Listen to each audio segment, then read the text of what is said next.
Morning light on a greener skyline, hands in the air, new ideas in time. From rooftops to rivers, from labs to the street, we're building tomorrow with every heartbeat. Hear the wind, hear the water, hear the world say go. A brighter future's closer than you know. We're not waiting on someday, we're showing up today. Super green light, come alive, feel the change. Climate solutions lighting up the stage. From the crowd to the clouds, let hope amplify. Super green light, we rise, better planet, better people, side by side.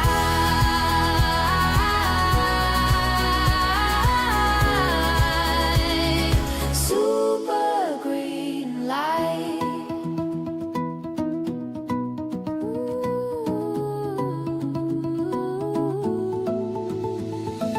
Light pitches, bold founders, visions that work. Demo days shining, real value with purpose. Backstage pass, VIP, step into the flow. Network, learn and watch the future grow. On every screen around the world tonight, we turn green dreams into guiding light. Nature's rhythm in the beat we make. One small action becomes an earth-sized wave. Super green light, come alive, feel the change. Climate solutions lighting up the stage. From the crowd to the clouds, let hope amplify. Super green light, we rise, better planet, better people, side by side.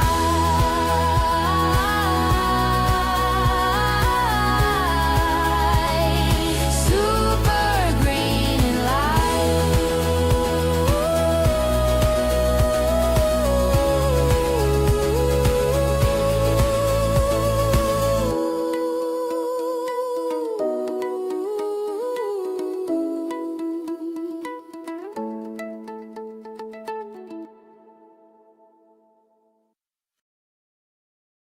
Welcome to SuperGreen Live, the biggest event of the year at the intersection of climate solutions and impact crowdfunding. Upgrade now to VIP for just $25 to get the full experience. VIP tickets include access to and a listing in the VIP directory, a backstage pass during 24 hours of live programming, 3 VIP networking sessions, speaker slides and handouts, and an invitation to the private LinkedIn group. Scan the QR code now. Raising capital, it's not just marketing, it's securities law. Most deals, they don't fail because of the returns that are offered. They fail because of compliance mistakes. And that's what we do Every day, we help entrepreneurs raise money the right way. before problems ever start. If you're raising capital, Talk to crowdfunding lawyers first. Digital Niche Agency is the top investor acquisition agency. DNA has helped founders raise over 9 figures via regulated investment crowdfunding with a 3-pronged strategy using digital advertising, content marketing, and strategic outreach. Book a call today. Hello, my name is Brian Figueroa. I'm the CEO of Green Tech. We're a renewable energy development company that specializes on cutting-edge technologies like graphene batteries. Get back with me at brian@greentech.io, TEK. Hello, everyone. I'm Gene Massey with Media Shares, an equity crowdfunding marketing agency, and we're happy to be participating in SuperGreen Live. Green to Gold and the Super Crowd wish to thank our supporting sponsors, Azure Printed Homes and Little Toes, for their financial support.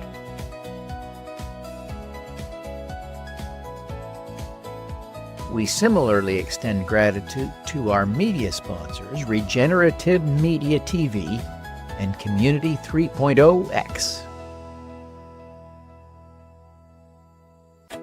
SuperGreen Live is hosted by the 501c3 nonprofit Green to Gold in partnership with the SuperCrowd Inc., a public benefit corporation.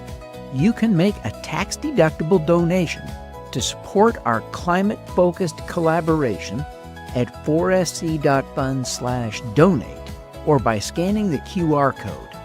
Help us accelerate climate solutions now.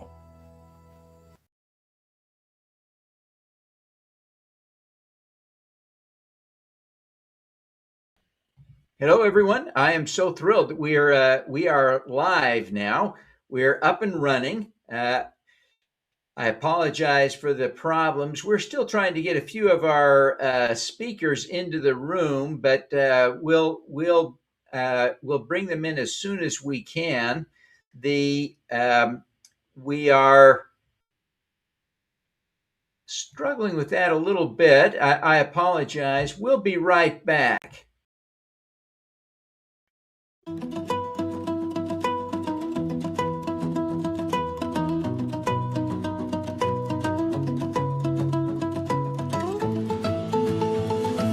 Morning light on a greener skyline, hands in the air, new ideas in time. From rooftops to rivers, from labs to the street, we're building tomorrow with every heartbeat. Hear the wind, hear the water, hear the world say go. A brighter future's closer than you know. We're not waiting on someday, we're showing up today. Super green light, come alive, feel the change. Climate solutions lighting up the stage. From the crowd to the clouds, let hope amplify. Super green light, we rise, better planet, better people, side by side.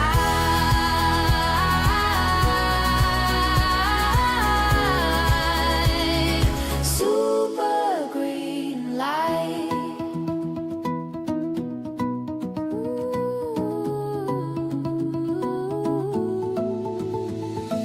Live pitches, bold founders, visions that work. Demo days shining, real value with purpose. Backstage pass, VIP, step into the flow. Network, learn and watch the future grow. On every screen, around the world tonight, we turn green dreams into guiding light. Nature's rhythm in the beat we make. One small action becomes an earth-sized wave. Super green light, come alive, feel the change. Climate solutions lighting up the stage. From the crowd to the clouds, let hope amplify. Super green light, we rise, better planet, better people, side by side.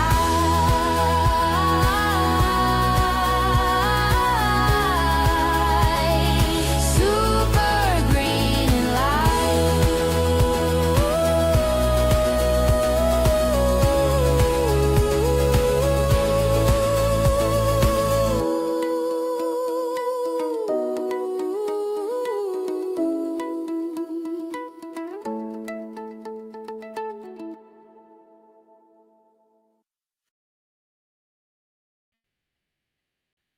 Welcome back, everyone. We're so excited to have you all here today. We've got such a great program planned for you. You just can't imagine, the depth. We've got music. We've got live musical performances. We've got a fashion show on Saturday. We've got a live pitch today. We've got on tomorrow. We've got a demo day today. We've got great speakers, great panels. This is going to be absolutely fantastic. I apologize for the technical problems we're having this morning. We're going to get it all sorted out. Don't worry.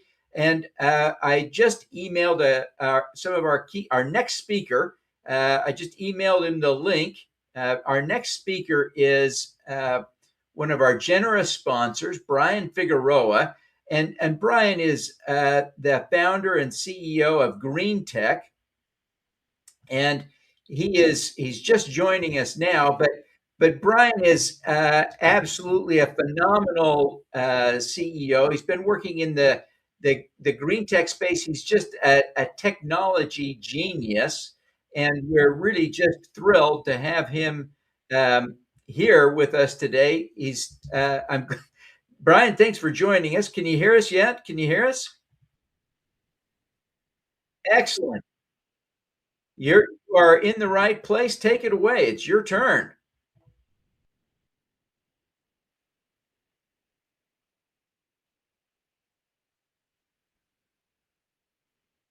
Oh no. I confused myself. Brian, I sent you an email. The email has the link for the new studio. You're still in the old studio. Sorry. Okay, but we are excited, very excited. Brian and Alan, I just sent you the email with the new studio link. Please join me there. We are excited. I apologize for the problems this morning, guys. We are sorry about this, but we are really thrilled that you are here with us today, and hang with us. Hang with us. We have just an extraordinary day planned, and we are thrilled that you are all here. So thank you very, very much for your patience with our technology. We'll get back on track shortly.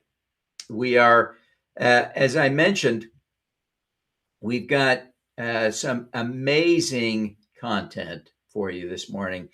And I just couldn't be more proud to have partnered with Alan and Green to Gold on this. We really have a phenomenal, phenomenal day planned for you, and we're grateful that you're all here.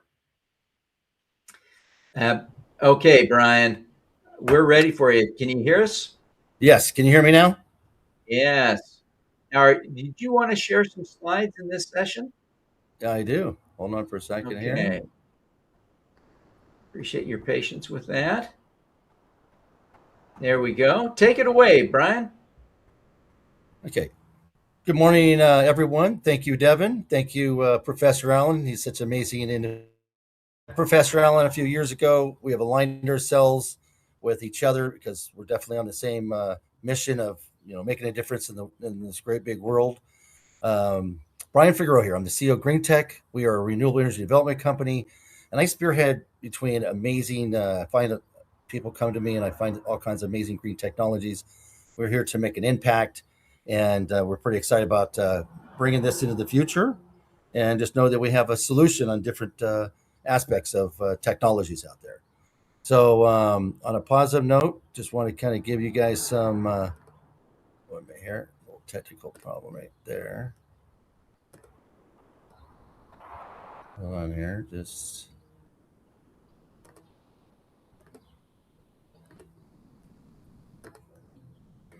This is not.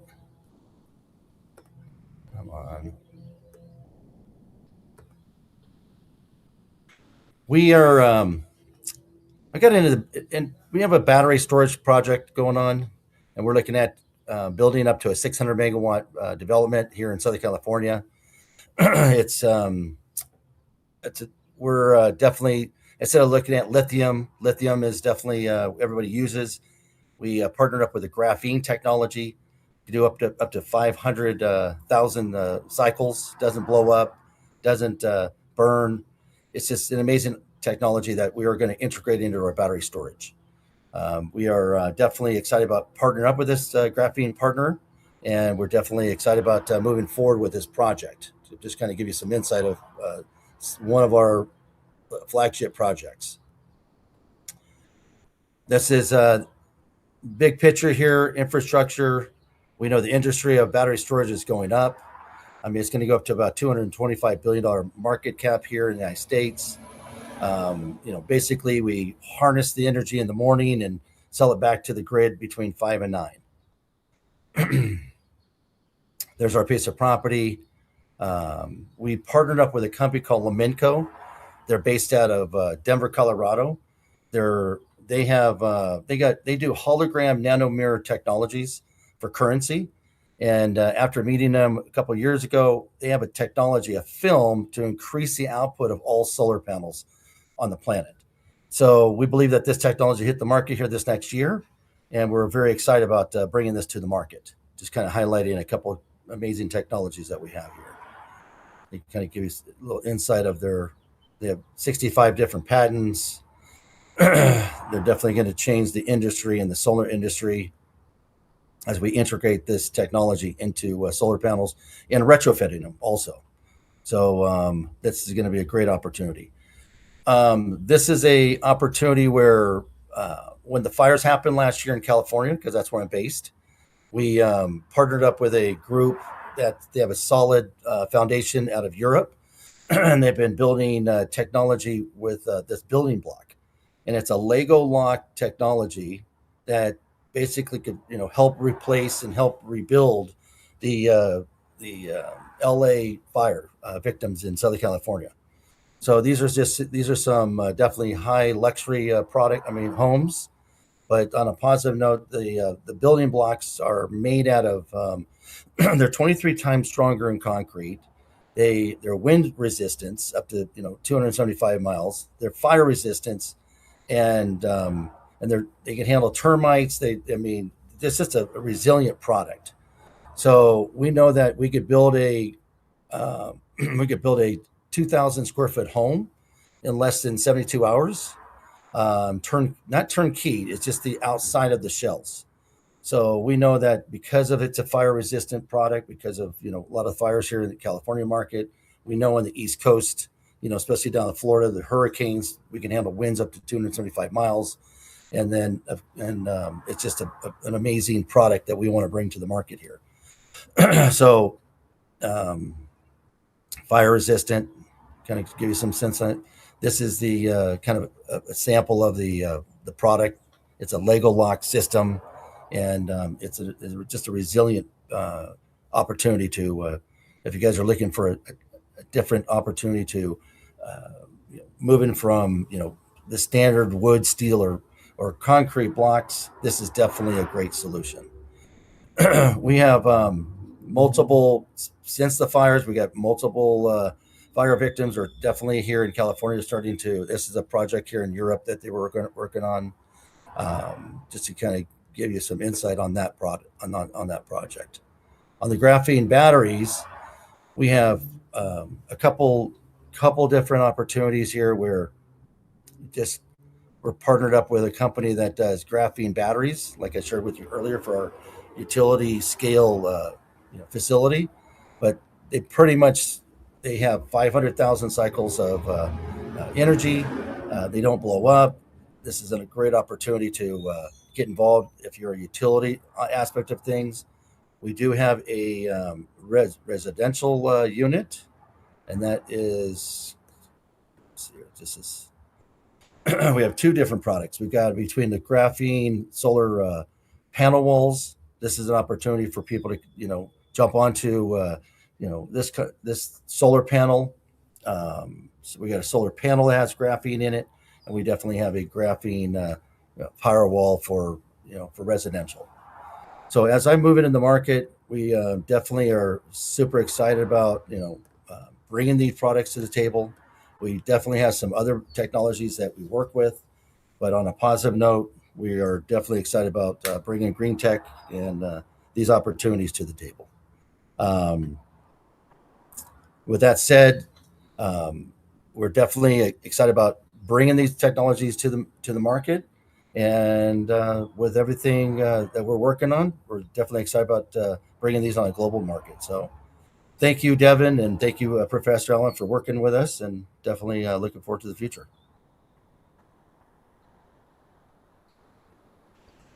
Brian, it's great to have you, and really appreciate you sharing this amazing technology. I wonder, tell us about your experience with the fires for a minute in LA.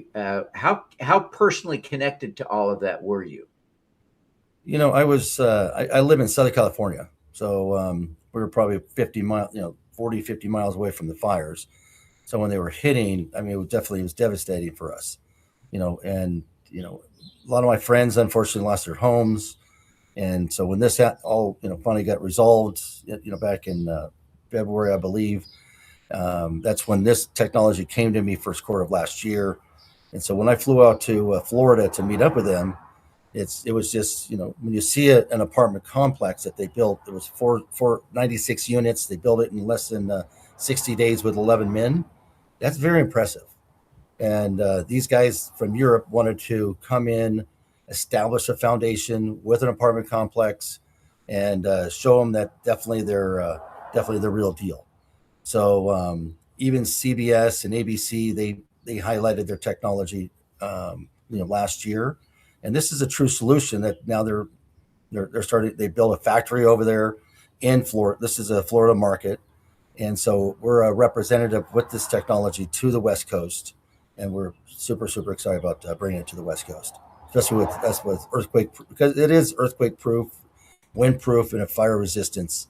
And this is going to definitely be a great ecosystem to change from our current mindset. It really is.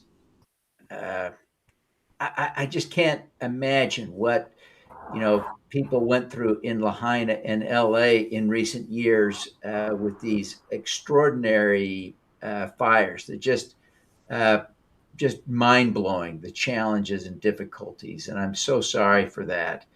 Yeah, Um, with that said, just with Lahaina, so with my relationship with Professor Allen, we sent this information over to Professor. He's got the governor, the city of Lahaina. We got checked all the boxes. Because it takes time because we're adapting a new ecosystem into each city around the country, around the world eventually. So they have their permitting process, and we just basically got to educate our local communities. So we're looking forward to bringing this into the Lahaina markets. We're looking very excited about bringing it to into the California markets for these fire victims. And I got a few groups down in Arizona. Some of my developer friends are very excited about learning about it and integrating this into their development size of it also. yeah, it's just so painful to think about all the challenges that people have faced. I really am. My heart just goes out to them. It goes out to you for your connection to it. I'm so glad that you've been able to have uh, some solutions that you're able to help bring to the table. And it is exciting to see some of the innovations. We've got one or two other people on the program as well who've been able to do some things there in that regard as well, which really comforts me quite a bit. As we move forward now, I'm excited. We've got our next speaker, which is Danielle Godfrey, is ready for us. So, Brian, thank you so much for being here. We're just thrilled to have had you. Thank Thank you you, so Devin. much for being with us. Um, our next speaker is Danielle Godfrey, and she is an extraordinary human being. She runs Set Apart Accountancy, which is the firm that does the most audits and reviews for regulation crowdfund offerings. She also does reviews and audits for other clients, including for those doing Reg A offerings. And so she is an integral, vital part of the economy around crowdfunding. And so I'm going to bring Danielle onto the stage now. Danielle, we're thrilled to have you. Hi, Now, Devin. Danielle, I don't see any slides. Do you want to share some slides? Yes, I do. Let me click on it. Uh, can you see them? Let's see. Share.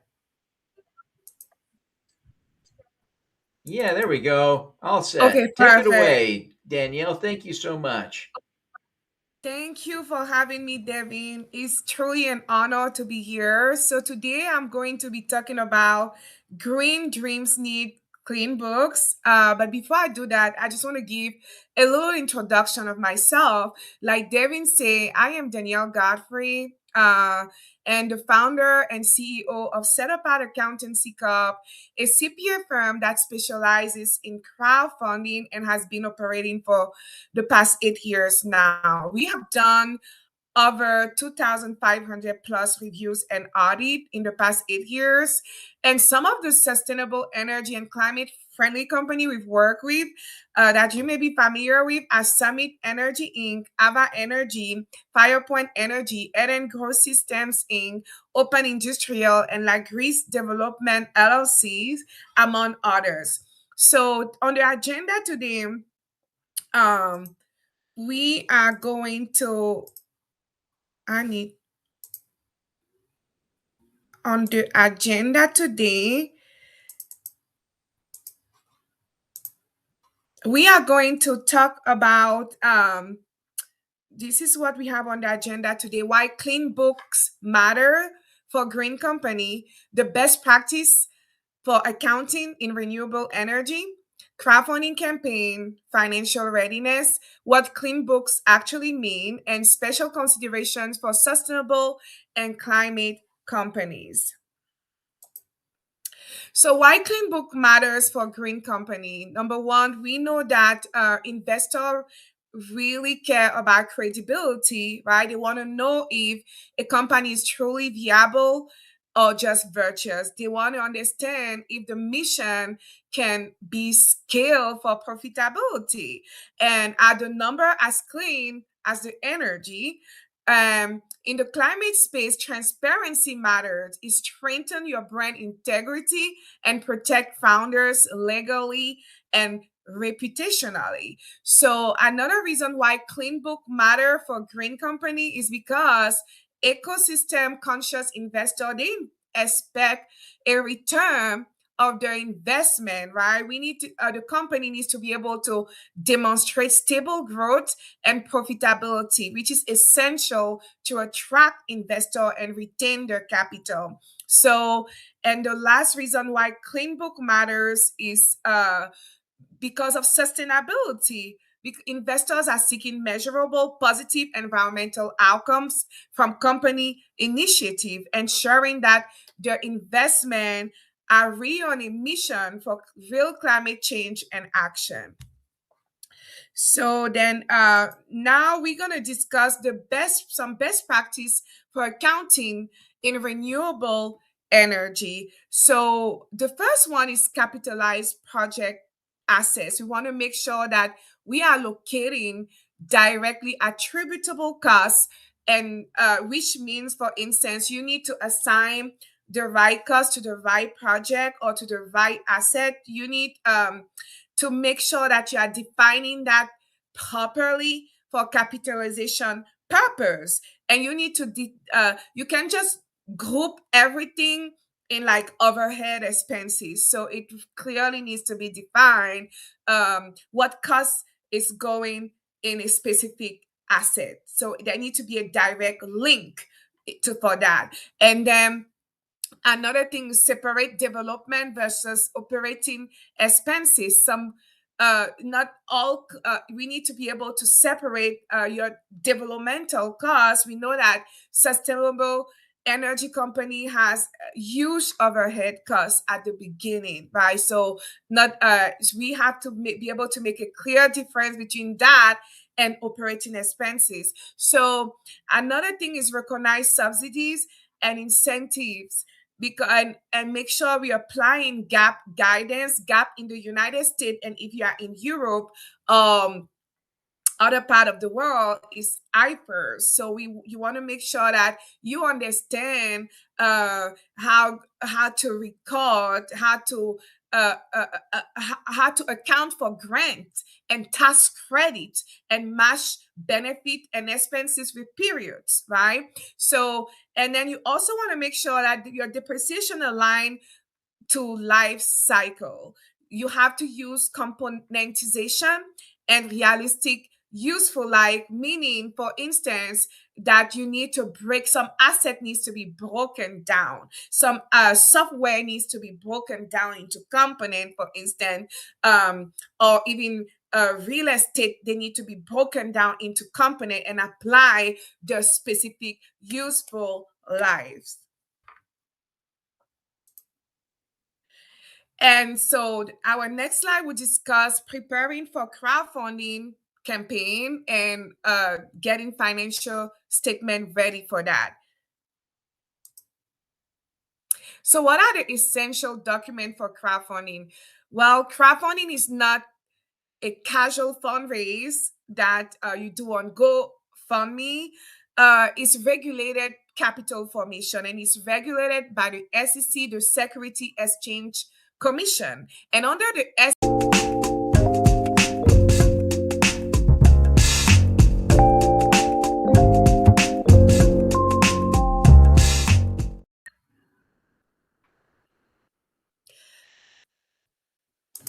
I am not sure what happened there. Under the SEC, under the SEC and similar framework, company must disclose standardized financial information, right? Which number one, your financial statement needs to be reviewed or audited depending on your financial threshold. For instance, if a company uh, is raising from 124,000 to 1.235 million, they need review financial statement under Reg CF. And if you are raising above 1.235 million under Reg CF or Reg CA, you need audited financial statement. Also, what you need to have a detailed budget ready when you are going for crowdfunding. You need to clarify how your fund will be allocated among milestones, showing discipline and responsible stewardship. Investor wants to know how you are going to be using their capital, right? And then the last is you need to have your projection, especially cash flow projection and impact. It demonstrates sustainability and realistic. It should demonstrate, your cash flow projection should demonstrate sustainability and realistic timeline. You need to be able to defend your projections, what assumptions are driving the projections. And we recommend conservative assumptions, right? Don't overstate your asset and understate your expenses, for instance, right? And the data needs to be driven by forecast or by industry average, right? So, and there need to be a clear scaling logic behind your projection. Campaigns with complete updated document are 40% more likely to reach funding goals. So, and what are the core financial statement investors expect? The number one is the profit and loss or the income statement that summarizes a company revenue, costs, and expenses over a specific period, revealing whether it made a profit or loss. Even pre-revenue companies must explain how money flows and how long it lasts, right? Where you are pre-revenue, where are you getting your funds and what are you using them for? And how long will those funds last for the company? And then the balance sheet. It provides a snapshot of a company financial health at a specific moment, detailing its asset, what a company owns, its liabilities, what it owes, and shareholders, equity, owners, stake in the company. The cash flow statement, which is sometimes neglected, but actually very, I must say, is very important. The most important one because it shows a company cash inflows and outflow over a period of time. It reveals the company's ability to generate cash and to meet obligations and funds operation. A company without cash cannot operate. It goes bankrupt. So green companies often face long development cycles and heavy upfront costs. Cash flow clarity tells how cash is being allocated and help investors understand the company burn rate. So, we want to make sure when we are preparing for crowdfunding that we have our internal control in place, right? So, a robust internal control help prevent errors and fraud, ensuring the reliability of your financial data from the outset. Example, there need to be separation of duties, as simple as the person authorizing cash should not be the person keeping custody of cash and should not be the person recording it in the book, or reconciling it at the end, reconciling everything and keeping it away. So there need to be a clear distinction. So there is no fraud, or there is no breakdown in internal control. So, and there is accountability. And then another thing, when it comes to getting ready for crowdfunding, is documentation. It's important to maintain thorough records to support transparency and allow for effective review and facilitate compliance check. So everything needs to be documented. We're going to talk a little bit about it more in detail. And then external audit. So a lot of time to do that, you're going to have to engage independent auditors like my company and others out there to validate your financial statement, which will increase investor confidence. So keeping the financial statement clean and records and recording things properly and documenting everything, it makes the audit or the review go really smooth and less costly. And also, you need to make sure you are compliant, right? You are adhering to regulatory standards and industry best practice, which ensure legal and ethical operation. It reduces risk and support audit accuracy. So, what do clean book really mean? When we talk about clean book, what are we talking about here? Clean book means, for as simple as, have separate business accounts, right? Don't mingle all your business account together or even group within one business. You should have like an account for your payroll, an account for your operating expenses, and separate account just help it helps make the process smoother, and it keeps things organized. So you should not commingle your personal fund with your business fund, and you should do monthly reconciliations, like reconciling even the checkbook at the end of the month, of every month, though as basic as that, or reconciling your cash balance in the bank statement with your cash balance on the balance sheet, or reconciling your account receivable to your account receivable aging, for instance. So reconciliation is very important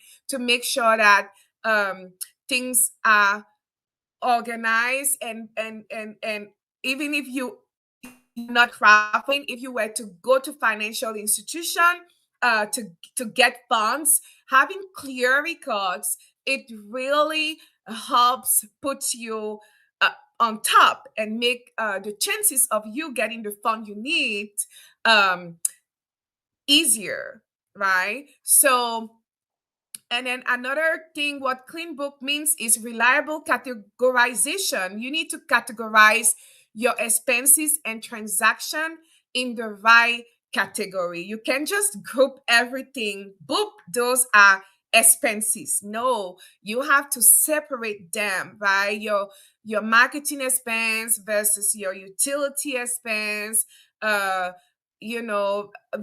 Versus your prepaid expense, for instance, so that you need to categorize. Every expense goes in a bucket, every expense go in a category, and all transaction, all asset goes in their own category, that liability goes in their own category. So it's important to keep things, again, we can overemphasize that, really organized. And if you are using an accounting system like QuickBook, it's really important to keep them in the right category in your accounting system.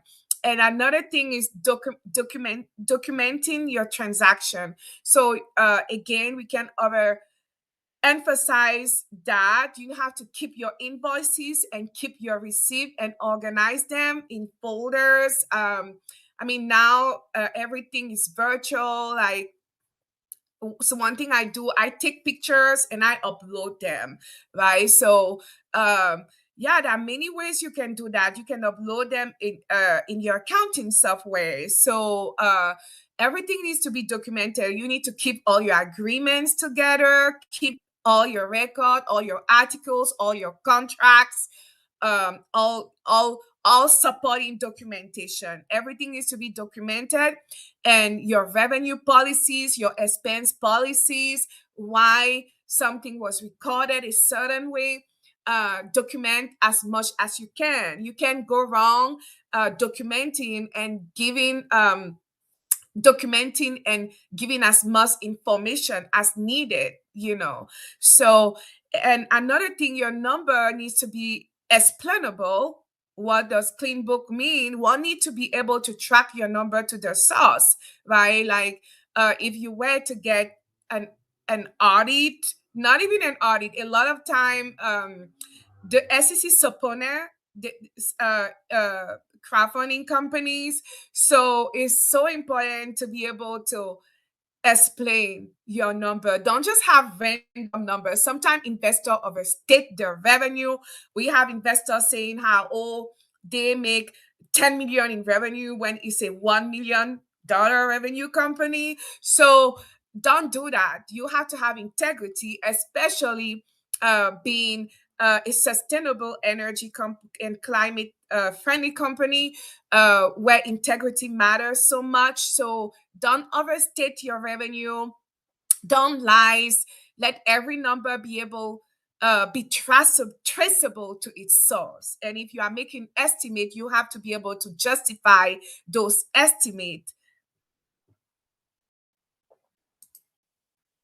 And then I'm going to go ahead and touch on some special recommendation for sustainable and climate companies.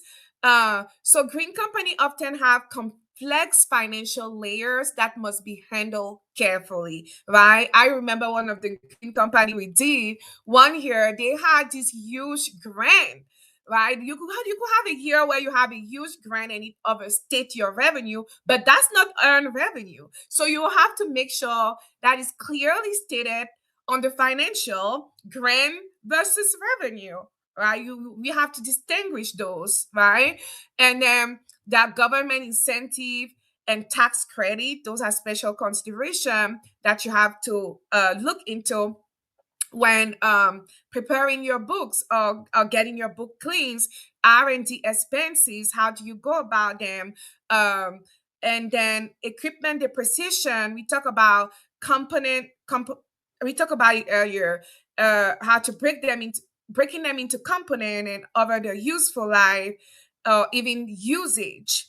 And then long sales cycles or pre-revenue phases. Investors want to know what revenue is recurring and what funding is a one-time.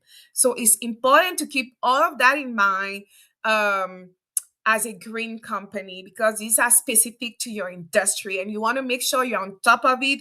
And if you don't know how to record it, how to go about this, you can hire people who are experienced in that and who are knowledgeable in that to help you understand those and and take care of those for you.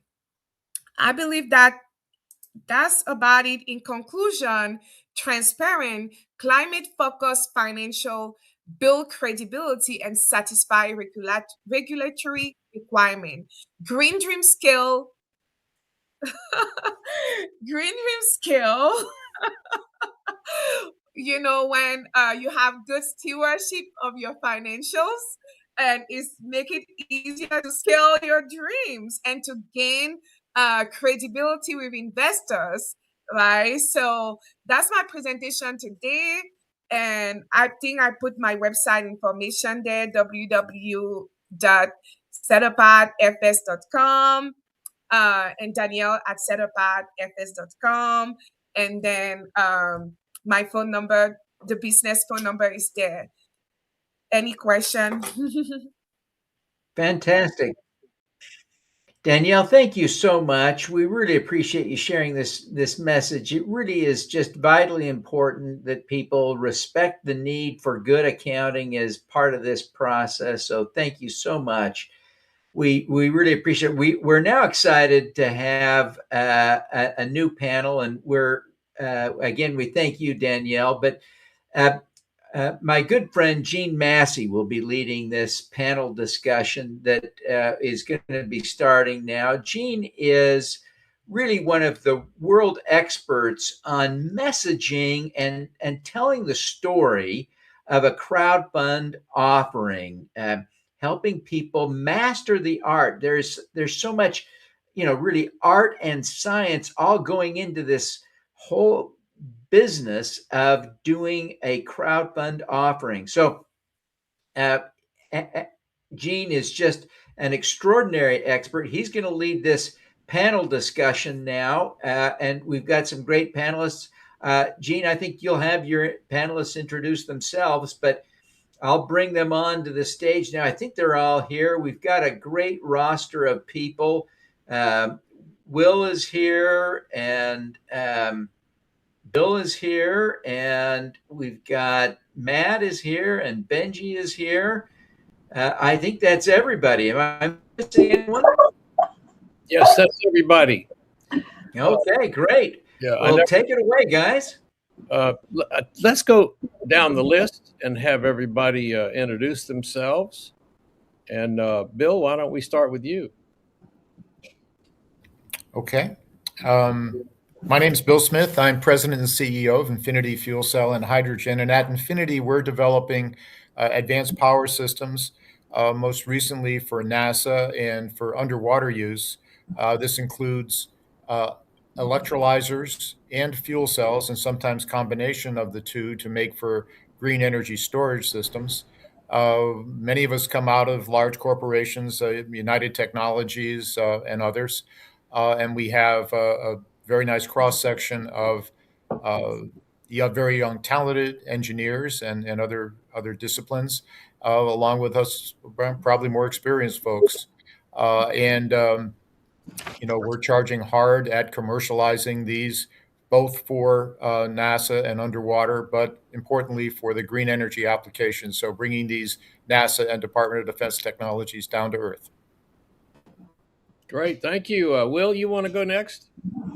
Yes, welcome everyone. Hope everyone's well. My name is Will Fobbs, CEO of Gould Impact and Jubilee Impact Fund. We actually invest in infrastructure along the global south as well as the U.S. We actually believe in accelerating human flourishing. And so because of the time, I want to make sure that we're quick and we get in and get out. So, Gene, thank you. Yeah, how about you, Benji? Yeah, hi, I'm Benji Jones. I am a lawyer, sorry to everyone. In Raleigh, North Carolina, I work at Smith Anderson Law Firm. I focus on helping startups, companies comply with corporate governance, and I help them, importantly, raise capital. I have a lot of focus on using the internet to raise capital from a lot of people, which we also know as crowdfunding, but I'll do all sorts of exempt private offerings to investors as well as public company work. So I'll stop there again and let everybody go because I know we are trying to catch up the train to the station. Right. And Matt, can we hear from you? Sure. Matt Davis, partner at Capital or a Pan investment firm. I focus investing. Matt, you've got a little connection problem there. We're not hearing you, Matt. Sorry, guys. Okay, can you hear me now? Yeah, you're going in and out like a bad connection, but we'll bear with you.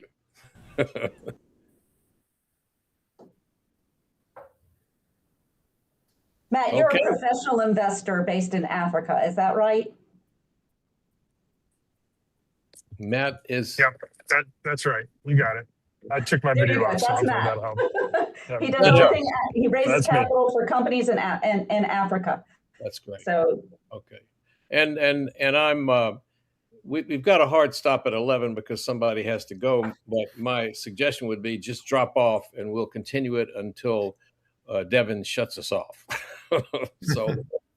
so I'm Gene Massey with Media Shares. It's a marketing company that markets online capital raises, Reg CF and Reg A and Reg D, and I'll leave it at that because we want to get on to the people here. Bill, I'd like to start with you because you have a company that is using crowdfunding and has used it and may use it again. Mhm. And I'd like to know if we could have a little bit about the green hydrogen and the way you're using, helping the humanity and helping the world with your application. Can you tell us a little bit about that, and also your thoughts on using it in crowdfunding? Sure, I'd be glad to. As I mentioned, many of us came out of United Technologies, and there we learned to practice this technology that we use called proton exchange, membrane, fuel cells, and electrolyzers.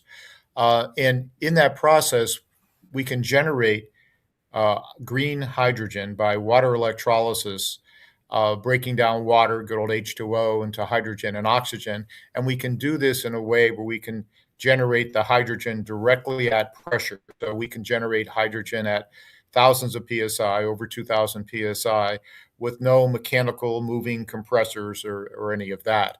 And that's a technology that, among other things, we developed when we were at Hamilton Standard, part of United Technologies, that is now generating life support oxygen aboard the International Space Station. For generating hydrogen, you get hydrogen every time you do water electrolysis on the water molecule. And we developed versions of this that combine electrolyzers and fuel cells, the reverse reaction, to store energy. So you can take sunlight and water and make clean green hydrogen directly at pressure and use that as a way to store energy, much like a battery. This is kind of a water battery, only you can store very large amounts as hydrogen that can be more cost effective or weight effective than batteries. And we're finding application for that as a mobile microgrid that can be deployed rapidly around the world to provide quite a bit of energy storage, free of batteries or to complement batteries. That green hydrogen, though, importantly, can be used for other things as well. As much as people may want to use hydrogen as a transportation fuel in cars, that's an application that may take a while to get there. However, people use hydrogen, industry uses hydrogen every day to make ammonia, for making fertilizer for food, for making concrete, for steel, for even refining gasoline. So the food you eat is made basically using hydrogen to make ammonia to make the fertilizer.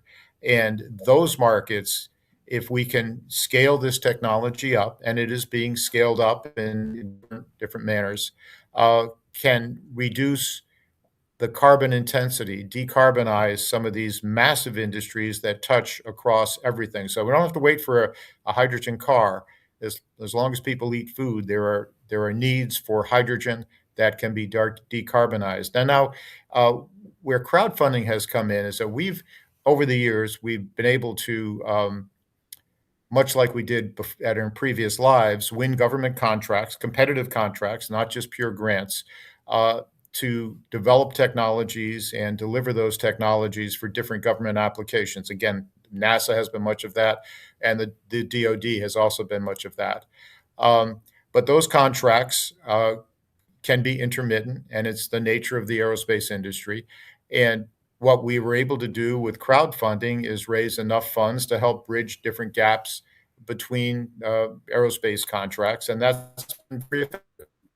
We raised just south of $6 million across two offerings, and we may do it again. And we're looking at, that was Regulation C, and we're looking at possibly scaling up to Regulation A, because we are a capital intensive business and we like to keep our developments on track and not just live with the cyclicality of our natural aerospace business. Thank you. Very interesting. Now, Will, you're, as I understand it, a venture capitalist. And my question would be, have you invested in any green technology? And if so, what's the most exciting thing that you have invested in, or something exciting that you're looking to invest in? Yeah, thank you, Gene. Yes, I have invested in green technology because when we talk about infrastructure, we're looking at commodities. I call it infrastructure is both normal that we're also used to, but I also say we have societal infrastructure, which would be jobs, workforce development, healthcare, and education. And then we invest in energy, looking at geothermal, wave turbine technology, nearshore, as well as the classics, which would be solar and wind. I think one of the things that's interesting is when we start to look at Reg CF and we start to look at, as we were just hearing about, the gaps being filled. And I think it's really important to look at, in my opinion, the different types of capital that get deployed and when, and where Reg CF actually starts to make sense, right? Because, it's kind of like you got a toolbox, but you got to know when to use the right tools. And so it's really, from my perspective and with my contemporaries that are both hedge, high net worth individuals, family offices, et cetera, even in a PE's perspective, understanding how to actually look at Reg CF and the different ways that can be done, I think are probably apropos for the audience. Now, Benji. Yes, great segue. You handle a lot of, basically you help people get legal with their offerings. Yes. So can you tell me what's the 5 things that we talked about when you're raising capital from a legal standpoint? What are the things? What do I need to know before I start to do this? Yeah, and I'm so glad that Will just talked about knowing what's in your toolbox, because I'm going to talk briefly about stuff that's broader than regulation crowdfunding or regulation A, because you got to figure out what's right for you at the right time. And there are a lot of tools in your toolbox. You just have to understand what they are. And so I'm going to give you the who, what, when, where, and why. So the first question is who? Who do you want to raise capital from? In the United States, and generally speaking, I'm going to be talking about US law.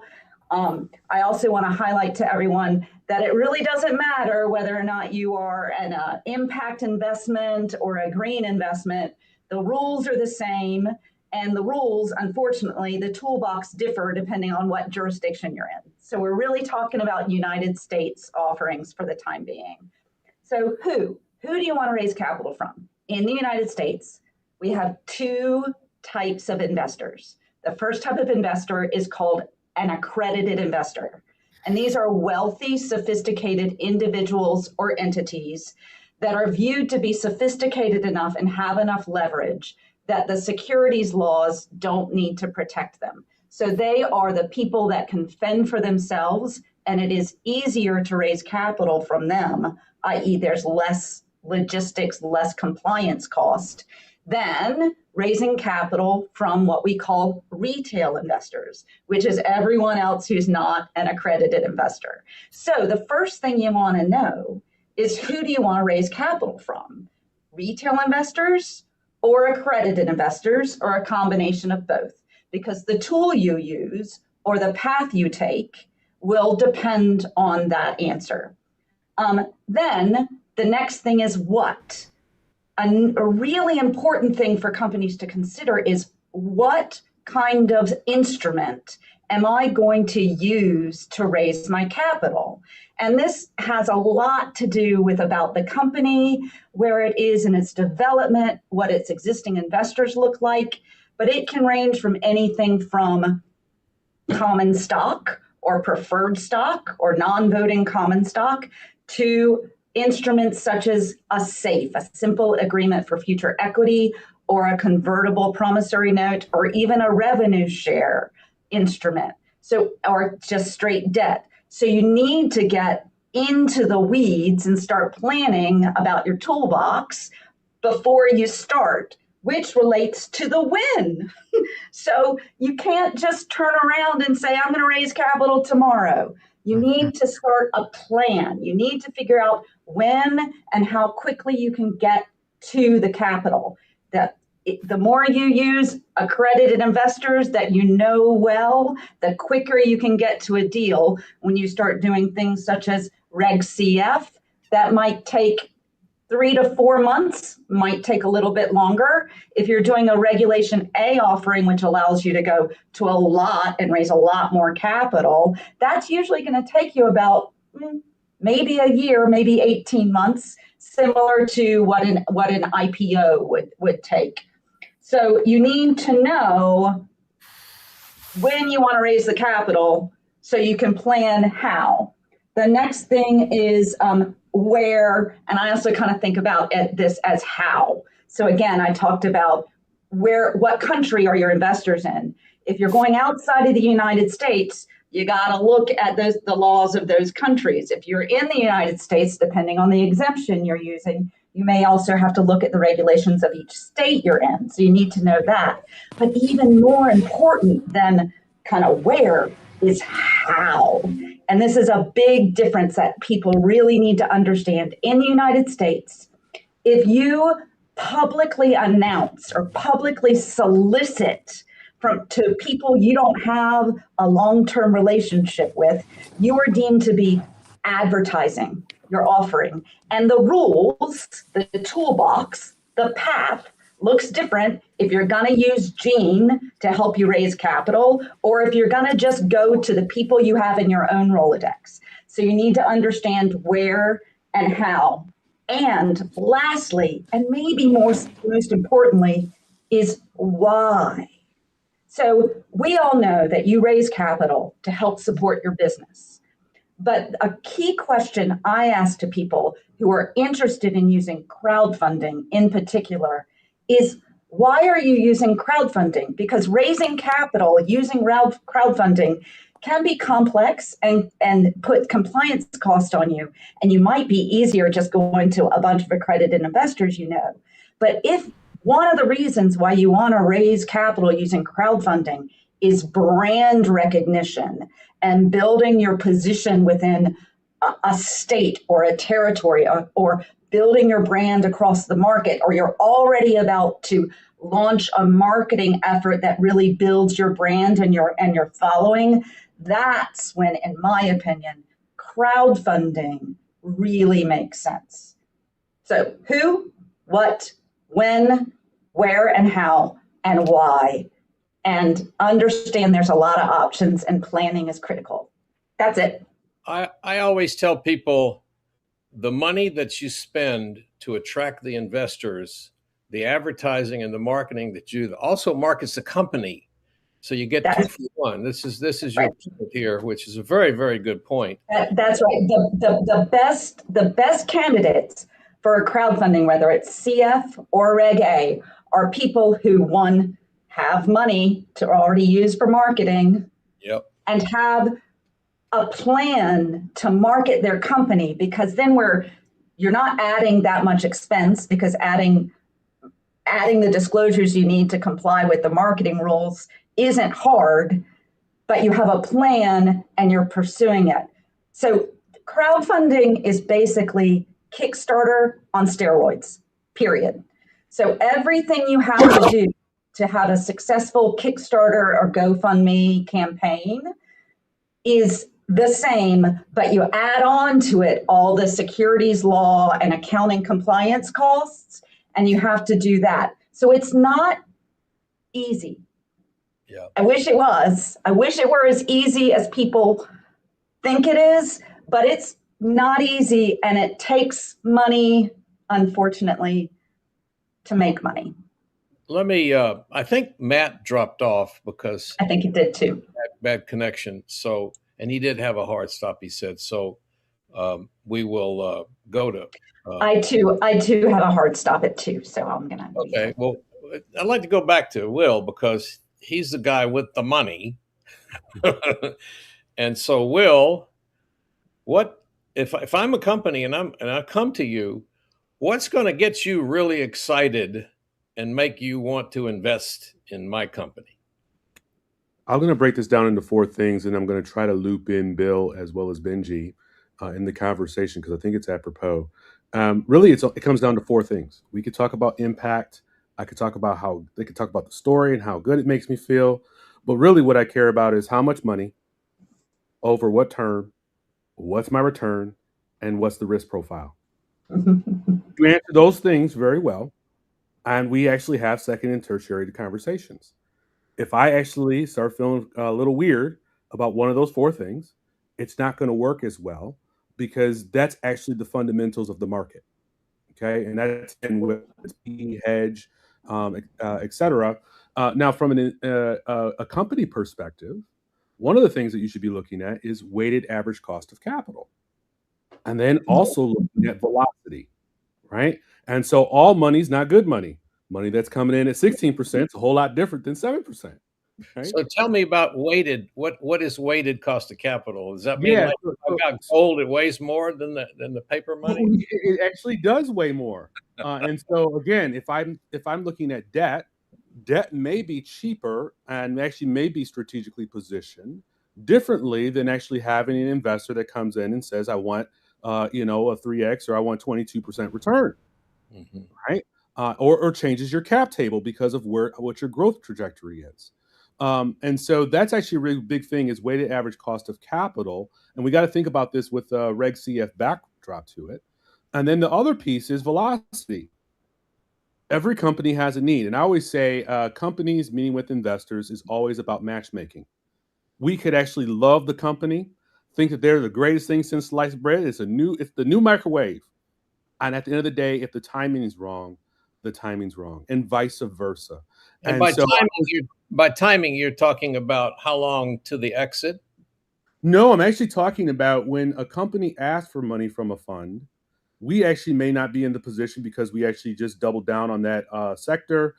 We actually may be in the life of our fund, and the rest of it's actually used for follow-on. We are actually just beginning our fund, so we're actually more cautious in the beginning as opposed to the end or the middle. All of these factors actually have nothing to do with the company. They actually have to do with the investor. So might they need more money too, right? Well, yeah. So there's ways to actually, if there's more money, there's syndication that we do as firms.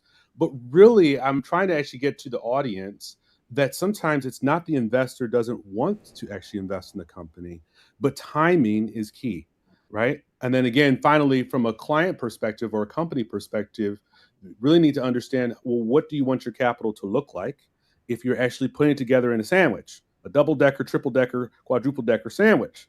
What do you want it to look like? And then finally, velocity is a big one because I think Benji and Bill could probably talk about the velocity of capital, especially when we're talking about Reg CF, because it does make a difference. There's some things take 6 months, whereas actually Benji was mentioning some things take 18 months. And depending where you are, that can actually change kind of what you decide.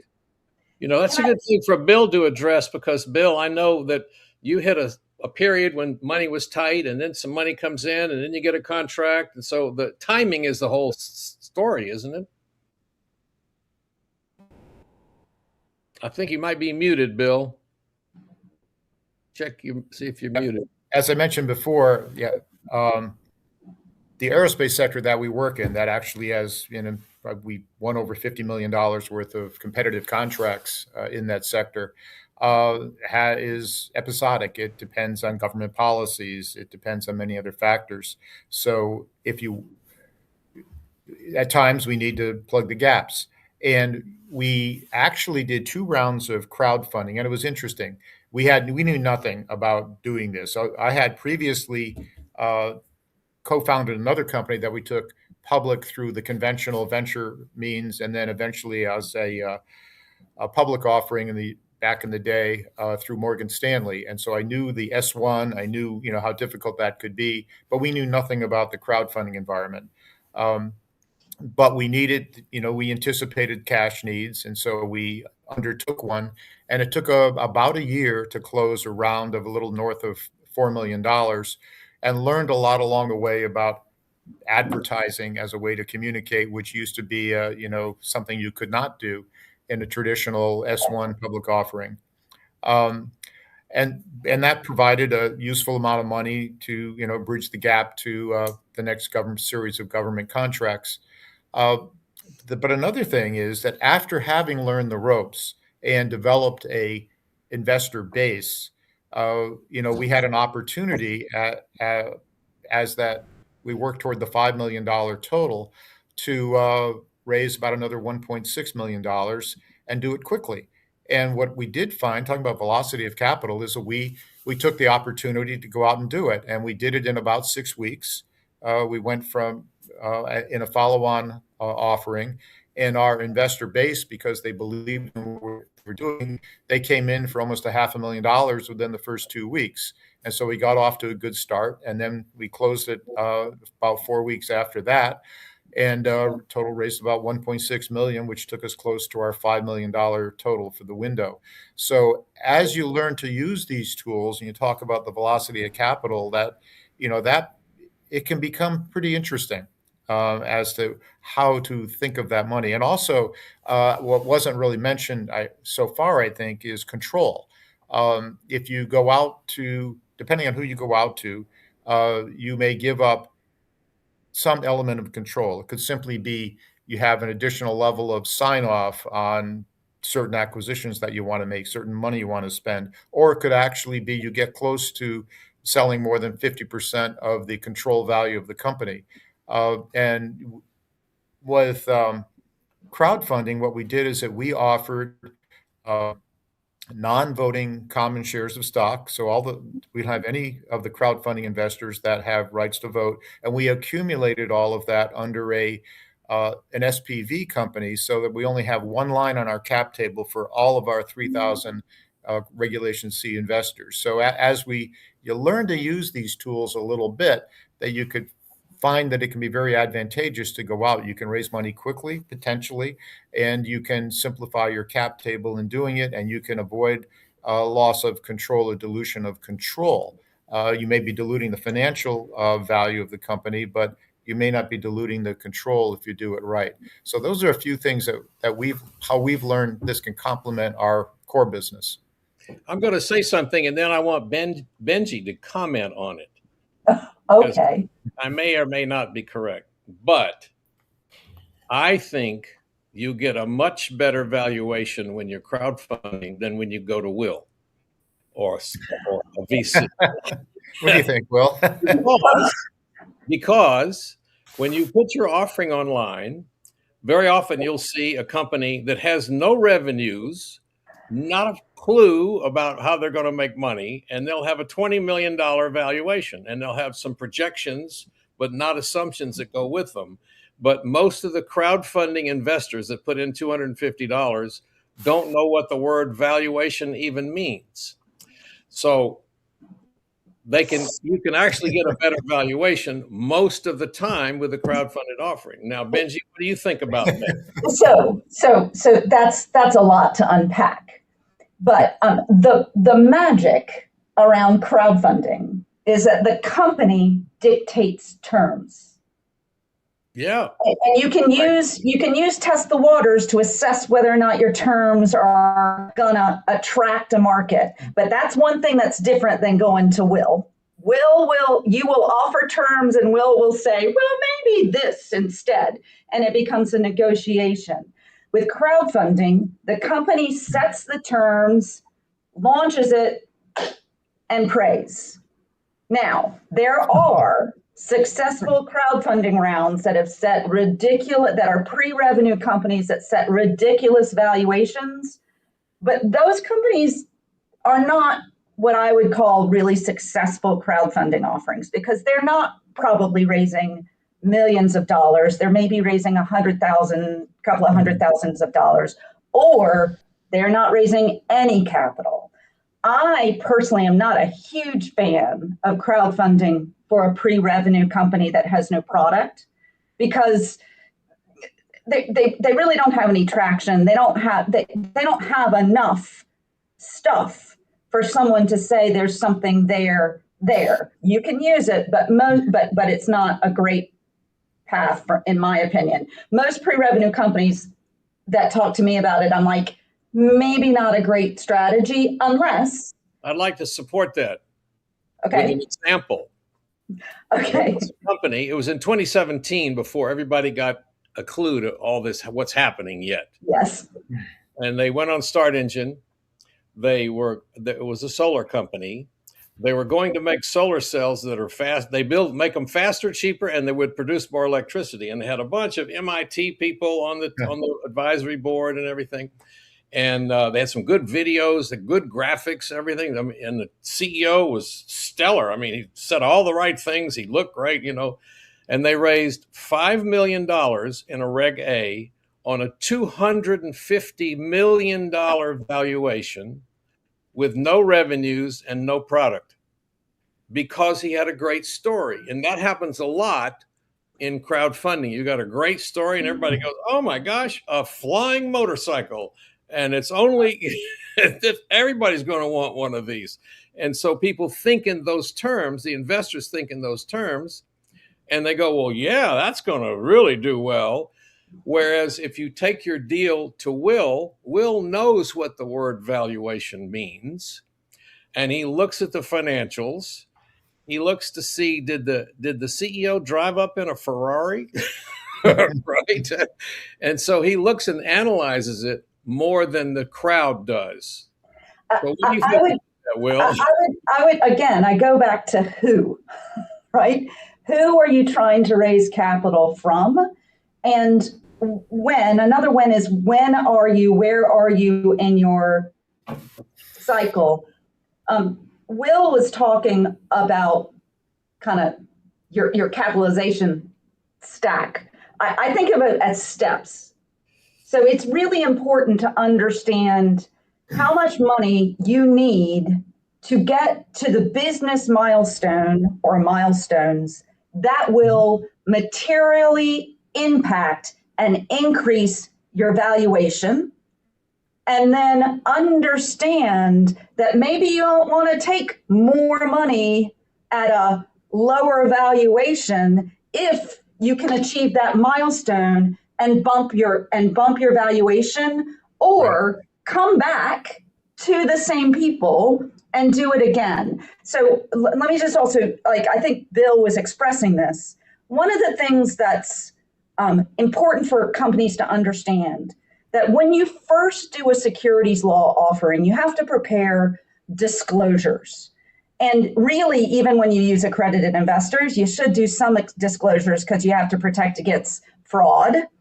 But once you prepare like a Form C for a CF offering, once you put the expense into that and do it well and do it right the first time, you can amortize those costs. When Bill did his first round and raised maybe $4 million, the legal and accounting expenses were not insignificant. People like to think they're tiny, but if you do it right, because you got a corporate cleanup, you got to get the deals together. So it takes some time and money.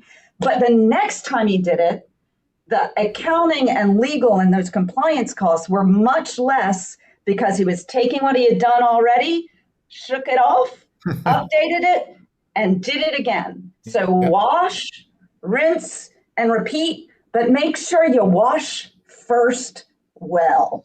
Otherwise, your hair is dirty and you'll never get it clean. I'm going to use an example of something that Bill did that was really a great idea. I always tell people, I write articles and stuff, and I tell people, every investor wants to know three things. How do I not lose my money? Number one. Number two, you're gonna. Since it's not this is not IBM, it's a startup. It's a startup. So how do I get a potentially multiple return? And number three, when do I get my money back? Something very clever. He applied for his NASDAQ ticker symbol. and he can say that. Yeah. He didn't say we got an IPO next month, but by applying for the ticker symbol and showing it, say we've applied for our NASDAQ ticker symbol. Oh, okay. So you've just answered the number 3, Right. when. See, very smart. And So about that exit, Gene, I want to caution folks. It's really important because an equity position in a company, there's no liquidity there. There is no exit until either you get a public market that you can trade, a secondary market, which really don't exist in the United States, or a sale. So another thing for companies to think about when they're strategizing is maybe there's an instrument, which is the what are you offering, that acts like a yo-yo. For some companies, particularly companies with revenue, with sufficient margins, happens a lot in software SaaS companies where the initial costs are done. If the margins are high enough, I really like looking at non-dilutive financing, such as a revenue share note, which basically allows people to loan you money, get paid the money they borrowed up to a certain amount of return from revenue you earn. They never hit your cap table. They come in, they think they own you, they say how great you are, and then they leave your cap table happy and they're ready to come back. It's like the brewery. If I know that every penny, that for every beer a brewery I've invested in on a rev share is going to give me a penny, one, I'm going to go to the brewery every Friday afternoon and have a couple of beers. And two, I'm going to bring all my friends. And that's also the magic of crowd. Sorry, I interrupted you, Gene. My job is to make sure that everybody gets equal time here. And I want to hear a little more from Will, because Will, timing, I'm sure, is very important. When you look at a company, you probably can get a pretty good guess on what your exit might be, or else you wouldn't invest, right? Can you talk about how you would analyze a company to estimate their exit? I think you're muted. Gene, I'm going to have to drop off, so I'm going to do that before Will starts talking, and I'll stop talking. But Bill, Gene, Will, say the name here, yes. Matt. Benji, say the name of your company again so people will know how to reach you. I'm with Smith Anderson, and my email is bjones@smithlaw.com. You can find me, Benji Jones, crowdfunding. There's not a lot of us. There's not a lot of Benjis doing crowdfunding. Okay, that's good. Thank you. Well, we've only got 5 minutes left, but I would love to hear a little more from you, because everybody that's looking for money, they don't get to talk to a VC every day. So what would I do? What makes me excited if I come knock on your door? Yeah, so a couple things. Number one, we're actually structured a little bit differently than the normal VC, because we're focused on infrastructure, which is a different type of funding model than basically the power rule that we call it, which is actually just throwing as many darts as you can at the wall and hoping one of them actually turns into a 100x return. Okay, with infrastructure, it's a large expense up front, and actually the funding mechanisms are different. So as Benji was mentioning, revenue base, we look at royalty, which is popular in mining, popular internationally. We look at debt, as well as we look at equity. And so I would actually say, as a company, do you want me to invest actually in your company, or actually in the project that you're doing that happens to be in Namibia? Because those are totally different. And sometimes the project is actually easier to actually invest in. Another thing that we look at is there's only so many ways you can exit. Are we talking about going to another round, and that's how an investor gets paid? Are we talking about an M&A, merger and acquisition, another way an investor gets paid? Or are we talking about, I hate to say it, but it's rare. Let me ask you about that. Let me ask you about that's the way an investor can get paid. When you do another round, you actually can pay off the previous investors? That is correct. So a lot of times investors, if I'm actually doing a seed in round A, you now have a qualifying event. I did a safe note. Now I have a qualifying event, and that investor can double down or say sayonara. And so it just really depends. That is actually an opportunity for an investor. And so if we're talking about a sustainability project, it's really good for us to actually start to look at Are we talking about a project, a company that has a project? And what is the company's goals? Because they can actually be different. I like what Bill's saying. He was actually looking at it as almost like a debt structure that had rules that he defined. Right, he got to actually set up a structure, but did not have to have the debt payment. That no matter if you have a good quarter or a bad quarter, you still got to actually pay the bank. And so there was a lot of different optionality that he had and he created. And so when we're looking at this, there's no way we're going to finish this in probably 2 or 3 minutes because there's a nuanced conversation. But I would say that there's actually a couple buckets if we're talking about companies looking for Reg CF. Where does that fit? Amongst a compendium of other ways to fund. And then from a VC investor standpoint, we're trying to make sure that those match. So we actually have a hierarchy. We have different order. If it's not infrastructure, we're not as interested. Is it project-based? Yes, we'll invest in that as long as it pencils. But those are the things, Gene, when we're looking at it, it's I would say it's much more complicated. And I say the average person just assumes that they're going to get some magical M&A, or they're going to get another round, or they're going to be bankroll themselves self-fund. And so they really need to understand how they want to structure who they want to be from the get-go. So Bill has taken crowdfunding money. He's got about $6 million in crowdfunding money. Does that make you nervous? No, not at all. Does that make you go, oh, I better not invest in that? Or no, just the opposite, because it's not. So I can't actually look broad stroke crowdfunding and make an equal sign. I actually look at crowdfunding for what mechanism, right? There's a difference between crowdfunding that actually is filling in gaps, because if you're dealing with larger institutions, they pay when they feel like paying, but they will pay. Right? Right. So how do you fill in those gaps? There could be actually a growth story. I want to do Red because we want to grow and actually go into a new market that we feel that we can grow in. Or I'm actually using it to restructure my debt, or this and this and this. There's lots of reasons why you'd actually want to do a CF and et cetera. And so the reason is actually probably the most paramount thing, because I can't do an apples to apples comparison. Now, wouldn't it also be good if he's got a lot of shareholders already, if he's thinking about a public offering, that he's got the shareholders already there? Kind of. It really depends on the structure of the business. If I was actually going B2C, business to consumer, yes, I want you to have a tidal wave of customers, right? If I'm actually a company that actually plans on being stealth because I'm doing something really cool with some chip that does XYZ for solar, it may not be as great because those folks are actually telling everybody and their mama about it, which can actually ruin a deal. And so it really depends, to be honest with you. Besides having 3 or 4 felonies, what scares you when a company comes to you? Well, yeah, there are actually the non-negotiables that basically, if you can find it on the web, then that's actually probably not too good if it's a negative. But there's also things like, what is the strategic plan? How is the team composed? Does this actually pencil? And I'm not actually saying, when I say pencil, I'm saying in reality, not hope.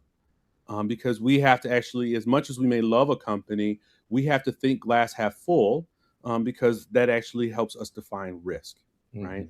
And then obviously from a sustainability standpoint, we say, is there greenwashing, or is this actually really doing sustainability? Because that's actually real. And I'm different than a lot of VCs. Some VCs don't care.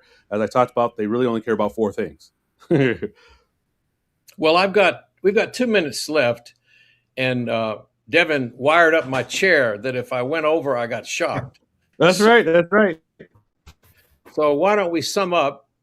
Bill, tell everybody the name of your company and all that stuff, a last minute summary, and people can get a hold of you, if they want to donate or donate. Okay. Yeah, I'm right now, but people might want to know about the company and the name of the company and all that. Sure. The name of the company, once again, I'm Bill Smith, CEO of Infinity Fuel Cell and Hydrogen. We're located in Windsor, Connecticut. You can find us on the web at www.infinityfuel.com. And our contact information is on there. And we're engaged in developing advanced energy systems for some of the most severe environments in the world and out of the world, space and underwater, and bringing those technologies down to earth to help decarbonize the future. Good. We got 1 minute left, so I'll split it with you, Will. Let's do it. Tell them everybody wants to get your money. So where should they go? Interesting. So actually, we actually look for companies as opposed to companies actually looking for us, because it actually helps with our portfolio design and how we actually structure our fund. Probably the best way here in the U.S. Is actually JubileeImpactFund.com. And that is actually where we look at creative affordable housing, solar projects, and specifically with churches across the nation, because they're closing their doors, roughly 100,000 by 2030, which is 1 out of every 5. And so I think that's probably the best way if someone is actually in sustainability and looking at the residential play, et cetera, et cetera. That's the best way to get a hold of me. And the name of your firm? JubileeImpactFund.com. Okay. And I'm Gene Massey. I got 10 seconds left. We're a marketing firm. If you put your offering online, you've got to drive investors to it. There you go. And you need somebody to basically walk you through the whole process, in addition to an attorney and an accountant and all the things like that you need. And we'll be glad to help you. We do everything. We make great videos. We just won our 5th Telly Award. And we'd love to help anybody that wants to do a crowdfunded offering. And we want to thank Devin, who is working himself half to death doing this work, and is really going crazy because he's overloaded. He's going to be a week on one of those, those grass houses that hang over the ocean in Bali or someplace like that. He needs to go there when this is all over with. Yeah. Thank you, Devin. I like that idea. That's the right. Great discussion, guys. Great discussion. I think, everyone has been enriched by the opportunity to hear you. I'm so glad that you were able to have this conversation. I'm sorry we got a little bit behind and lost Matt and Benji, but great discussion. Thank you so much. And I think we'll have Gene and Bill back later. Will, thanks for joining us. We're thrilled that you could make it. It's been great to have you. We're going to take a quick pause. We need to respect and honor our sponsors, and so we're going to play a little sponsor message. But please, I invite you to pay close attention to this, because we really need you to support the sponsors, and I invite you to think about how maybe the sponsors can support you. Welcome to SuperGreen Live, the biggest event of the year at the intersection of climate solutions and impact crowdfunding. Upgrade now to VIP for just $25 to get the full experience. VIP tickets include access to and a listing in the VIP directory, a backstage pass during 24 hours of live programming, 3 VIP networking sessions, speaker slides and handouts, and an invitation to the private LinkedIn group. Scan the QR code now. Raising capital, it's not just marketing, it's securities law. Most deals, they don't fail because of the returns that are offered. They fail because of compliance mistakes. And that's what we do every day. We help entrepreneurs raise money the right way before problems ever start. If you're raising capital, talk to crowdfunding lawyers first. Digital Niche Agency is the top investor acquisition agency. DNA has helped founders raise over 9 figures via regulated investment crowdfunding with a 3-pronged strategy using digital advertising, content marketing, and strategic outreach. Book a call today. Hello, my name is Brian Figueroa. I'm the CEO of Green Tech. We're a renewable energy development company that specializes on cutting-edge technologies like graphene batteries. Get back with me at brian@greentech.io, TEK. Hello, everyone. I'm Gene Massey with Media Shares, an equity crowdfunding marketing agency, and we're happy to be participating in SuperGreen Live. Green to Gold and the Super Crowd wish to thank our supporting sponsors, Azure Printed Homes and Little Toes, for their financial support.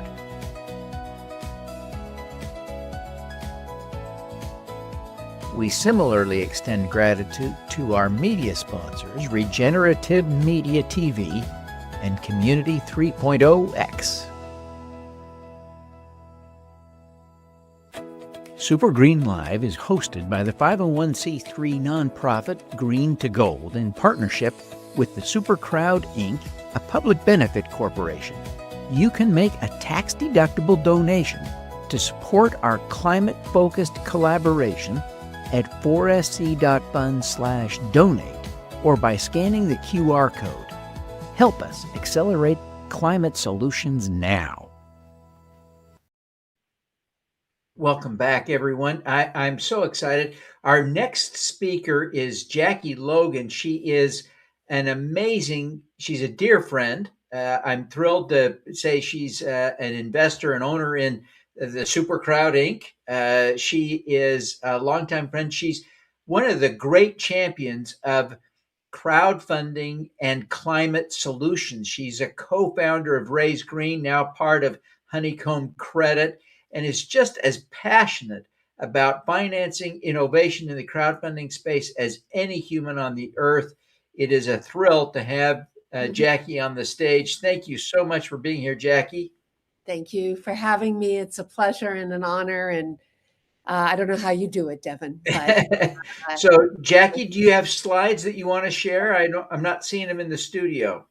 I uploaded them to the slides section. Okay, then you should see them on the list there. Tap the list where it will. There we go. Now I can put them on the stage with you. All righty. Thank you so much. Excellent. And do I forward the slides, Devin? Oops. Yes, okay. You do. If you can, you should see a little arrow when you. There you go. I see it. Wonderful. And let me just get rid of this. Okay. Well, hello, everybody. In freezing Northeast here, I'm sitting here in New York City. Hope everybody is well and have been enjoying the day so far. So many good things. So the title of my talk is The Multi-Million-Dollar Opportunity Hiding in Reg CF. And it's there. So I just want to start with a simple observation. Many climate projects don't fail because the technology doesn't work. They fail because the capital shows up too late or doesn't show up at all. And I've seen this in my last 6 years working in this space, in the crowdfunding space. Solar, storage, EV, charging, microgrids, some resilience hubs, projects that would get built. The technology is proven, the demand is real, the economics work, and yet many of them stall right at the beginning because they just don't have the capital to get them to a place where they can be financeable. And what I want to share with you today is simple. There is a multi-million-dollar opportunity hiding in Reg CF right now. And if we use Reg CF differently and intentionally, we can unlock projects, lower bills, reduce emissions, and in the near term, and believe it or not, potentially add to grid reliability. So let me take you on the journey with me. So we know that Reg CF, it's already playing a critical role in climate finance, but it's mostly in one lane. It's done a lot of remarkable things for climate startups. Equity crowdfunding works, we've seen that. But when we look at deployment of projects, solar, storage, EV charging, and infrastructure that actually cut emissions now, in tried and true technology, those projects are still a very small share of Reg CF activity. And that's the opportunity. The reason this opportunity exists is that small climate innovation isn't just one thing. It's actually, I see it as simplistically as two very different problems. First, it's the new technology, right? It's the technology creation, the new ideas, the new companies. You're going to be hearing from them throughout SuperGreen, new breakthroughs, and safes, equity nicely fits this category. And in fact, 85% based on King's Crowd, most recent 2025 look back, that's crowdfunding today. It's really 85% equity or equity-like offerings. And for climate companies with long horizons and potentially incredible growth, could save the grid with one new product idea.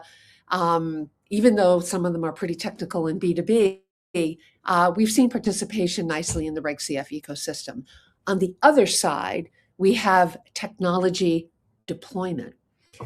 That's where we're talking about proven tech, real assets that can be rolled out in the near term. Revenue projections can be based on historicals. These typically come in the form of a project. And these projects can support debt.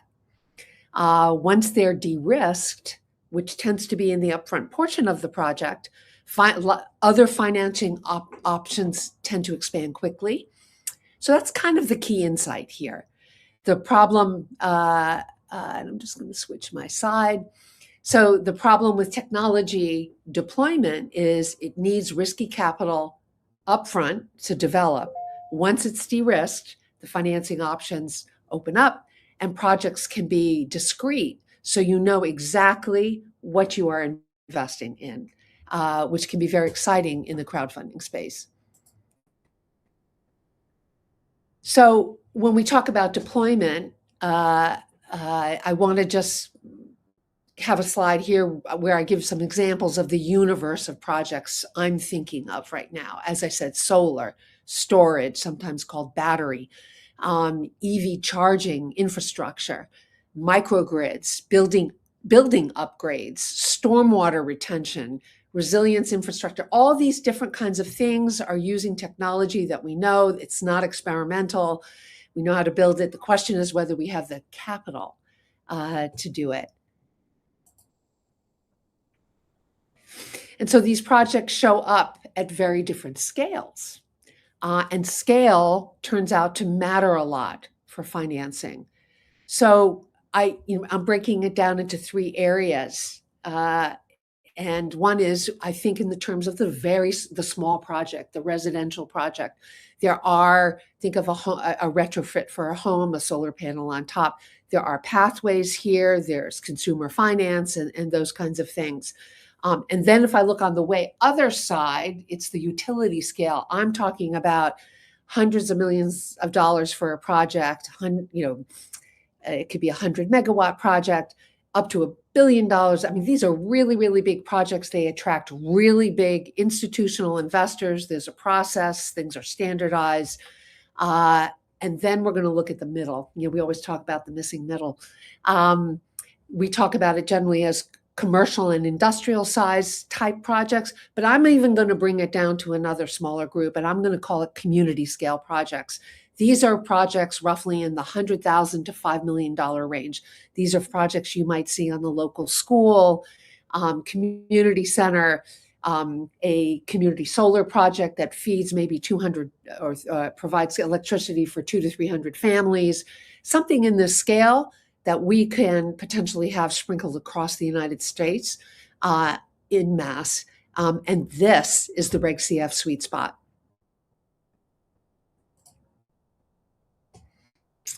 And so let's talk a little bit more about why community scale projects struggle. These projects, they carry many of the same challenges as a utility scale project. They need permitting, interconnection, engineering, a lot of these things, but without the scale that attracts institutional capital. So many of these projects are being developed by smaller companies without the broad access to capital markets and internal resources that could actually spread out these costs. They don't fit venture return expectations, and they're not de-risked yet enough for banks generally. And if they are even big enough for a bank to care, that is not an unusual problem because banks sometimes have minimum thresholds. And also what we have found in my experience is that in talking to developers, that many of the banks that are very regional or local, they may not have the expertise even to lend to this sector. So what is the result? They need early capital, these projects, to reach the point where traditional financing can become possible. And when that early capital isn't available, basically projects just don't happen. Couple of moments about I'm talking about early stage, the life cycle of a project. And where I'm really, really focusing in on is this development and into construction area. These are the earlier stages of the project. Once you get into operation, then we're working with a known and true and tried and true technology. There's a plan that has been put in place typically before it gets to actually operation for how is it going to get financed and who's going to be paying electricity, et cetera, et cetera. But it's that early stage where there's a dearth of opportunity to actually finance that. It is the risky area, right? You've got to do the permitting, interconnection. There are unknowns that are being vetted out here, but we're also talking about a process that people have been going through and working through for a very long time. And it is this early capital that if you can't get it, there is no project. And I'm going to go to the next slide. So I think the question is, why does debt work for projects? And, I like to think about it this way. The risk here is not really focused on the area of like, oh, will this technology work? It's really about execution risk. These assets exist out there to purchase and develop. The revenue is potentially very near term. The timelines are generally known. And you can predict expected cash flow with reasonable accuracy. Of course, there's always risk in everything. We're talking about short maturities. And this is a great opportunity for in the crowdfunding space where these are illiquid assets, right? They don't generally trade. You buy them to hold them. And this capital need is actually short term. And there is the opportunity for interim payments, interest payments. And all those things offer to the crowdfunded investor an opportunity.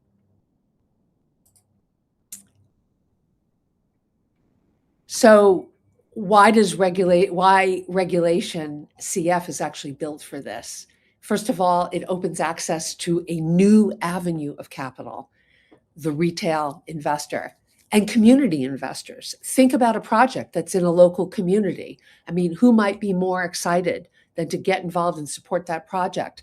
But the folks and the everyday people that are in the community. And the wonderful thing about Reg CF, this is the vehicle to bring in everyday folks. It fits in the range where Reg CF works, 100,000 to 5 million. It offers flexible structures. We know that Reg CF is not going to the actual issuer defines the structure. It is not an outside organization that's going to come in and do that. It can actually work for the project. And Reg CF capital can plug in super easily into traditional capital stacks. It can be senior, subordinated, secured, unsecured. There are a lot of different ways this can go about. It can be executed, and that gives it a tremendous flexibility to plug into traditional ways later. And as I said, it's also important because it allows communities to invest in their own infrastructure, which builds support. It can reduce pushback in a community, and it can keep returns local. Just think about paying your electric bill, and in the end, you're paying yourself. It's a wonderful thing potentially for a community. And that's when we start to think about retail investors and how coming in through the crowd, can be incredibly catalytic. And why is that? First of all, it enables impact investors to come in to invest on the local level. Where can everyday folks in the community, as we were just saying in the last slide, come in to support something that's going to get done in their community. These are tangible projects. It's something that we know where it is, we know where it's going to get built. Even if it's not in your community, you typically get a sense of where that project is going to be. And it's not abstract. And what we know about the crowd is that they are interested in two things. They are interested, this is a financial investment, and that will be looked at, but it's also the story. It's what is the purpose of the project? Who is it going to impact? And that that is very important in the crowdfunding space to the retail investor.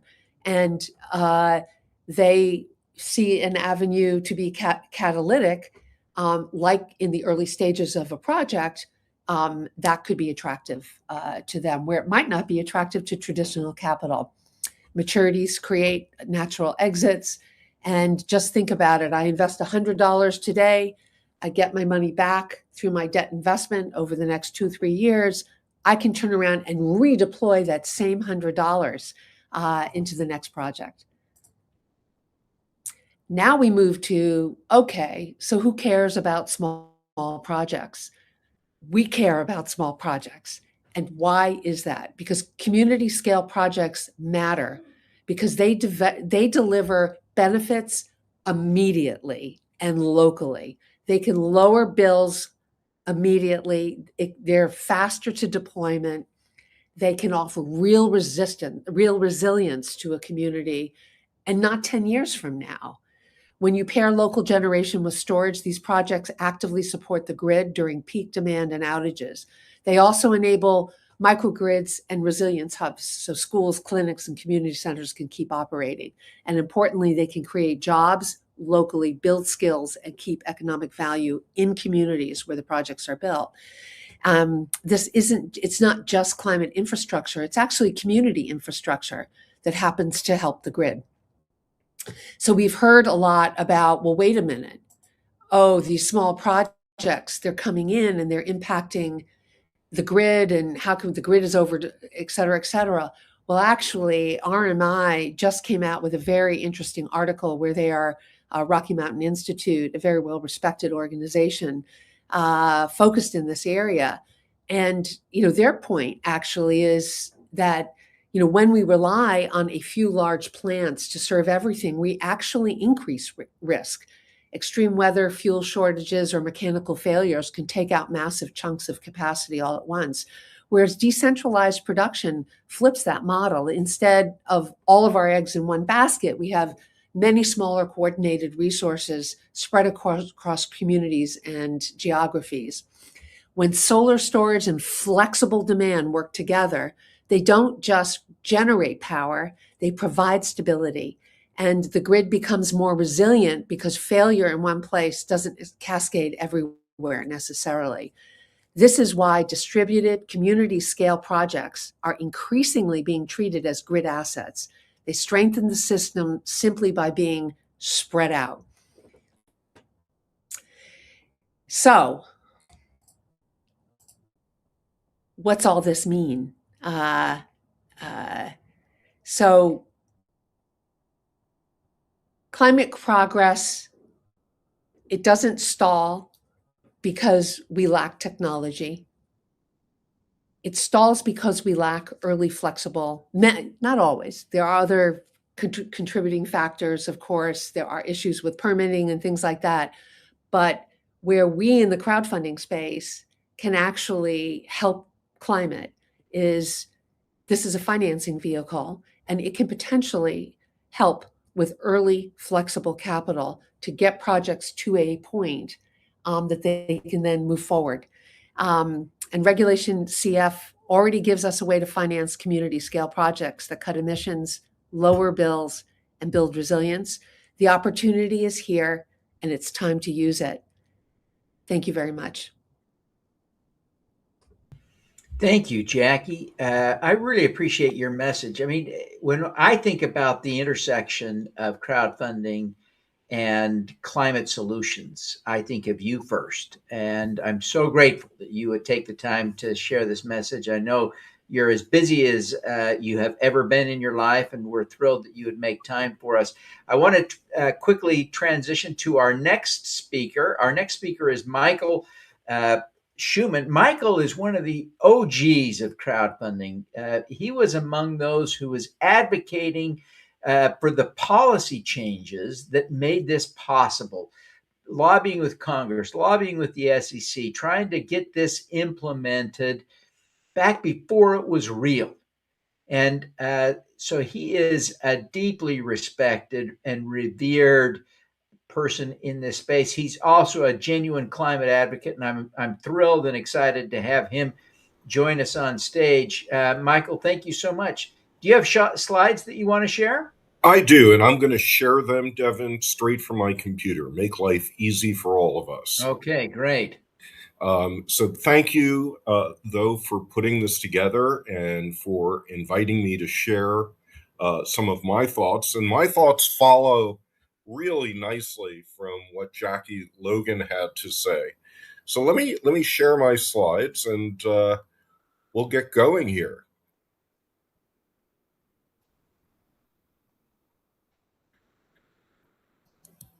Okay. So I have titled my talk, How Crowdfunding Saved the World. And I am absolutely confident that those of you who are watching are inspired about the many ways that crowdfunding can change your life. It's kind of cool. You can profit from it. You can do good for your communities.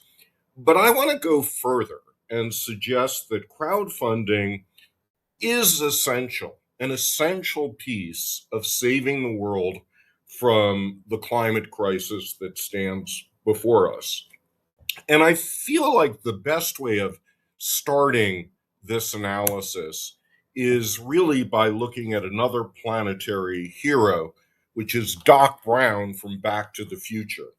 And Doc Brown had this point in the Back to the Future series where he said to Marty McFly, he said, Marty, when you go back in time, be very careful not to change any little thing in history, because you change one little thing and you never know what kind of catastrophes could befall the planet. Well, in fact, that is what we as a species have been doing with the climate. We've been making lots of little changes that are bringing us to this moment. But I would say we can turn around this paradigm as well, because there's lots of little things we can do right now to solve this problem in 50 or 100 years.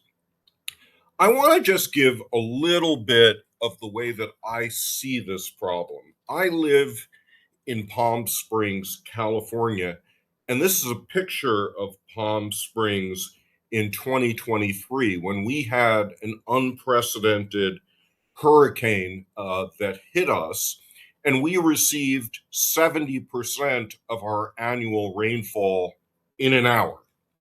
Now, I'm not going to bore you with all of the horribles that come from climate. You know most of them already. We face losses of ocean integrity, losses in agriculture, new pests, new viruses. But we can see already in our communities the kinds of damages that are occurring. If you go back a year ago to the great fires in Los Angeles, the damage estimates now are as high as $275 billion from that event. Those fires knocked out about 12,000 structures and displaced 150,000 people. No place is safe from climate catastrophe. This is Asheville, North Carolina. They thought their area was safe. You think your area is safe, but in fact, Hurricane Helene came through and affected another $60 billion of damage in the state. In Asheville alone, about 1,000 homes were wrecked completely. 9,000 required substantial repair. The Arts District, which is really the tourist hub of Asheville, was very badly affected. But there's good news in all of this as well. And the good news, I think, was nicely summarized by Bill McKibben in an article he wrote for The New Yorker last July. And he pointed out that cheap energy is really having its moment. And if you think about this problem, if it was the fact that renewable energy was expensive and fossil fuels were cheap, and we had to resort to more expensive energy in order to solve this problem, it becomes a really hard sell. But that's not the case. The case is that solar energy in particular has gotten cheaper and cheaper and is the cheapest form of energy that is now available. Bill points out that the first terawatt of solar energy took, about 60, 70 years to be deployed between 1954 and 2022. The second terawatt of solar energy was deployed in 2 years between 2022 and 2024. And in the year 2025, we have deployed the third terawatt of solar energy. This is a dramatic transformation. This last year, about 96% of all of the new energy demand in the world was met by renewable energies, primarily solar energy. And in my own state of California, in May of last year, it was a year that we produced in solar energy 158% of our energy requirements with our local energy deployments. Despite this opportunity, we have a just hard to imagine, hard to understand national set of policy abdications. We have a president who pretends that climate disruption is a hoax, pretends that fossil fuels are cheap, and has worked very hard to try to thwart the effectiveness of renewables by undoing the Inflation Reduction Act and the various tax credits that individuals had to incentivize installation of solar, to undo offshore wind projects, to put additional tariffs on solar equipment coming into the country from China. Now, you'd think that all of this would stifle the renewable energy industry. But the interesting fact about last year is that renewables still had their best year ever. And it's going to continue because, honestly, no amount of bad national policy can repeal the gravity of pure economics. And that gravity is evident in what proved to be my own best investment. So this is a picture of my house in Palm Springs that my wife and I moved into 3.5 years ago. And we decided to put solar on our roof, and you can see it right there. That investment was about $22,000. And we borrowed that money from our solo 401k, which is something I spent a lot of time writing about. And here is what the economics of it look like. Because over a 10-year period, you can see that we have avoided $7,000 of utility costs from Southern California as Edison here in the desert a year. And in year 10, our rate of return is going to be 22% per year. I challenge anyone who is watching this program to point to me another kind of investment that reliably can get you a 22% rate of return. Now, it is not enough for individuals to do this on their own. And this is what I think was the primary message that Jackie Logan had in the previous talk. Jackie pointed out that it is important that we scale up.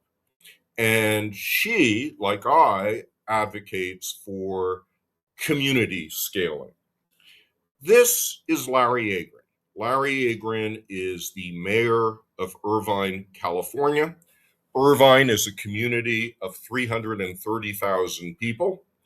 And I have just finished an analysis for Irvine. It has not been published yet, but I want to give you a few little sneak previews of the analysis. But Larry said in his last State of the City sermon that he wanted to solarize every house and every business in the city of Irvine. He was inspired by a bunch of cities around the world that have done this, cities like Barcelona, or cities like Freiburg in Germany, or cities like Dachau in China. And here are some interesting numbers to think about. If the 330,000 people living in Irvine continue to buy their electricity from Southern California Edison over the next 20 years, they will be spending $48 billion. The cost of completely solarizing the city, and it is possible, there is enough land space and roof space to do complete solarization. The cost would be $9 to $12 billion. And surely it is worth investing $12 billion to avoid the expenditure of $48 billion. And this just underscores a point that Jackie made, which is the obstacle is not technology. It's not even policy. The obstacle is how one deploys the capital. And every $1 billion that we can save residents of Irvine from expending is going to generate 21,000 jobs there and bring into the city of Irvine $15 to $25 million of new tax revenue. So it is an extremely productive kind of investment. And here's one other number to keep in mind.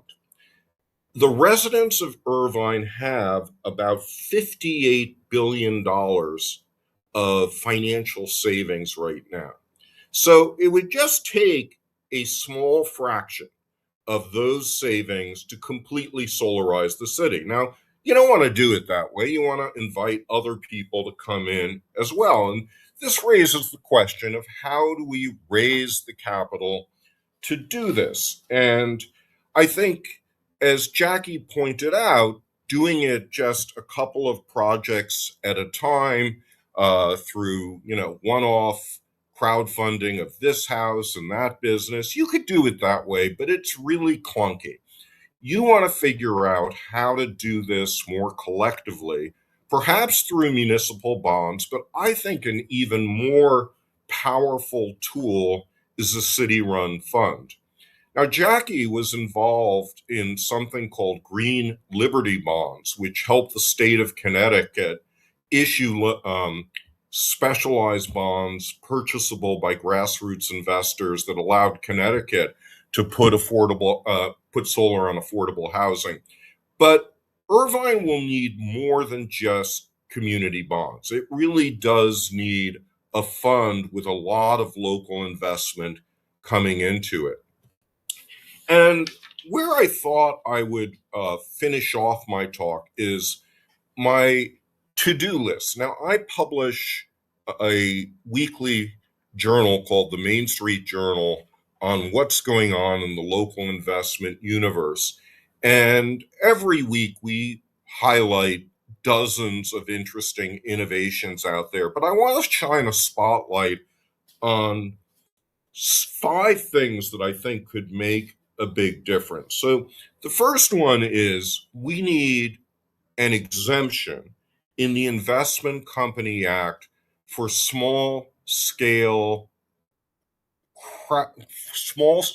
funds that communities can deploy for problems like this. And we've been talking about energy, but it should be deployable also for housing or for food kinds of innovations. Brian Becken, who is a great attorney with Pathlight Law, has been pushing for the Securities and Exchange Commission to issue a no action letter that would allow states to exempt these small scale investment companies, and that would speed up implementation of what we're talking about. The second challenge is getting more efficiencies from scale. And one of the paradoxes in the energy sphere is that while it is most efficient to implement solar projects at the community level, a lot of the securities work needs to be done at a state or national level. And consequently, Janice Shade, who is my colleague in the Bard Green MBA program where I teach, Janice is developing a company called Fundamenta, which is kind of creating a plug and play functionality for community funds to plug into a national support service that does the legal work, the accounting, the insurance, and really, again, can speed up the implementation of these funds. A third innovation is investment tax credits. Chris Miller, who is the chair of the board of the National Coalition for Community Capital, has been pushing where he lives in the state of Michigan for implementation of a 50% tax credit for local investment up to about $3,000 per year. It is likely to become law over the next year because both Democrats and Republicans love this idea. And to give you a sense of what the cost effectiveness of this kind of tax credit is, a very similar tax credit was implemented in the province of Nova Scotia in Canada in 1998. And there recently was a study of, well, of course, the government loses some money with tax credits, but jobs are created because of the investment that comes out of it. And what was the cost per job? Well, as a point of comparison, the typical bid for an Amazon second headquarters was $500,000 to $1 million per job. What they found in Nova Scotia is that the cost of a job with this kind of approach is $500. So we know that this is a cost-effective form of economic development. And this, of course, can incentivize people to participate in these local solar supporting funds. Number 4 is reforms of 401k law. And there is a lot that we can do to make it easier for people to use tax-deferred money for these kinds of investments. This is why I wrote my book, Put Your Money Where Your Life Is. But we need to make our retirement funds more portable. We need to allow them to be converted into self-directed IRAs and solo 401ks so we can target them on local investments. And the last innovation I want to mention has been led by Hunter Lovins, who has a project right now called CopX. And it's all about creating a platform where cities around the world can share state-of-the-art technology, policy, and financial innovations. We should view the tens of thousands of cities worldwide as laboratories for saving the planet, much more important than the COP process that only involves nation states. And the philosophy we should bring to this as communities is to innovate locally and share globally. And crowdfunding is certainly a part of this. I think the last thing that I want to say is just if we go back to Doc Brown, at the end of the first Back to the Future, he was asked, "So, Doc, what's going on in the future?" And Doc says to Marty McFly, "Your future is whatever you make it. So make it a good one." Thank you very much. And Devin, I'm going to. Fantastic. Michael, thank you so much. It's just been such an honor to have you. And I love your message. It's so apropos of what we're doing today. Thank you very, very much for being here. I am thrilled to have had you. I invite you to pop over to the backstage area and meet with our VIPs. We've got an active discussion going on there. Doug, welcome. We're thrilled to have you. Let me introduce our next speaker, folks. Doug Wilmore is the CEO of WorldTree, and I can't think of a company that has raised more capital for a direct climate solution via crowdfunding than WorldTree. So when we talk about crowdfunding for climate solutions, we may now be collectively in the presence of the great guru himself. So everyone pay attention. No. Pay attention to what Doug has to say. Doug, let's see. I think your slides are in the studio. Let me grab them for you. Yep, they are. Thank you so much, All righty. Kevin. All righty. Take it away. Great. Really appreciate it. Great to be here. And thank you so much. I'd love to tell you about the WorldTree journey, about especially what we've learned, what we've won with, what we've lost with, and where we're at now, and what the future looks like for us. The first thing that I'd say is,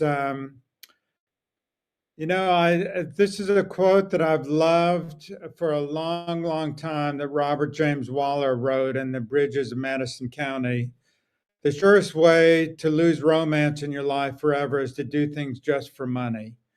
And one of the great things about many people listening in on this call, many people in Devin's network and ecosystem, is we all have a purpose. And we at WorldTree really lean into that purpose. We try and connect everybody's purpose in life with what we're doing and what we're up to, what they're doing, not only our employees, but also the people investing in us. And so we're not saying this replaces returns. We emphasize that our goal is to provide strong returns, but we don't do it without the impact and without the focus that we have on other reasons for why we're at work and what we're doing, why we're doing what we're doing. So WorldTree, I tell people that we represent the most complex, efficient carbon capture technology on the planet, and it's called tree. And it really is amazingly effective, very, very complex. But trees and other nature-based solutions draw down tremendous amounts of carbon. And the thing I tell people is, we have all sorts of things we can do for the planet and for climate change, and we need to do all of them, not just one. In the top 10 are trees and tree-based solutions and nature-based solutions. And unless we solve our nature crisis, we won't solve our climate crisis. So we created a really unique program 9 years ago, almost 10 years ago now. We've now grown to over 8,000 acres. You can see it, over 375 farms. We've partnered with retail investors, a lot of crowdfunders, as well as with small farmers to grow trees. And specifically, I'll show you this next slide here. Let's see, this one right here.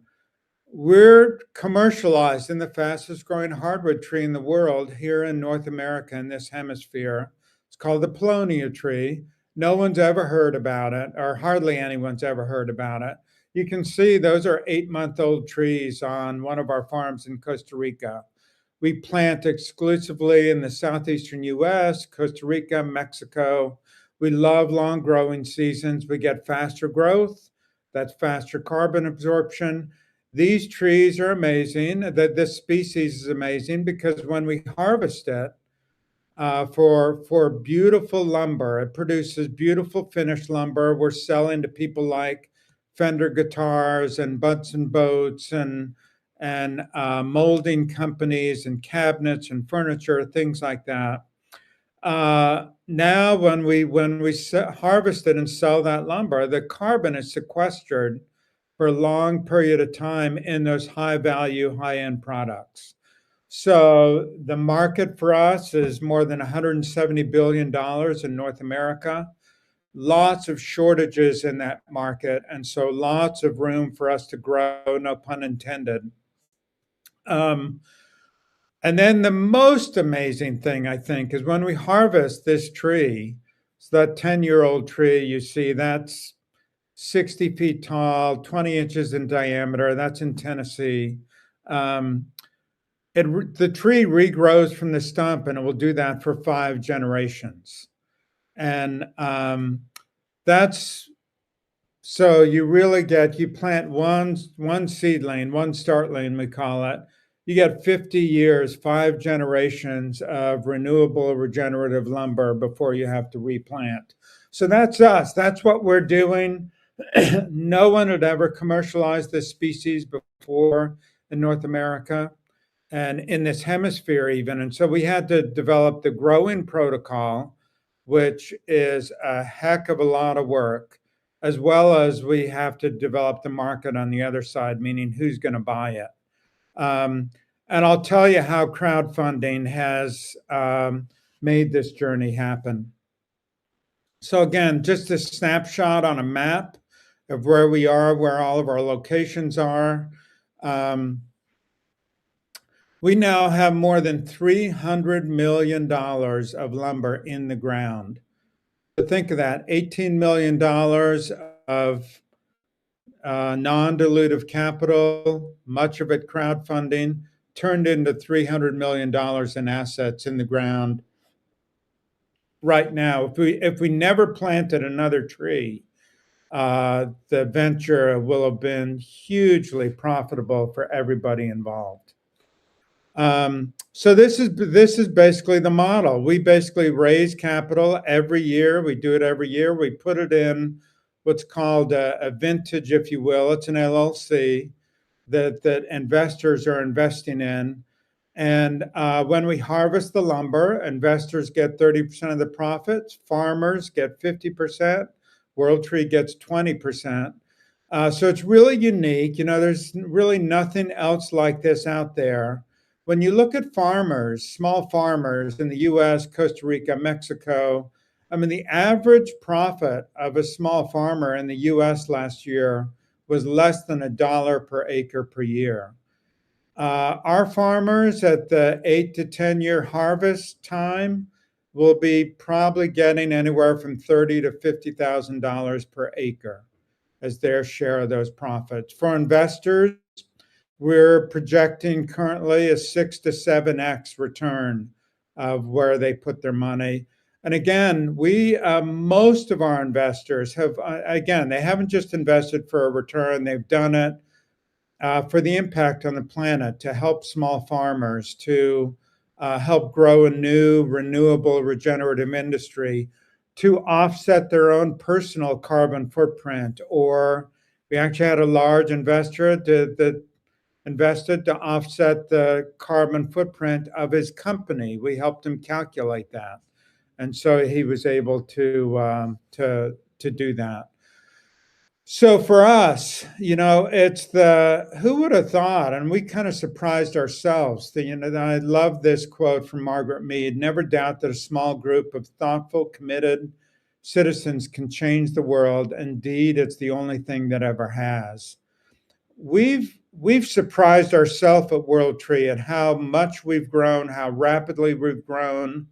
The fact that we just started plugging away every year, and before you know it, we have more than $300 million in lumber value.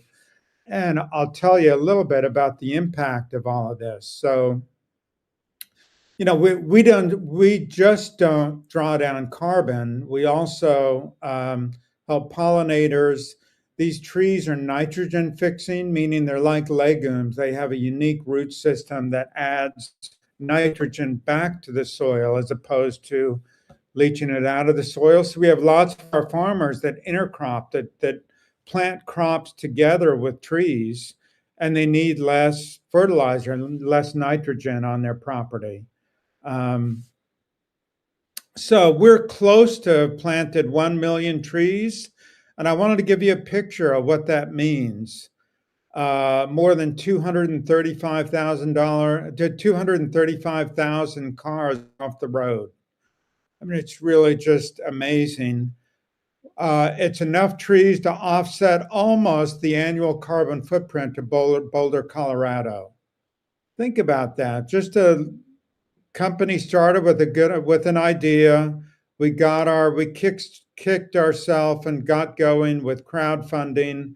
Almost all of that $18 million that we've raised started with crowdfunding. Chunk of it obviously in Reg Ds, but many of those people started as small investors from a crowdfunding round. And to think where we've gotten to where we are, and we have big dreams on where we're going to go from here, but this 8,000 acres, almost 1 million trees, it's already made a huge impact for everybody involved, farmers, investors, World Tree, and then of course the climate. So these are the profits we expect to pay out to farmers over the next 10 years, to farmers and to investors. So you can see for investors, 18 million turning into 127 million over the next 10 years. That's pretty darn good when you look at what we're expecting and what we're seeing in the market. So some of the challenges we've had, and I want to speak to some of this. Climate change is complex, and solutions to climate change are complex. And many investors dislike complexity, or they don't like investing in things that they don't know about. And so for us, we're always at work, and I'll speak more about this later. We're always at work to investigate, or I shouldn't say investigate, to educate our clients, our investors, people in our network. We have many people that learn about World Tree 1 year and invest a second year or a third year. We're unique in a way that people aren't investing in equity per se. We actually have an investment round every year. And so someone can hear about us and they can educate themselves and learn and then invest a following year when they feel more comfortable, or they see our performance or what we're doing or what we're up to.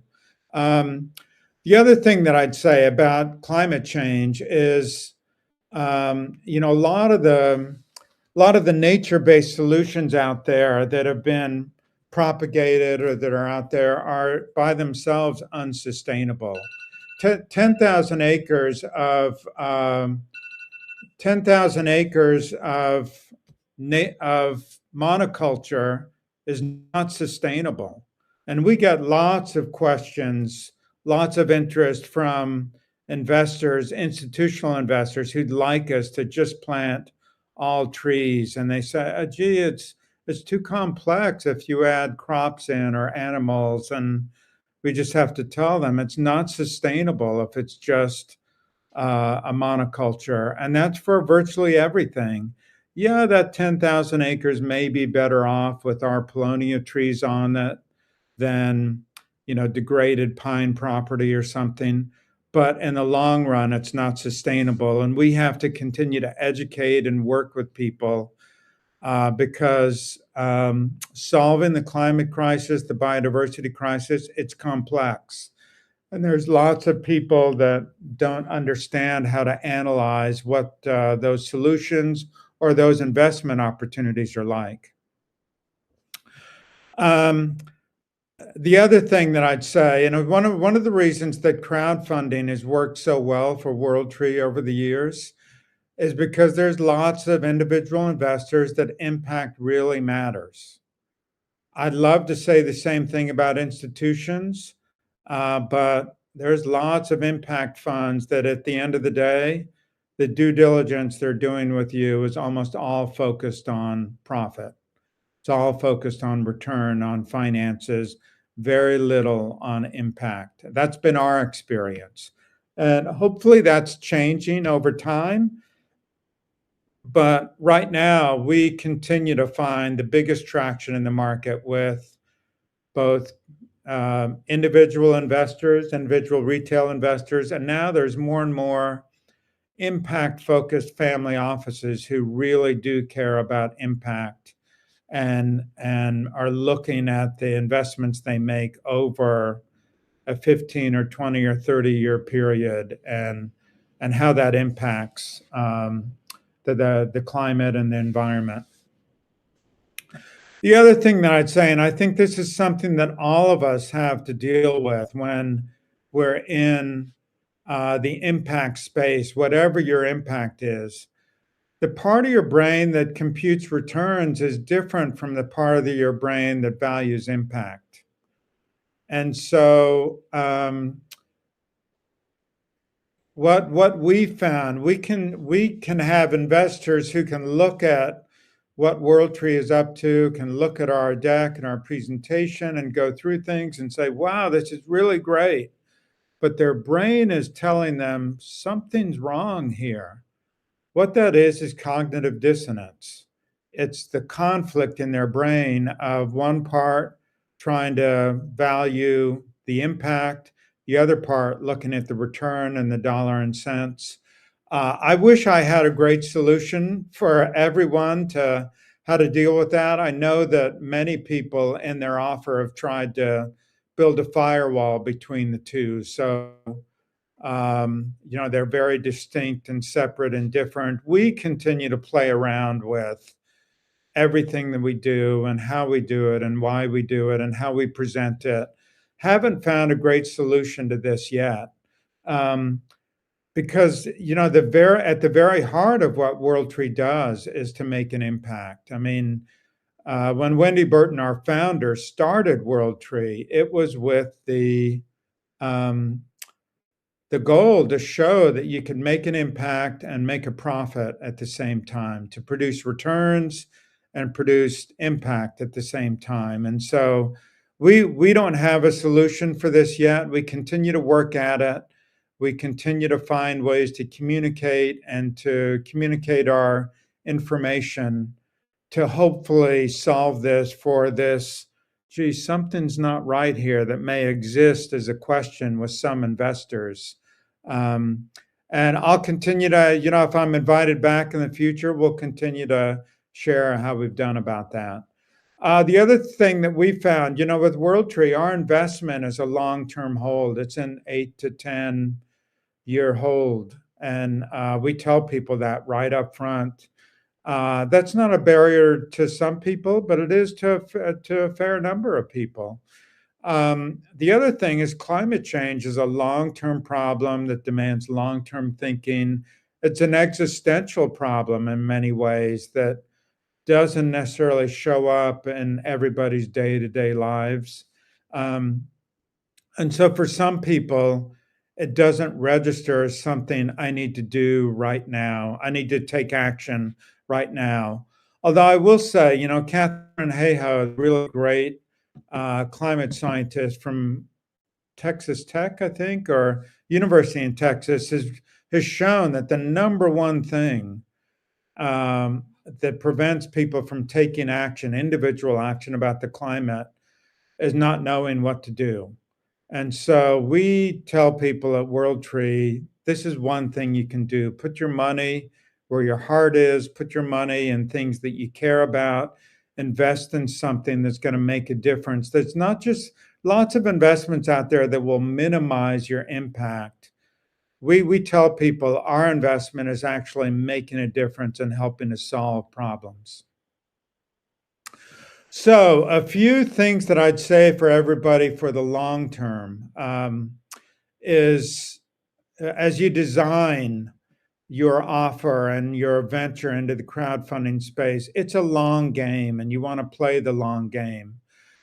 So, number one, you want to engage at all times. This isn't very, very rare. I mean, I've talked to many people who think that great, I'm going to open up on this platform and it's the if you build it, they will come kind of thing. And it just doesn't work that way.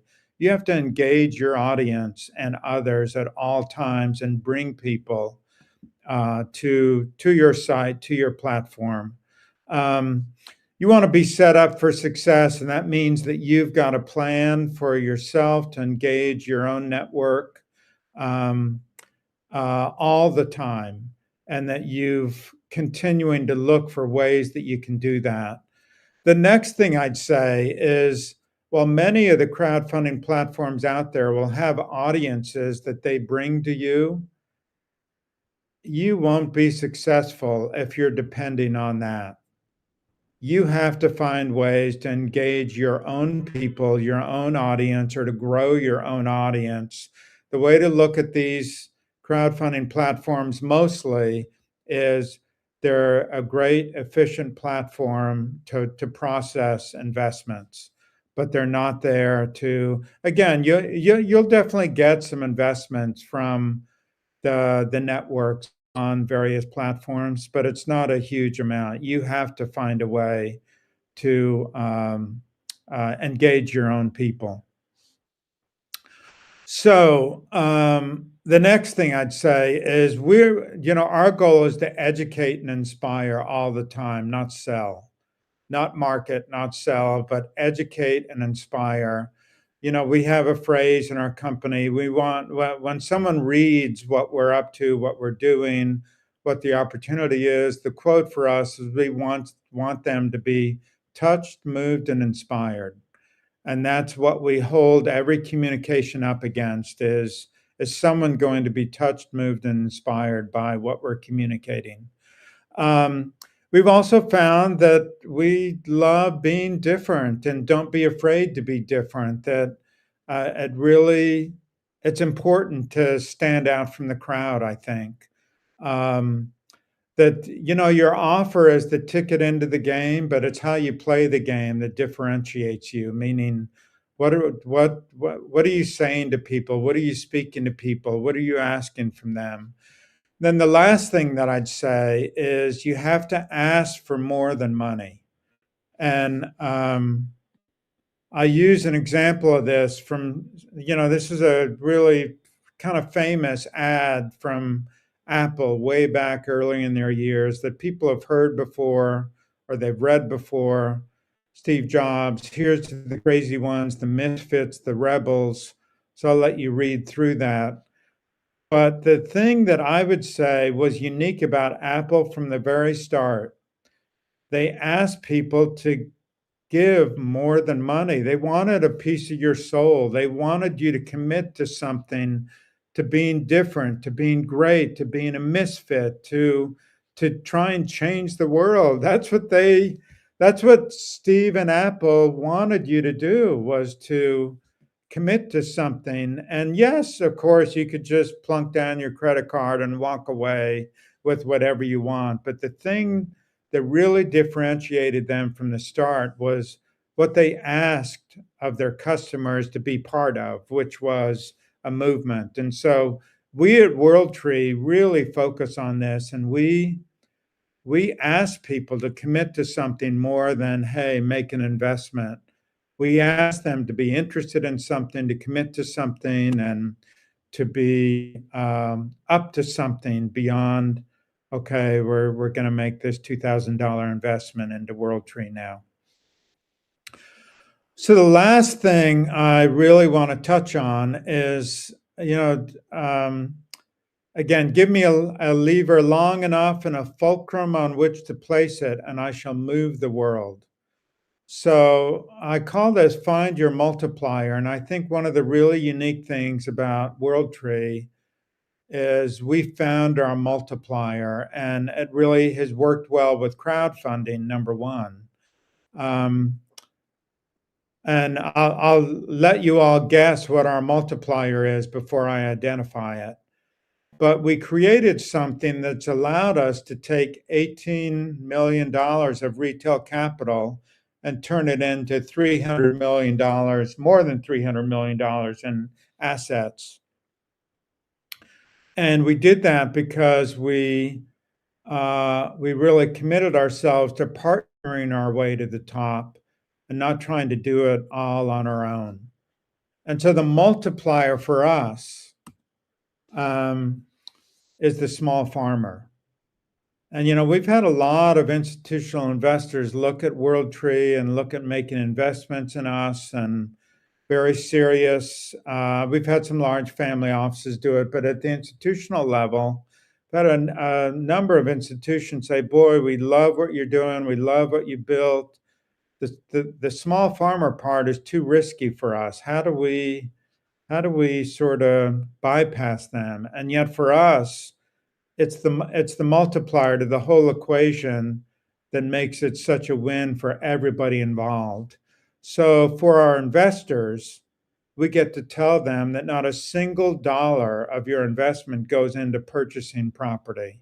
It all goes into planting and maintaining and harvesting renewable lumber. Every dollar goes into that. And it's what has us have more than $300 million worth of assets for them, is because we partnered with small farmers. And, you know, again, I would also say we undervalued how important the small farmer would be to our investor journey. It's probably close to half of our more than 3,000 investor base now, who the key reason they invested was to support small farmers. We didn't anticipate that at the beginning. We just thought it was a great part of the program that meant we wouldn't have to invest hard-earned investment dollars into purchasing property. And in this case, the farmers become part of the solution and part of what we're actually building. So the last thing I'd say, this is where WorldTree is growing. We have a goal to go from 8,000 acres to 140,000 acres over the next 3 years. And we're moving into more institutional capital as we've grown. That's a natural sort of evolution. Our heart will always be in the crowdfunding space, with all of our 3,000 investors and small farmers that have really got us to where we've gotten to. So with that, Devin, I hope Thank you. Useful, valuable, and certainly willing for anyone to hit me up with questions if they want to get in touch with me, or if we can be of any help to your journey. Well, thank you, Doug. It's been a thrill to have you. I'm proud to be a little investor in WorldTree. I'm glad I got in among that elite group of 3,000 people. I'm honored and privileged. Thank you so much for making your time, Guru. Thanks so much. Thank Devin. you. Thank you. Now, all right, we're going to bring back our co-host, Alan Tratner. Professor Alan Tratner is one of the original, helped organize and plan one of the original Earth Day in 1970. He's been working on climate solutions as a career, as a passion, as his work for his entire life. There are so few people that can really say that, especially with being able to say 56 years in the effort. He's going to lead a great panel discussion now, so stick around. You don't want to miss a minute of this. Can you hear me? Yes. Devin, can you hear me? Yes. Okay. Thank you very much, Devin. Wow. What a wind-up we've been doing on this morning of the first day of SuperGreen Live. So we have our panelists. Thank you for joining us, Christopher and Brian. The people from Overnova had some issues with getting an investor, so we didn't want to disturb that. But anyway, this is a great session. Let me explain to you what we're trying to do today. We want to talk, it's called Spark to Startup, how the venture gets going from that first interaction, that first inspiration that people have. This is one of the juiciest things that happens to me in our Green to Gold incubator, and that is we have people from around the world, both the for profits and nonprofits, that come with great ideas. And they have inspirations and from all kinds of things in their daily life or things that they've learned about or things that they're dreaming about or whatever it might be from their children, from their friends, their family, but wherever that, or their imagination, which in my lectures around the world, I used to say that everybody's an inventor. You just got to discover it. It's part of what's part of our genius and humanity. Otherwise, we'd be all running around, maybe even without the club and the loincloth. Everything is invention, okay? And how we do it.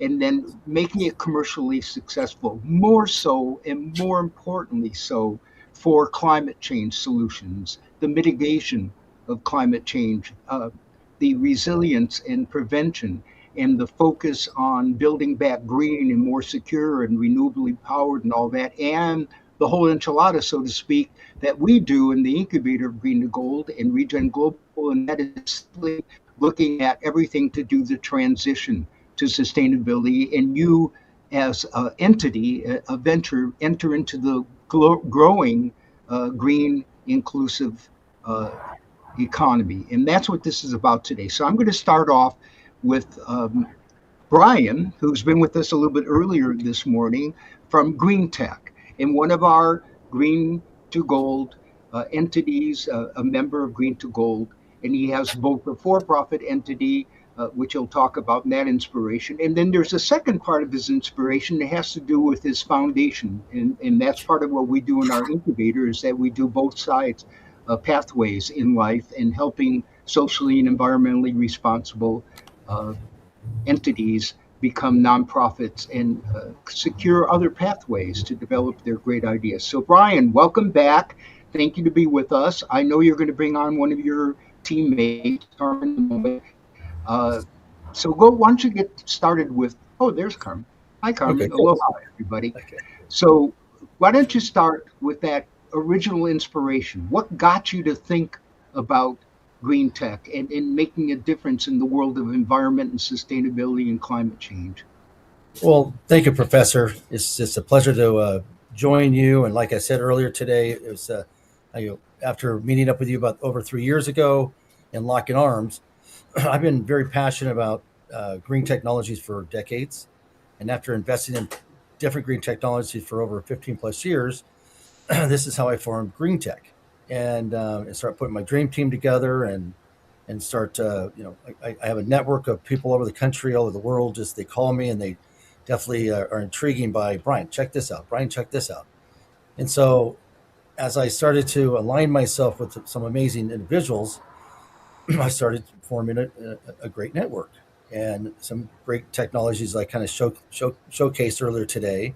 That we have a battery technology that it's not ours. It's a proven technology that we're like a magnet to all these amazing green technologies. And a few of them that I could share with you on high level is, graphene is a technology that I've been vetting out for 15 plus years, and I just knew that it was going to start hitting the mainstream and in the green space or the renewable energy space. Definitely, batteries are definitely a main source for our economy. And instead of using lithium, because everybody does use lithium, and as we start pivoting into a new, another sector of this technology, graphene is starting to get some energy in the market. And so I'll kind of give an example. So lithium batteries, residential or even utility, there's about 5,000 to 10,000 cycles. Okay, and sometimes unfortunately they blow up. On graphene, this one company that we're working with out of Europe, they're bringing their technology, they're building their manufacturing right here in the United States now, and they do about 500,000 cycles. So that's a game changer. And some of the people that are talking right now is just like, this is too good to be true. But on a positive note, we're starting to check with some of these data centers that are looking for this kind of technologies, and they're all about innovation, long term. You know, um, I shared with you guys earlier that you know, the fires were happening down in Southern California, and some of my network reached out to me, and for me to be on stage like this and kind of demonstrate that these technologies are working, I had to fly out to Florida to get a better understanding of this technology and really give you, Professor Allen, that you were helping us vet this technology out and give the certainty that we could actually deploy this in Lahaina or into LA or into future disastrous places that happen. So it's exciting that this technology with this manufacturing company that's building these Lego blocks that are, it's amazing that we could build a 1,500 to 2,500 square foot home in less than 72 hours. The infrastructure side of it, for sure.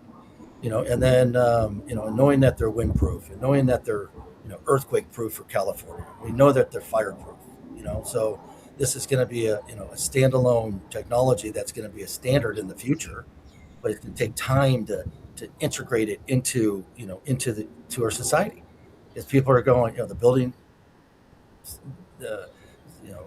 permits and the building codes and stuff like that, they're not aware of it. But especially here in California, there's it takes we're a year into it, and I know it's taken you over 6 months on your side to vet this technology out. But these are passionate. These are exciting, solutions for the market. These are exciting to know that I'm spearheading with some of these companies that I work with because of our mission of making a difference on the planet and making a difference, and making a impact, and giving people a real live solution, that we have. I mean, that we've been, aligning ourselves with, and knowing that we can help bring it to the market. So I'm passionate about that. I've been doing this for 15 plus years. I mean, I know you've been doing it for 50 something plus years, Professor, but I mean, I know there's technologies, that are coming our way that are not even in my ecosystem today, but because of the brand that we're building, of the ecosystem, and you know, uh, we know that as we continue building this market, we're gonna make some headway, and we're already doing it. We set a nice foundation. I have my Carmen's right next to me. She's my business development business partner. She's knee deep with me on this. I have a handful of other people that are definitely very excited about what we're working on. I just happen to be up in Utah as we're planning this trip, and there's I'm with about 8 of my solar guys, on the solar side, and I'm educating them about, because they go door to door and they're out there pounding the payment, throughout the year, and I'm educating them with this green technology of a solar film to increase the output of all solar panels up to 30%. And that's a game changer. This is another green technology partner that we have, that we invested with them about 2.5 years ago, and we believe that this solar film will hopefully be in the market here this next year, and to help retrofit existing homes, and give them the increase of production and give them a lifespan of over 10 more years. So I'm all about innovation. I'm about aligning myself with the right people, with integrity, and bringing it and helping to bring it to the market with your help, and synergizing with some amazing people out there. So hopefully that answers your question on that. Yeah, that does. What's all I want to add to this, in that every time you listen today and throughout the 3 days of Super Green Live, everybody should understand the people that are creating ventures that are going to make more good green jobs. That's part of this whole creation of the inclusive green economy, from the community sides all the way up to national levels. And that's how we're going to make this biggest change, how we're solving some of the technological issues that can mitigate climate change. So it's wonderful. Brian, I know you're going to be having to leave us, but Carmen will stick with us for questions and answers.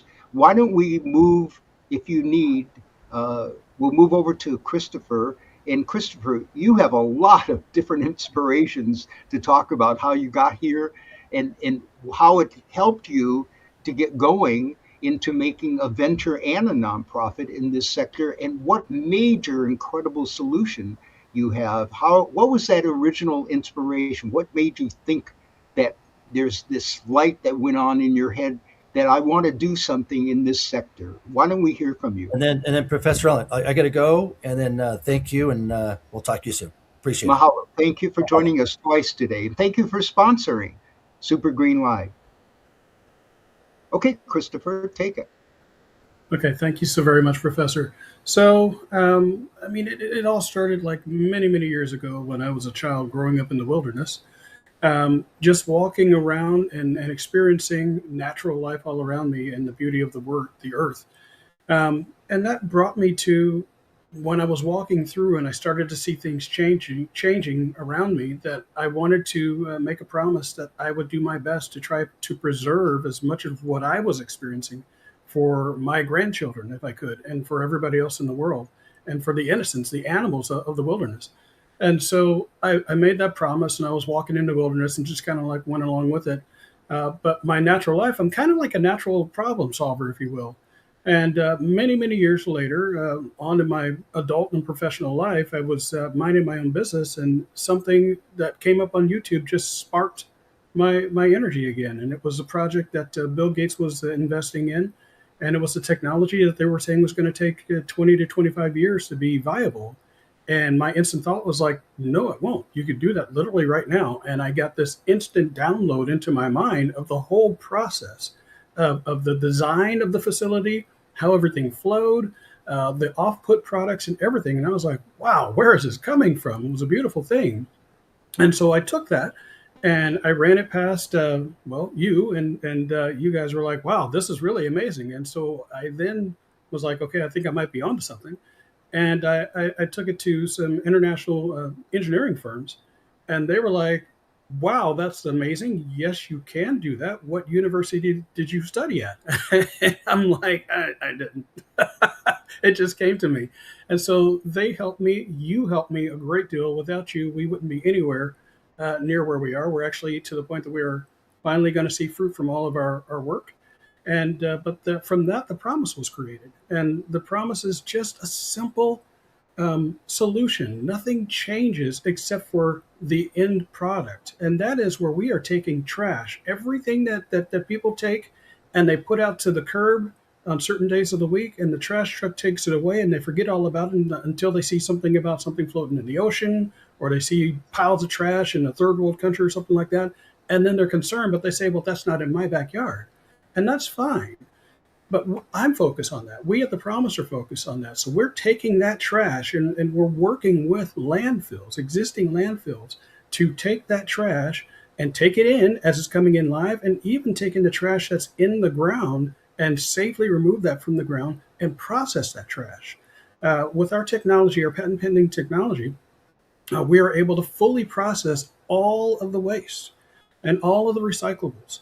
And we're able to process 99% of that. 1% that's left over is an inert carbon neutral slag that can be used for building materials. Everything else we are using for green, to produce green products, for eco-friendly products, carbon neutral products, that can be used and sold in market. But again, the change for the common person is none. In fact, with us, if you go through our process, you don't have to worry about, well, what number plastic do I need to put in this color box or anything. I just put it all in one place. It makes it easier for the trash collectors. It makes it easier for you. And the trash comes to us. We separate it all out. We process everything.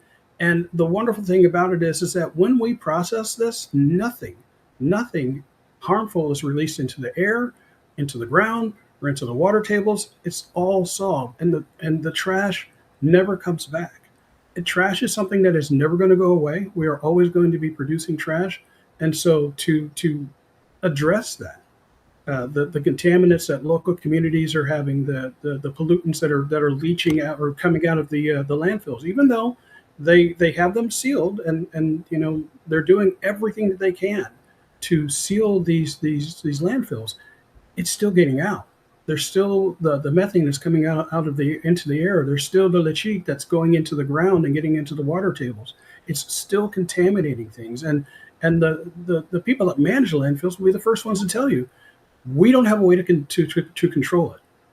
And so we are that solution. We're not taking away the landfill owners the ability to still be profitable. In fact, we're actually making them more profitable by taking away the management cost and the compliance costs that they go through. They still get to work with their tipping fees, which is where they generate a lot of the revenue.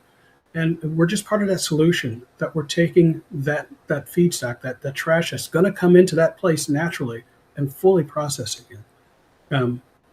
That's just the simplest solution that I could think of, and it just solves all the problems. And I do want to actually sidebar there in a second that well, maybe I should do that and then let you talk a little bit about the inspiration of your nonprofit that's also called The Promise and how that came about. Because doing the venture allows you to actually, if you're profitable and successful, to actually do a mission. And missions are part of what nonprofits do in a real world situation of working with communities, working with particular targets. And I do want you to talk about that. And then I'm going to ask the same question about inspiration of Carmen. But I want to make mention of this. What has happened here, what you're hearing today, is essentially there are different ways that inspiration, that spark, comes to people in their everyday lives, sometimes out of tragedy, out of joy, all kinds of interesting things, and in communing with nature, as you mentioned about when you were younger. All that are just good sparks, and they're not the ones that destroy anything. They are building something, and that's what we're trying to do, is build a future for this planet that's in balance and harmony. I will go back and just relate that at one point I was appointed by the mayor of Los Angeles, one of the largest cities in the world, and the city attorney's office, the Metropolitan Water District, Department of Water and Power, the waste pickup and everything else. You're talking about a mega city that had trucks going out and picking up all this different kinds. At that time, they weren't even recycling yet and splitting it into different constituent matters, but they were taking those trucks, and they were diesel trucks and polluting, and every day you watched them all on the freeways and everything else, adding to congestion and pollution themselves. And they went to landfills, and they were running out of landfills. And when you have millions and millions of people creating the different kinds of trash that they do, obviously recycling and buying less packaging, all those things are important in the environmental movement, but you can't escape a lot of the stuff that's happening in an organic way or otherwise. And so they tasked me to do a study. And now you're talking about maybe 30 years ago when we were looking at this. And at that time, I looked around the whole world and I said, and there was a wonderful inventor. Once again, part of what I do in all these years is helping inventors and entrepreneurs and innovators. And he said, I have a concept. And he showed me a plan. And I did a big illustration in a flow chart, and I showed it to everybody in all the agencies. And they said, can you make this work? It was a great plan. And what I had to do was identify the technologies that would make every one of those components work. And so I searched around the world and had interns helping me and staff, and we put it all together and we made a final report. And ironically, that time ago, that long ago, somewhere, and somehow in the universe, in the world of the Earth, there was somebody doing a component of that, making a product, a technology, a process. And that meant the separation of glass and optical and magnetic and ferrous and everything you can imagine, organics and all. And it was there. It was right in our ability to actually contract with that or build a company in the United States to do it or license it. And we could have answered that problem that long time ago. They passed on it. They kept everything going. And you come along to me and had the solutions in a more effective and modern, and the technology is cleaner, and you make waste to energy that powers the whole facility and gives excess energy to the local community, the utility. This was the culmination of what should have been done a long time ago. And there are so many repeated stories in the environment and climate that could have been done, should have been done, and never got done. And now, the alarms are out and we got to do it. So I wanted to thank you for that and add that little insight to that kind of power that you've done. So if you will take a moment, talk about your nonprofit, that inspiration, and then we'll go back over to Carmen. Sure. Thank you so very much for the mentions that you did make. So the nonprofit, just a little backstory on myself. I used to be an administrator for the state of Arizona Department of Economic Security, specifically over child and adult protective services. And so I was responsible for the state's clients, the contracts for the state's clients to have someplace to go to get therapy and everything like that. And so I dealt with all the different types of agencies out there. And the one common thing that I ran into were budget shortfalls and that they were just running everything for the numbers. And so that was another promise I made. I was like, if I ever got into a position to do something about this, I would do it the right way. So I wouldn't be like boxed in to how many people I could serve or how I could serve them. And again, that's where the promise came into play again, is the fact that first of all, the promise worldwide, the enterprise side is actually profitable, which is a lot of people can't say that about their projects. They need a lot of government assistance to make things happen and credits and this, that, and the other. This is actually profitable because we are actually generating revenue from our initial feedstock, which is the trash. And then our products that we are actually selling, we are actually able to control our costs because we have everything, all the catalysts, everything that we need to create these products in-house. So we control our costs, even the energy. We're getting paid to generate the energy, if you will. So the revenue potential that we have is pretty vast. And so that revenue that we're generating from the enterprise side gives us the ability to go into underserved communities, go into third world countries where they have energy scarcity, food scarcity, water scarcity, no education, and bring all of these things with us. And we can pour into these communities through the vehicle of our foundation, or our charitable foundation. And that's what it's really all about. Now we can go in and we can heal broken communities, we can heal broken people, we can educate them on how to live healthier lives, give them life skills so that they can do better for themselves and give back to their communities as well, because that's really all everybody wants. They just want a chance to do better. And there's just nothing that's out there really to help them do that. There's some programs out there and they go through the motions and everything like that, but I'm talking about real training to get people certified, to get people that they can actually produce a wage that they can provide for their families and have, better housing and give them better housing, uplift the communities, community gardens, outreach, everything like that. And so this gives us the ability to go into these areas and solve a lot of these problems for those that want to work to solve the problems. We show them how it can happen and we show them, listen, here's the money to make it happen. Step out there and do it. Don't be afraid. We got your back. And they'll do it. That's one thing that I dealt with when I was in the state of Arizona. They called me the barrier breaker. Was because I wouldn't just be like, oh, we have policy and procedure. I actually showed people. So they knew that there was actually a chance. There was light at the end of the tunnel. They could actually go out and put themselves out there, step out there on that limb and take forth the effort. And we were going to be able to have their back. So we do that now with the Promise Foundation in spades. So we can not just take care of the individual, we take care of the entire family. And not just the one family unit, like the generation above, the generation below. We can help the whole family, help the whole community heal, learn, and move and think higher.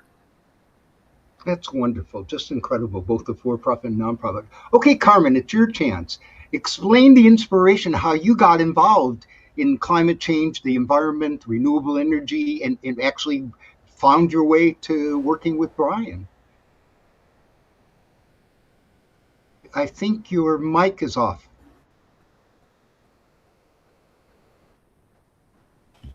Are you on mute? No. I think we can hear you now. Oh, okay. Yes, no, thank you so much for having us on, Professor Allen. Brian and I here at Green Tech, we are inspired by the actual need that's out there to provide solutions to communities, to provide affordable housing solutions with our mineral composite fiber block that we're offering. We believe that that is a valid solution to actually get buildings up and running in a quick and efficient manner. I think, that it's a viable solution for, the fire victims here in California, and also for, Lahaina as well in Hawaii. um, we kind of take pride in it because it actually, it's a great solution for quick builds. There's no pest or termites that can actually penetrate or actually eat away at the material. So it's a very strong. It's 23 times stronger than steel. I mean, than concrete. And we're excited that there's no maintenance involved. There's actually no pre-cutting on site that takes place. The materials all pre-planned and color coded. Yes, it is also economical. There's a quick, it only takes a few men. Like Brian was saying, it only took 11 guys to build, these four large housing complex, multifamily homes in Florida. But the material also can be used for single family homes that are, also a bit on the higher end value as well. So, we also cover both sides of the spectrum, affordable housing, multifamily homes, and single family homes that are a little bit on the higher end side. So I'm really passionate about the different technologies that we offer, that composite material and also the graphene batteries. It is kind of on the initial stages of getting out in the market, but there will be traction in the years coming. So yeah, I think that being alongside with Brian, it allows us to kind of offer these great technologies to the community. What was? Can you get back to like what was the initial spark of inspiration for you to care about all this and find your way to be working in green tech, etc.? Yeah, I mean, for me, it was really, I really am like a product developer, and I like, being on the forefront of innovative technologies, helping the communities. I think the building block is that example, where we can actually attack the housing crisis right now, really, with this kind of technology. It's just a matter of getting exposure out in the public, having people know about it, and being educated about the technology. And for builders out there, we welcome any kind of inquiries from builders, developers, architects. Yeah. Wonderful. Okay, thank you. I did want to mention to everyone that's listening, if you're someone that has an idea, a spark of your own, part of what you're learning during Super Green Live is that not only our incubator, the oldest and longest existing impact global incubator on the planet, full service, ongoing and nonprofit, there are many solutions, many kinds of different local community, the SBA, the Small Business Development Center, which I ran out of our incubator in Santa Barbara County, has a Small Business Development Center. SCORE counselors can help you. There are many tools that are out there about starting an entrepreneurial enterprise, especially in the green space. Of course, we specialize in that. That's what we've been about since the very beginning, about inventing the future green. But, people often, since we're talking about inspirations, I'm often interviewed by the media about what inspired me to be involved in actually creating and helping create Earth Day and Green to Gold and what we have been doing all this time. And I think the best solution, the best answer I can give to you is I always kind of like Christopher. We grew up in Michigan and we had beautiful farmlands and forests behind us, and I played out there all the time growing up while I was going to school. I loved nature, I loved animals, I loved everything about it, and that was just something that was part of it. I thought it was just what is natural. So I was always compelled to, when I heard about terrible things happening, forest fires or people hurting something or polluting nature, it touched me. Okay, so that was the beginning, that seed. But what really nailed it was when I won a scholarship, and my whole family came to Los Angeles, and for me to be enrolled in a very special university. And well, the first thing we found is that I couldn't go to school often, and my eyes were tearing, and I was coughing. And it was before emission standards, before anything happened. And the cars were just polluting, the power plants were polluting. It was horrible. It was called smog. Okay, and the inversion, especially in Los Angeles, the way it's situated between the mountains and everything else, and that came out of London, in which they had horrible things in ancient time, of the kind of burning of coal and everything else. And, that was where it actually started, that kind of a word describing that kind of air pollution. But it was so bad that I actually got incentivized to form I got other people that were my fellow students and everything. Hey, how about a little action group? I just came out of the 60s, and it was all about activism, activism and in every way, marching with Martin Luther King Jr. about anti-war and civil rights and women's rights and anti-nuclear weapons and and everything. It was all about teach-ins and being active. So I said, how about us just forming a little group, an environmental group that we called the Environmental Action Group, and why don't we publish something about how people in their own lives can do something about pollution. That was our big concern because we were suffering from that. And we did this personal solutions booklet, and I learned how to publish this stuff. And all of a sudden it took off, and the media was covering me. And so I got a little more of a push incentive. But what really nailed it is that in 1969, one of the most incredible years in human history, the largest technological solution that we had and answer was mankind going to the moon and coming back. And that was pretty amazing. Buzz Aldrin, by the way, who second man on the moon, has been on our board of directors and a real champion of what we do in Green to Gold. But it was just enormous to see that push in technology come together. A lot of spin-offs came off of the space program. I hope people know, fuel cells and all, and energy and solar energy. A lot of stuff was propelled by that mission to go to the moon and come back. I know it was part of a political race, against the Russians and everything else, but it was also a technological achievement that was enormous. In that same year, unfortunately, up in the Santa Barbara Channel, the Union Oil platform blew out and polluted all the ocean. It was amazing. I had a little 50cc Honda that got like 200 miles per gallon at a time, and I drove up the coast and was there with other volunteers standing in the water and trying to capture all these sea creatures and birds and everything else that were washing ashore, dying in front of us. We were knee deep in the muck and everything else, covered with it. And I broke down crying and I said, we got to do something about what we're doing to this world and to nature. And that finally, made me get active. And I was lucky enough to be discovered by the people that were putting the original Senator Gaylord Nelson, that was the conservation senator in the Senate, and other people were putting together another teach-in. How about all the pollution that's happening in the world? It was Life magazine called it the beginning of the modern environmental movement, this blowout in Santa Barbara Channel.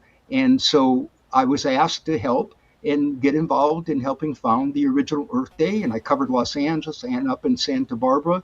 We have musicians, the entertainment industry endorsed us and helped us, Nobel Prize winners. And we got started with Green to Gold. And I wanted to do it as a nonprofit. And I wanted to make propulsion for inventors and entrepreneurs. I was an inventor. I was creating ideas, and I wanted to see them go in the direction of inventing a better future, the good green economy. So that was my incentive, prodded along by various things that I just outlined. But it's so wonderful to listen to you folks talk about your inspirations and what you're doing. So do you want to interact right now between you, all of us, about any questions or any other comments you would love to make? I would just say, Carmen, I would love to get together with you guys to talk about those building blocks. Specifically, we are looking at doing a project in Puerto Rico, and that's going to be one of those climates that we need something like that, to deal with the moisture, to deal with the hurricanes, and to deal with the strong winds that come from that, and and potentially, I guess, earthquakes that would be out there as well. I just think that that would be a really, really phenomenal product that we could maybe collaborate on. That'd be great. And yeah, I You know, would love to do that. for our listeners, our watchers of Super Green Live, the technology, you'll hear more about that when we do demo day a little bit later today, which is going to be a multiple bunch of companies talking about and demonstrating their technology. But what's interesting is that this building block that you've been hearing about is made out of all things, any kind of plastic and glass. And that's in a special mixture in a process in a plant that came out of Europe, and now it's in Florida. And we're trying to think about other places that that plant could be a perfect match to what you're doing in the promise. And the opportunity that this stuff, they even have a sealant that I had to make sure was not off gassing and would work, with the communities that were concerned about that kind of stuff. And they proved all those certifications to me and how it meets all those requirements and it's non-toxic. This is a great place because out of the promise plant that you were doing, you'd be processing, you'd have the glass and the different kinds of plastics. And that would be a feeder, just like we planned at the beginning of this whole project, and make that happen. So these blocks, other renewable energy technologies that could be built, good green products that can be built, all of that could come out of this interaction. So there are needs in the use of buildings and community development and build back green from all these terrible disasters. And you have a plant that is an answer, and they have their hands on a product that is the answer. And this coming together is exactly part of what we wanted to see happen in Super Green Live, is these interactions and these new strategic alliances and business opportunities. The more consumers know about these kinds of answers, and they have the most powerful tool of all, their pocketbooks and their purses and their decisions on what they buy in the supermarket and on Amazon and everywhere else. If you make those decisions as a consumer, remember my little pamphlet, Personal Solutions, if you make those decisions and spend money on companies that are making a difference in the world, have impact in sustainability and care about the supply chain and are circular in their economy and cradle to cradle considerations, you're making an impact. You're helping these companies thrive. You're actually feeding into more green jobs and a better economy for everybody and lifts the world up in many ways. It gives hope to people in poverty. It gives hope to people that are suffering in that around the world. This is the way to go. And I think all these interactions that happen, these intermeshings that happen, are super. And that's why I'm glad to see that already being fostered here. Any other comments from anybody? No, I thank you for the opportunity, Professor Allen. And yes, Christopher will keep in contact, and we'll definitely connect on that. All right, do me a favor. Everybody talk for a moment as a closing remark, any final statement that you'd like to make, and also talk about how to reach you. Mention that your website, your email, if you want, your phone number. Why don't we go through that? Carmen, ladies first, go ahead. Thank you. Yes, thank you, Professor. Yes, you can contact Green Tech at, you can contact me. My email is carmen@greentech.io for any inquiries on the building block or graphene batteries or the solar film. We'd be happy to answer any questions you might have.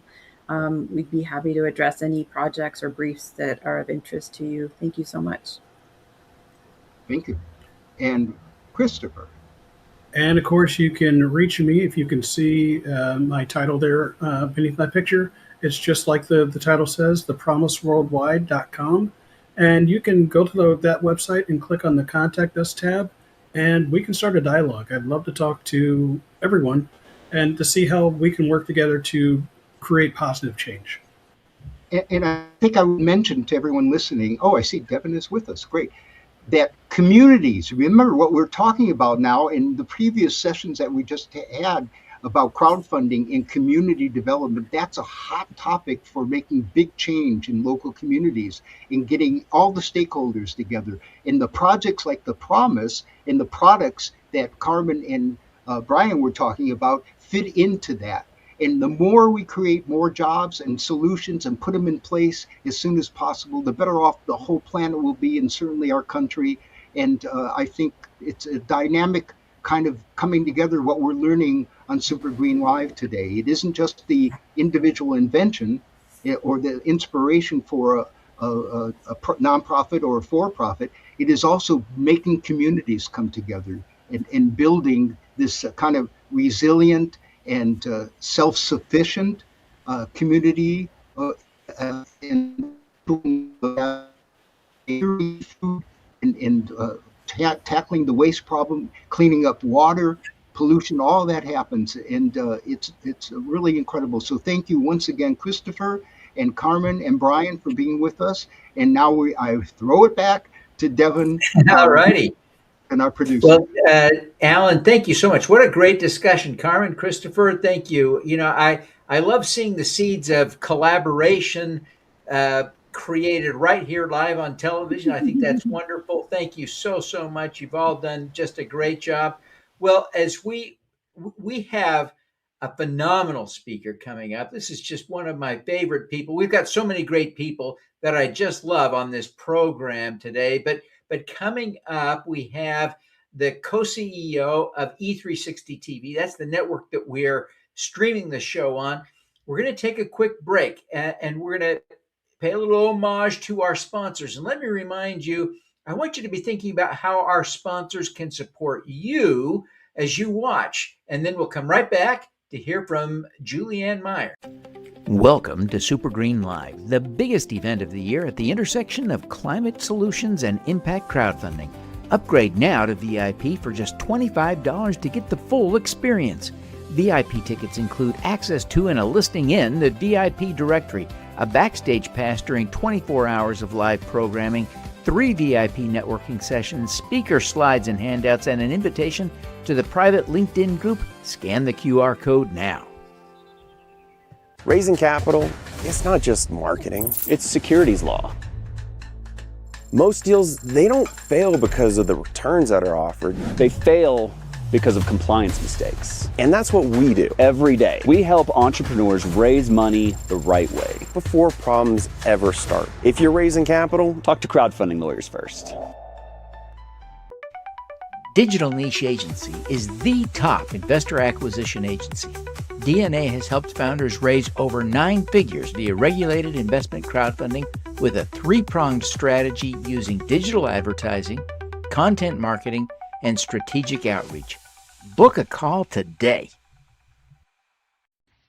Hello, my name is Brian Figueroa. I'm the CEO of Green Tech. We're a renewable energy development company that specializes on cutting-edge technologies like graphene batteries. Get back with me at brian@greentech.io, TEK. Hello, everyone. I'm Gene Massey with Media Shares, an equity crowdfunding marketing agency, and we're happy to be participating in SuperGreen Live.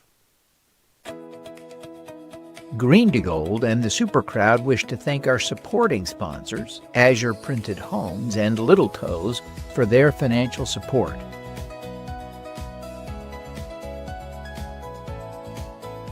We similarly extend gratitude to our media sponsors, Regenerative Media TV and Community 3.0X. SuperGreen Live is hosted by the 501c3 nonprofit Green to Gold in partnership with the Super Crowd, Inc., a public benefit corporation. You can make a tax-deductible donation to support our climate-focused collaboration at 4sc.fund/donate or by scanning the QR code. Help us accelerate climate solutions now. Welcome back. I've been looking forward, frankly, to this next speaker, Julianne Myers, co-CEO of E360 TV, for a while. She's a big deal. She is the co-CEO of a television channel. She'll give you some of the deets, but she's a big deal. We're thrilled to have her on the program. She recruited me personally to the E360 TV network. I'm thrilled to be there and to have not only this event, but my regular show there. And I credit Julianne for making that happen. She's just a phenomenal human being. Julianne, thank you so much for joining us. I'm excited to have you on this program. Thank you. Thank you, Devin. When you asked me to do this, I was thinking, oh, wow, what can I talk about? And I'm just really honored that you invited me and that I can be here and be a part of this amazing event. Somebody from behind the scenes, I understand what it takes to do something like this. For those of you that are watching, it's a big deal. So thank you, Devin, for putting everything together. Oh, it's my honor. Thank you so much, Julianne. You take it away now. All right. So, as Devin mentioned, I am the co-CEO of E360 TV. And so what I want to talk about is a little bit slightly different. But anyway, let's start. Changing the climate of influence starts with understanding what influence actually is. Most of us were taught a definition that no longer fits the world we're living in. We were taught that influence is visibility, attention, reach, that if enough people see you, you have made an impact. But visibility is not influence. Attention does not equal change. Real influence is actually access. And who gets access to the global conversation determines which ideas spread, which solutions scale, and which voices shape the future. Now, influence works a lot like climate. Climate doesn't argue or persuade. It doesn't convince or explain. It creates conditions. And over time, those conditions shape behavior. And when the environment changes, behavior changes. When access changes, see where I'm going? Influence changes. And that is the climate of influence. And here's the part that people most miss. Climate is invisible while it's forming. You don't notice it day to day. You notice it when everything feels different, when what used to work no longer does. When old strategies, well, they stop producing. We've all been there in our businesses. Anyway, when the rules that you followed faithfully no longer apply, that is where we are right now. And if you have a message, a solution, a product, or even intellectual property, you genuinely believe you can help people, well, the real question is not whether it's good enough. The real question is something completely different. It's whether it can travel far enough, cleanly enough, and with enough trust to matter. Because ideas do not change the world if they stay contained. We all know that. And the challenges we're facing right now, well, they're not local problems, are they? They are global ones. And what does that mean? That means meaningful impact requires global distribution. That is where media enters the picture and the conversation. Every single major shift in human behavior has been carried by some sort of media system. Print determined who could learn. Radio determined who could hear. And standard television determined who could be seen. But now we have streaming television, which is what we're doing right now. And streaming television is determining who gets access to the world. This isn't a trend, it's a structural shift. It's where trust, reach, and credibility are converging. And when structures shift, power shifts with them. As you know, I am Julianne Meyer, and I am honored to be the co-CEO of E360 TV. And as I sit in this media ecosystem every single day, I see how messages are amplified. I see how others are completely buried. And I also see how credibility is built and how it is lost so easily. And what I see most often is it's not a lack of intelligence or even creativity. It's a lack of trusted scale. It all comes down to scale. People have important work. They have lived experience. They have insights. And those insights that could genuinely help someone move forward, move faster. They have solutions that, that could change outcomes. But without access to a trusted environment, you know what? Their work stalls. Not because it lacks value, because it lacks distribution that people believe in. For a long time, I believed that influence came from following conventional media norms. Be polished, be professional, stay within the lines, say the right things in the right way. And when I did that, I got normal results, even good results, predictable results. I was respected and I was included, and I was definitely seen as capable. But here's the thing. Nothing really expanded. Nothing truly opened. Absolutely everything stayed proportional to the box that I stayed inside. What I was not doing yet was trusting my instincts. I could feel when something wanted to be said differently, when a story wanted to be told more honestly instead of the super version that's all polished. When a truth mattered, even if it didn't expect that format. And every time I felt that pull, I overrode it, because instincts, they don't come with guarantees, and they definitely don't come with permission. Oh my goodness. Nothing really does, but they do ask you to lead yourself first. And what happened for me eventually was that following the rules felt more limiting than risky. So I stopped asking what was safe to say. I started asking what was true. I shared lived experience instead of polished conclusions. I chose to speak from intuition, not just intellect. I even allowed myself to be seen as I actually was. And to be truthful, that's when everything changed. Opportunities opened that I could not have engineered if my life depended on it. Multiple book deals, lots of red carpet events, emceeing LA Fashion Week, being featured in a prominent newspaper as a female leader, and even being cast in my very first movie on female leadership. And none of that came from conformity. It came from coherence, from my inner truth finally matching my outer voice. That experience taught me something essential.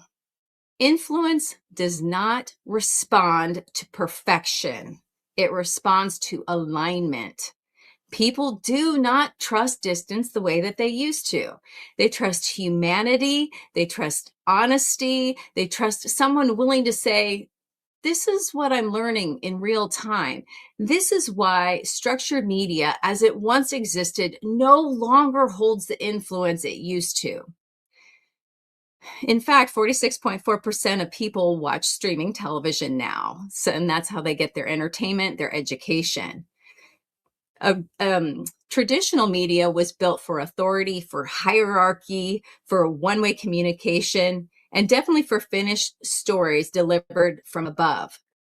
But the world does not feel finished right now. People are not looking for a sage on the stage, as they say. They're looking for resonance. They are looking for context, and they're looking for real voices that feel real, that feel grounded. Modern media becomes powerful when it allows depth instead of compression, when it allows conversation instead of sound bites. We want humanity instead of performance. We don't want the photoshopped version anymore. What we want is stories that are carried inside trusted environments.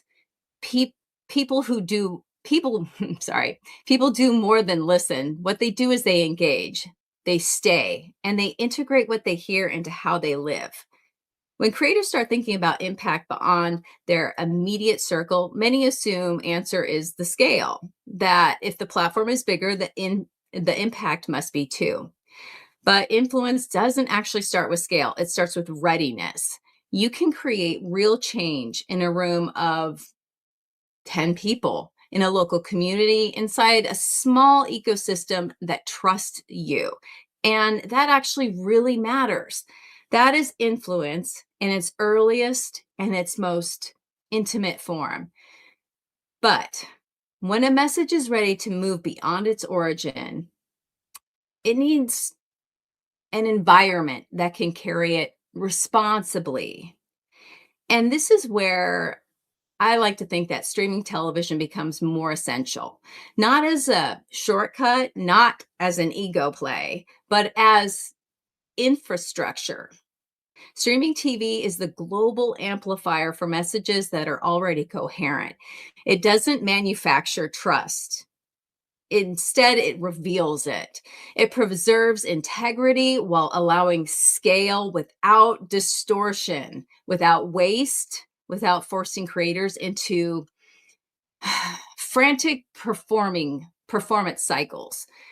The real question is not whether you need streaming television. The real question is whether your message is ready to be trusted at a global level. Because scale does not create impact on its own. Readiness does, integrity does, responsibility does. And that understanding led me to one of the most consequential decisions in my career. I started out as a host on E360 TV. I grew into building my own network, which was distributed by E360 TV. I was then brought in as the CSO, Chief Strategy Officer, and the Vice President of Programming. And eventually, I decided to, it was time for me. Well, I was offered the position too, but I stepped fully into the role of co-CEO, not symbolically, not from the outside, but from the inside, of responsibility of scale and responsibility for the creators as well as the audiences, and responsibility for the standards we set and the voices we elevate. Leadership at that level isn't about being seen. It's about being accountable for people, for systems, for sustainability, for what gets amplified and what does not get amplified. Media does not just reflect culture, it shapes it. What is amplified becomes normalized. What is ignored becomes invisible. Audiences don't just consume media, they actually adapt to it. They learn how fast to think, how deeply to listen. And when media is built around urgency and noise, people internalize urgency and noise, right? And when it's built around trust and depth, people, they slow down, they listen, they engage. And that is why trusted distribution is not just a technical detail, it's an ethical one. Because the moment scale is introduced, money is already in the room. And that is where monetization belongs in this conversation. Because not as selling, not as pressure, but as capacity. Because intention alone doesn't sustain anything, right? Aligned monetization creates the ability to protect integrity, to support creators, to build systems that last. Without it, people burn out. They rush, they compromise, not because they lack ethics, but because they lack support. Capacity creates clarity, clarity builds trust, and trust is what allows influence to actually endure.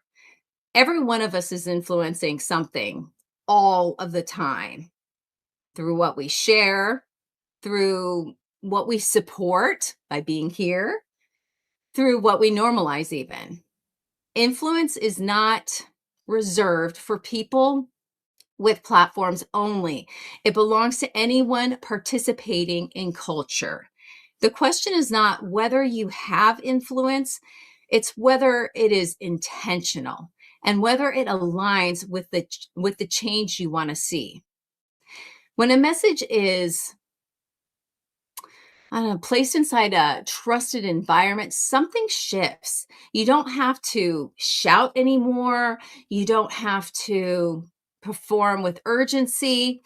You get to speak like a human again. And that's what allows ideas to truly land, not because they are louder, but because they are held. So, if there is one thing that I want you to walk away with today, it's this. Streaming television is not about popularity. It's not about likes. It's about readiness, responsibility, reach. And when your message is ready to move forward into the world, it deserves an environment built to carry it. And that is how we change the climate of influence. So that's what I wanted to say about that. And I am definitely proud to be here. Julianne, thank you so much. What a great message. I'm so grateful that you would take the time to share.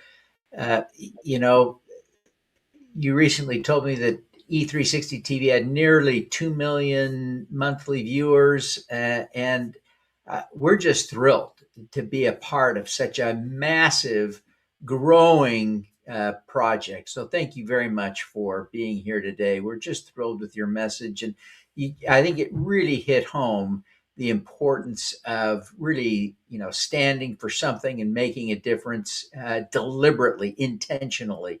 So thank you very, very much.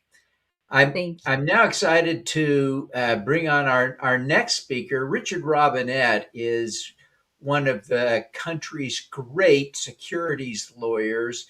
He's developed a practice focused largely around crowdfunding law. And this is arcane and tricky, and it's really a challenge to try to yeah, really a challenge to try and figure this out without good counsel. And so Richard's going to try and help us make sense of the gobbledygook today. So Richard, thank you so much. I really appreciate you being here. Let's get your slides on the screen. There they go. Thank you very, very much. Excellent. Well, thanks, Devin. I really appreciate the opportunity to speak here. Welcome, everyone, to Bafflegab, Gobbledygook, and Gibberish, Securities Law in Plain English. And my goal here is to take what's really a complex legal subject matter and break it down so that it's pretty well understandable, and at least you have some direction of where to go when you want to raise capital from investors. So we got my slides on the screen. I'm going to get into this right now. I am an attorney, so I'm obligated to do my mandatory disclaimer. This is not legal advice. If this were legal advice, you'd be paying me a lot more than you are for this presentation. Please talk to a professional, whether it's me or another securities attorney, or participating in any kind of private securities investment scheme and so on. So there, how do you like them apples? Now, this is a presentation that normally I would give over 90 minutes, and it is being compressed into 25. So I'm going to go really, really, really fast. I will be in the backstage area, in the backstage Zoom after the presentation to answer questions. So looking forward to hanging out with y'all and talking more about this subject. Okay, so I'm going to start very basic and just kind of give an outline of basic structure of an investment entity. This could be an LLC or a corporation.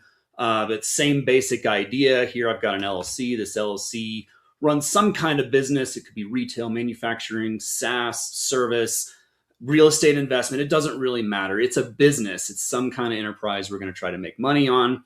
The LLC is controlled on one side by managers and it's owned on the other side by members. If this were a corporation, you'd have a board of directors and officers on one side and shareholders on the other.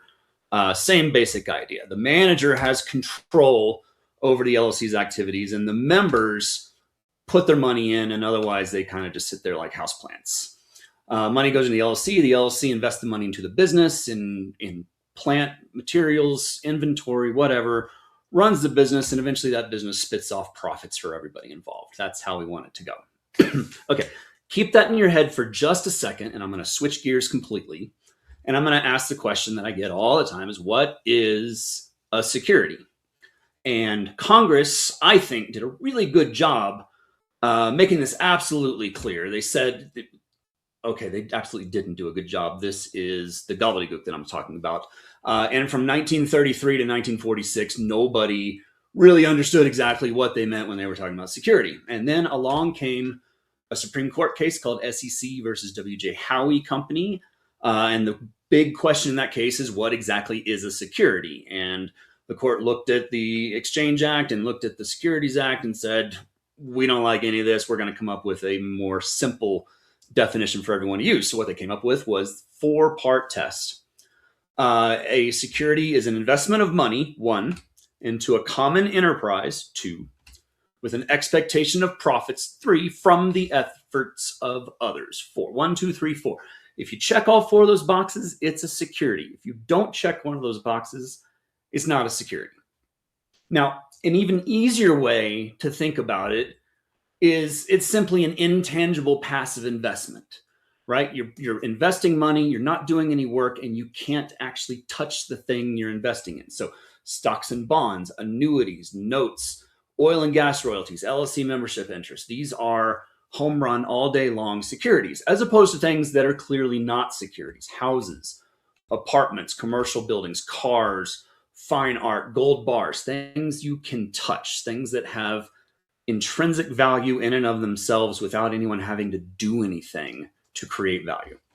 And then there's crypto, and crypto kind of snuck up on us, and the jury's still out about whether crypto is going to be a security, and it seems to largely depend on who's in the White House. I personally think some cryptos are not securities. They're more like commodities, mediums of exchange. They have value in and of themselves. And other cryptos clearly are securities. Their only value is the ability of their creators to hype them. And so those probably would be. So crypto could fall in either category. All right, so looking back at our investment scheme here in our org chart, take a second and just see if you can identify where the sale of securities occurred. And I'll give you just a couple seconds, play the Jeopardy theme. 3, 2, 1. Okay, it's right there. It's where these passive investors put money into the business. Why? It's an intangible passive investment. LC, intangible, passive investment is a passive investment security. Now, we could also do the Howey test. If you want to do it right, we'll do the Howey test. So it's an investment of money into a common enterprise with an expectation of profits from the efforts of others. The manager's doing all the work. The members are getting the profit. Security all day long. Okay. Why do we care? Well, for a long time, nobody cared. And then something big happened almost 100 years ago, and that is the big crash, 1929. Horrible things came out of this. We got snarky headlines. We've got unemployment, abject poverty, bread lines, the Dust Bowl, and worst of all, every 8th grader in the United States now has to read The Grapes of Frickin' Wrath. This is a tragedy. The world needs a hero, and instead we got these a-holes. And Congress never wants to miss an opportunity for a knee-jerk reaction. Right after the crash, gave us the Securities Act of 1933 and the Securities Exchange Act of 1934. These are very long, very dense, very difficult laws, very hard to read, very hard to understand. But, excuse me, the sum and substance of these 2 laws is this: selling securities is illegal, except when it's not. So what they did is they came up with this idea of securities registration. Now, this is classic licensing. We see it in real estate. We see it in hair braiding. We see it in practicing law, doing accountancy. And that is, the government takes away your right to do something and then sells it back to you. And that's exactly what they're doing here. So The Securities Act says that all securities offered in the United States must be registered with the SEC and applicable state securities regulators. Now, this is a process that's going to take you 6 months to a year. It's probably going to cost you $1 million in legal fees, and doesn't make a whole lot of sense when you're just trying to raise $250,000 for your restaurant or whatever. Or you can qualify for an exemption. And that's what we want to do. And that's what the vast majority of securities are being sold under, is an exemption from registration rather than registration. So exemption, you say? Why, yes, there's an exemption, and several, actually. One of them, the big one, in the Securities Act of 1933 is Section 4A2. You do not need to memorize that. There will not be a quiz. But 4A2 says that you don't have to register your securities as long as your transaction does not involve any public offering. Okay, so when I was a child, when I was maybe 4 years old, and I'm learning the language and I'm hearing things and I'm asking questions, I remember hearing this word public, and I asked my mom, what's public? What is that? What's the public? What's that mean? And my mom said, well, the public is all of us. It's people. And so under 4A2, you don't have to register your securities as long as you don't offer them to people. Okay, that doesn't make a whole lot of sense, but and I'm actually only half joking. So fast forward a few more years, and we've got a case called SEC versus Ralston Purina. Yes, Purina, the dog food people. And what Purina was doing was offering its own stock to its own employees. And the SEC sued and said, you are doing a public offering of unregistered securities. And Purina said, wait a second, this isn't the public. These are our people. They work for us. They're in our factories and stuff. And lo and behold, the Supreme Court came back and said, nope, selling securities even to your own employees is considered a public offering. Your employees are the exact kinds of people in the public that the SEC is trying to protect. A ridiculous ruling, I think, but that was the law. And so very, very hard to find a way to sell securities without offering them to the public, right? So fast forward another few decades, we get into the early 80s, and we finally get Regulation D. And Regulation D gives us a safe harbor outlining here's ways to be protected under this 4A2 exemption. So a safe harbor means here's a list of hoops to jump through. And if you jump through all the hoops, we will agree with you that you didn't do a public offering. And under Regulation D, there's a few rules you can operate under. I'm going to talk briefly about each of them, Rule 504, 506B, and 506C. And then we have some other exemptions as well that we can operate under. There's Regulation S, which is for overseas, Regulation A, also called the mini IPO, and then Regulation Crowdfunding, or Regulation CF, which is probably going to be a large focus in this conference, the SuperGreen, because so many of the issuers in this conference are going to be doing Regulation CF offerings, raising from their communities. And there's a whole other alphabet soup of regulations we can operate under. They're beyond the scope of this presentation. So very, very quickly, Regulation D, Rule 504, lets you raise up to $10 million a year. But in order to do it, you generally have to follow state securities laws in every state you raise from. So as you can imagine, it's very hard to do in more than one state, because then you have competing securities laws.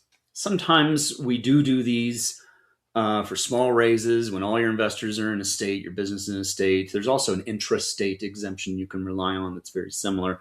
But because of deferring to state laws, not very popular, kind of like me in high school. 506C, much more popular. You can raise an unlimited amount of money, billions and billions of dollars if you want to. You can have an unlimited number of accredited investors. Now, I'm not going to get into the nuance of what accredited means. It's not a license or a test or anything. It basically means people who are well-to-do. If you make 200 grand or more, or you're a couple making 300 grand or more, or your net worth's $1 million, you are, not including your home, you are accredited. There's a few other ways you can do it. Some businesses can do it. But basically, just accredited investors are the well-to-do. Roughly 10 to 15% of the population qualifies accredited. You will have a third party verify, looking at tax returns and things like that, to confirm they are accredited. No unaccredited investors. None of the unwashed masses are allowed to invest in these. But You can generally solicit, which is kind of ironic because 506B is a way to do an offering not being offered to the public, and yet you can literally offer it to the public. You can do billboards, you can do Facebook posts, you can run ads on radio and whatever. You can stand on the road and hold up a sign. All of that is great. This is me from my last offering. I didn't do too well. But that is actually allowed under 506C. And we have 506B. 506B is actually the majority of private money raised. Again, unlimited offering amount, an unlimited number of accredited investors. And this time, we don't even have to verify them. We can actually take people's word. If they say they're accredited and we don't know any better, we're allowed to take their word on it. And then you can have up to 35 unaccredited investors as long as they're sophisticated. And this is the one rule that has a sophistication requirement for investing. In other words, if someone is not accredited, they can still invest as long as they have enough education, business experience, and whatnot to know what they're getting themselves into. So, not every local yokel, but the bar's not terribly high to be sophisticated.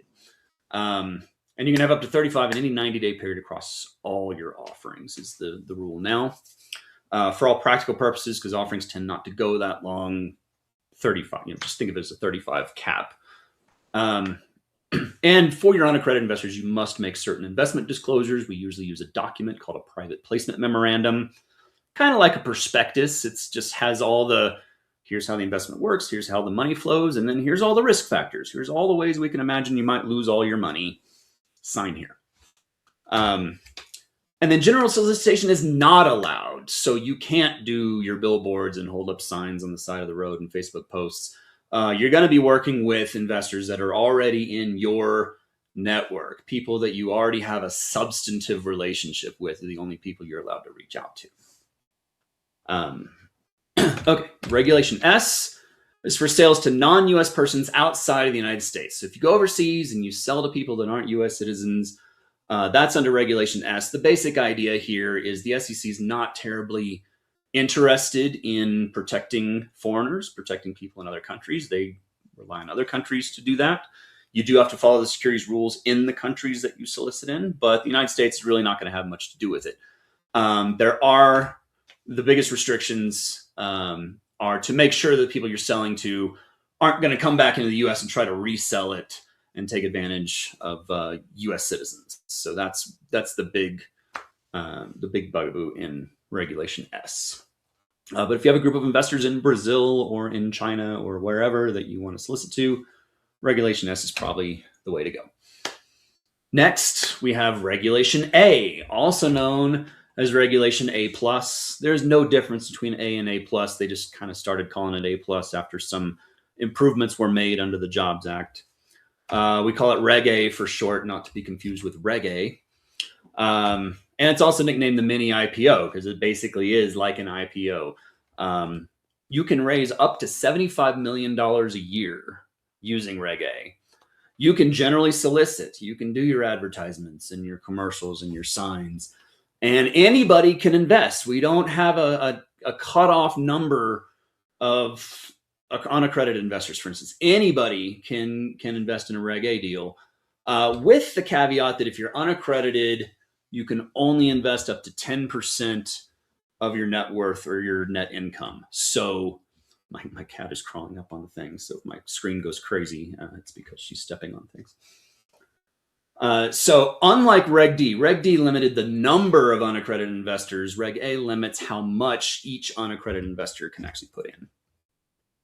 And a Reg A offering requires qualification by the SEC. So this is not registration. It's qualification. So it's a shorter process, a slightly easier process, but you do send the offering to the SEC. They will send back comments, changes, things they want you to do different. And you go back and forth until eventually they say, okay, you are qualified. That does not mean you're approved. We might still sue you later, but we're not going to stop you right now. Go forth and raise money. Okay, so almost like registering securities, but it's registration light kind of, as opposed to the full registration process where you actually become a public company.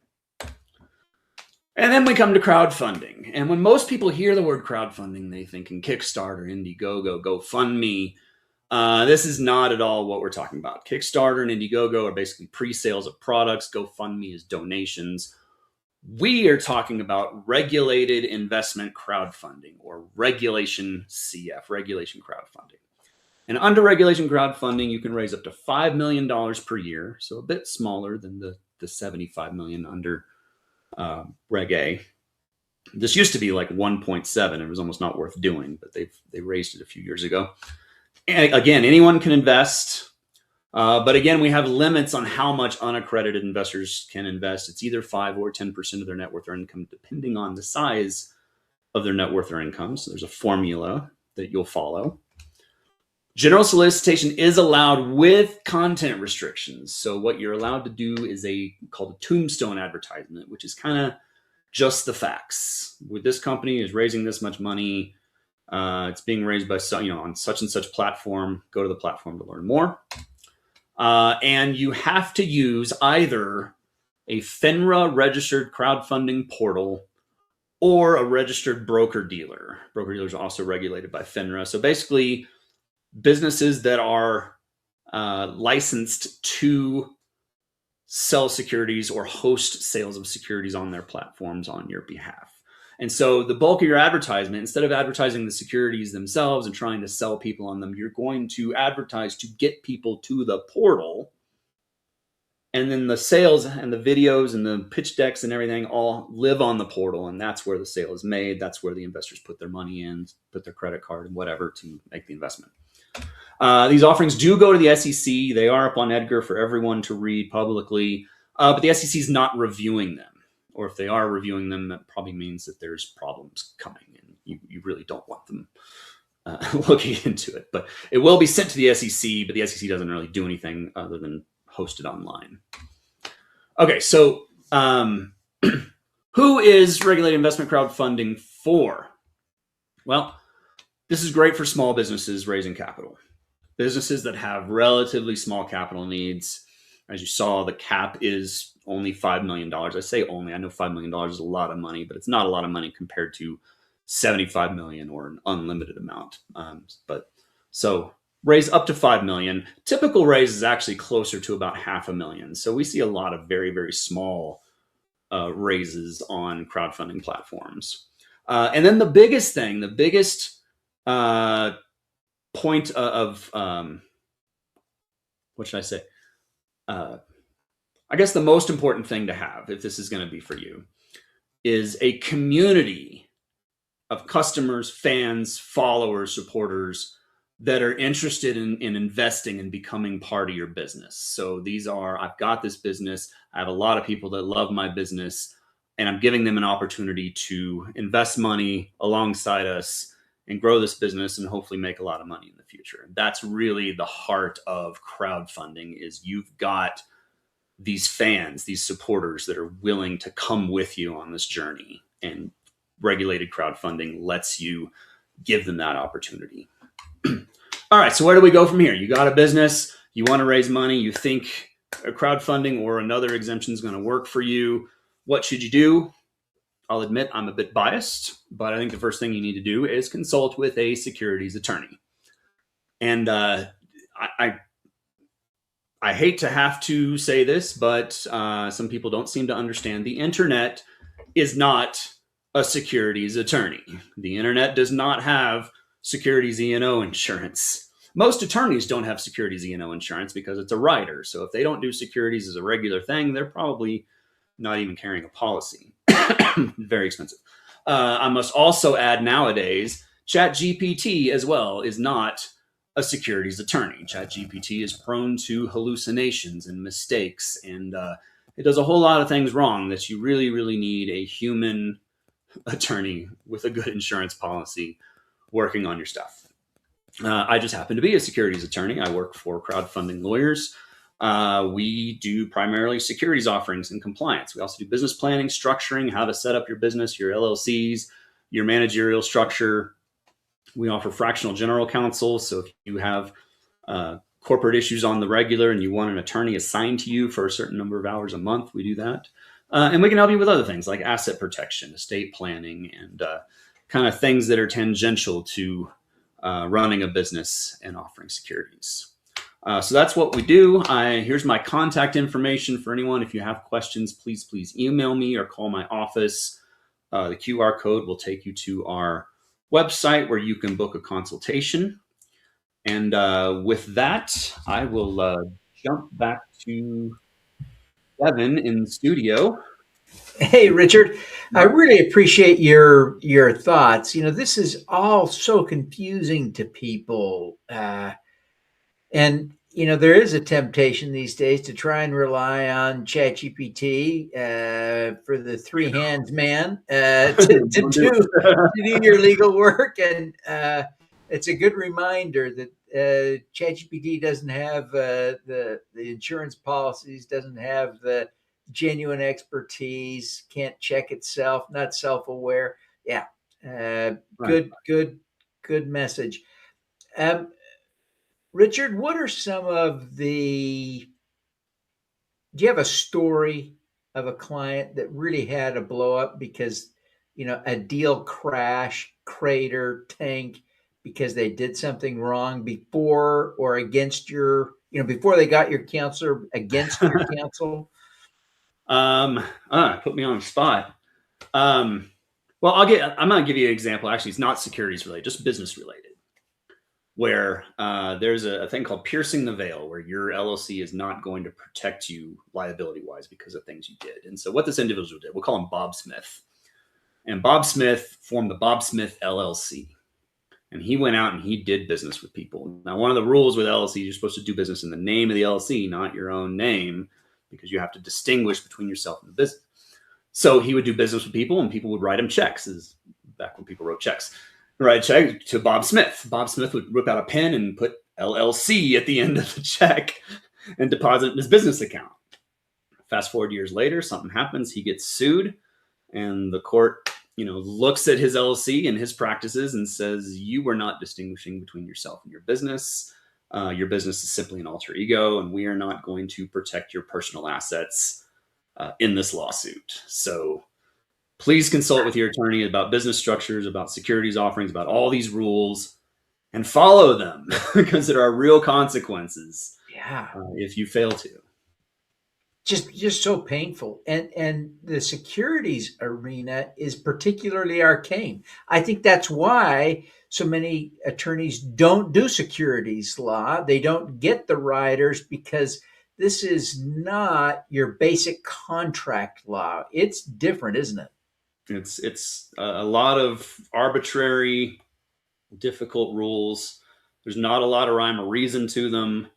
You and I are both in the CFPA, who help lobbies for changes to the securities rules, and part of the CFPA's position is these don't make any logical sense. Can we please simplify this, and make this where it actually, makes sense, is easy to comply with, and protects investors. And, there is a real balance there, and it is a challenge to kind of ride that line between protecting investors and making it easier.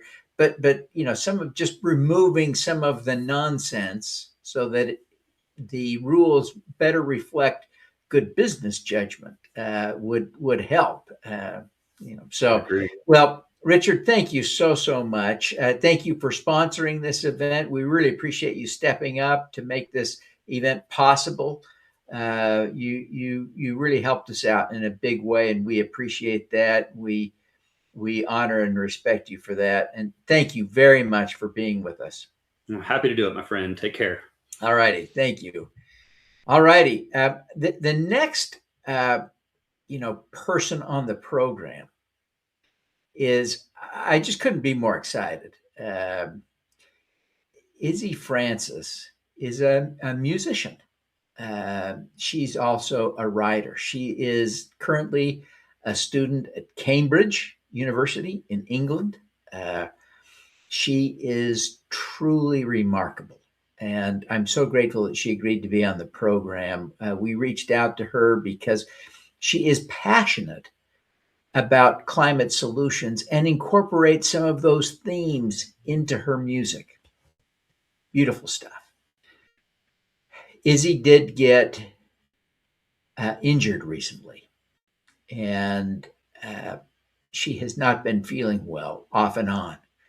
And so, on a good day recently, she recorded her program for us so that we can play that now. And I'm going to play her presentation for us, including her music that she produced.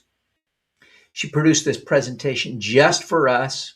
No one else has ever seen it. This isn't just off of YouTube. So enjoy this amazing, amazing music. Thank you so much for having me. I'm Izzy Francis. I'm a songwriter, a singer, and a writer. But during the day, you'll also find me doing research at the University of Cambridge, examining how maternal nutrition shapes early infant neurocognitive development. It's funny how these two parts of my life are not as separate as they might seem. The more I immerse myself in both, the more I understand that living in harmony with the natural world, with the earth, with indigenous wisdom, are the paths to our dreams and to our health. The earth is a wonderful listener, but an even better teacher. And before we get to my music and my writing, I'd like to share a bit more about my journey through life and how nature and the earth have inspired my writing and songwriting. I will mention up front that unfortunately I had a head injury that means I'm not up for performing live right now, but I do have some video recordings that I'm excited to share with you. These are of songs, some of which I've written that were inspired by and written for the natural world. I was really lucky growing up, apart from anything else, because I was immersed in nature. It never felt like a separate entity, which it does for so many. The books I loved as a child, the ones I read over and over again and that have always stayed with me, they all had nature as this portal to adventure and to magic. And I believe that tells us something really important. We instinctively understand that forests hold something essential, something ancient and powerful, that rivers can teach us how to let go and find new beginnings, that there's actual hope to be found in a ray of sunlight, and that the air we breathe connects us to everything. There's so much important information shared at this event about the biological and social realities that the world is facing. But I also believe there's something else that happens when we're connected to nature and when we're cut off from it. Something that touches the spiritual, intangible parts of us. Whether I'm writing songs or essays or books or research papers, my best work doesn't come when I'm pushing hard and trying to force my way through. It comes when I slow down, when I take a walk through the woods or go for a cold water swim and turn blue at this time of year. When I step away from my laptop and just listen.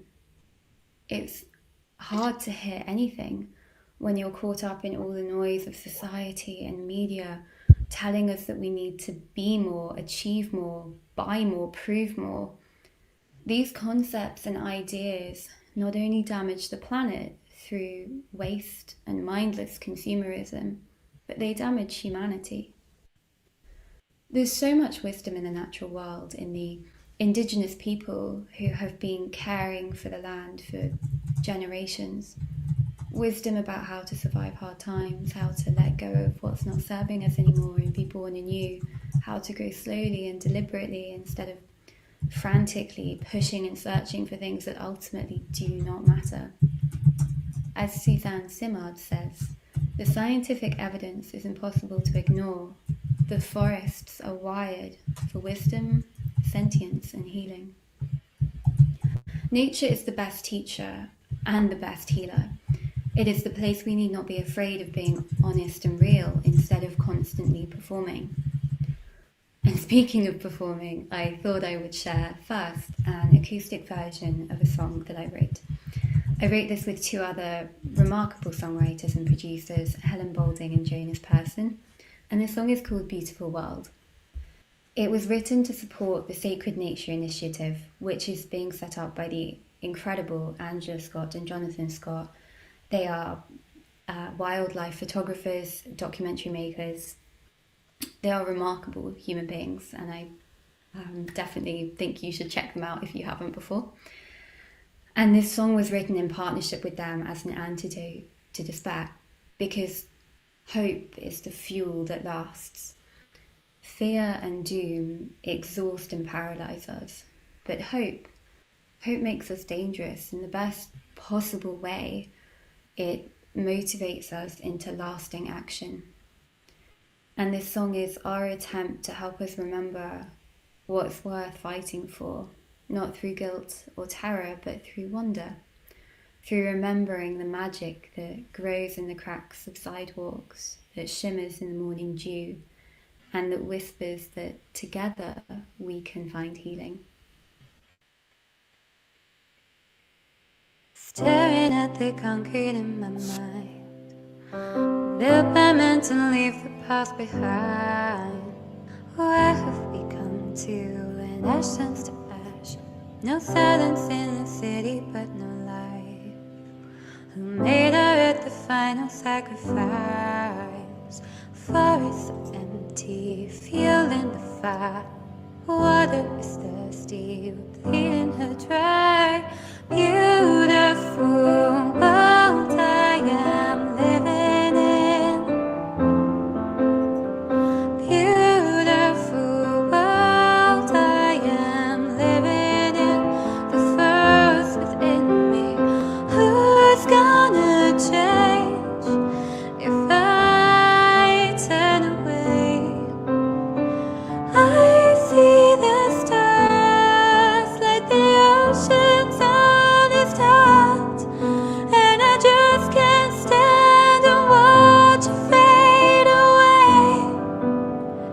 Beautiful world. Niagara to the dancing northern lights, mountains of Nepal through desert nights. No one else needs us more than you do. You breathe us to life. Now it's time to love you.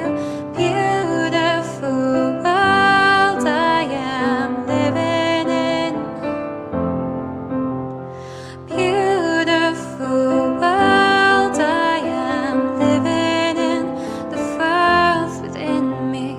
Who's gonna change if I turn away? I see the stars like the oceans on its heart, and I just can't stand and watch it fade away. And I feel the moon light up the trees and say, I am healing you. Why can't you do the same? Beautiful world. Beautiful world, beautiful world. The forest yours and mine.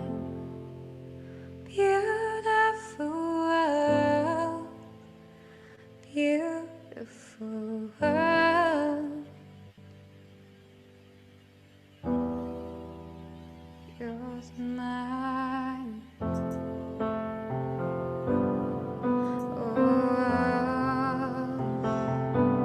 Oh, beautiful world I am living in.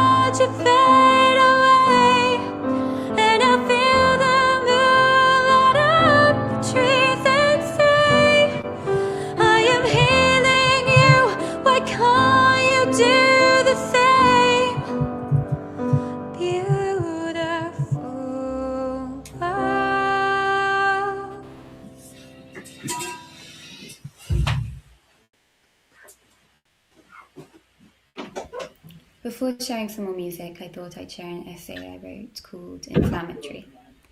I came to Substack pretty late in the game, literally a few months ago in fact, and I really love it.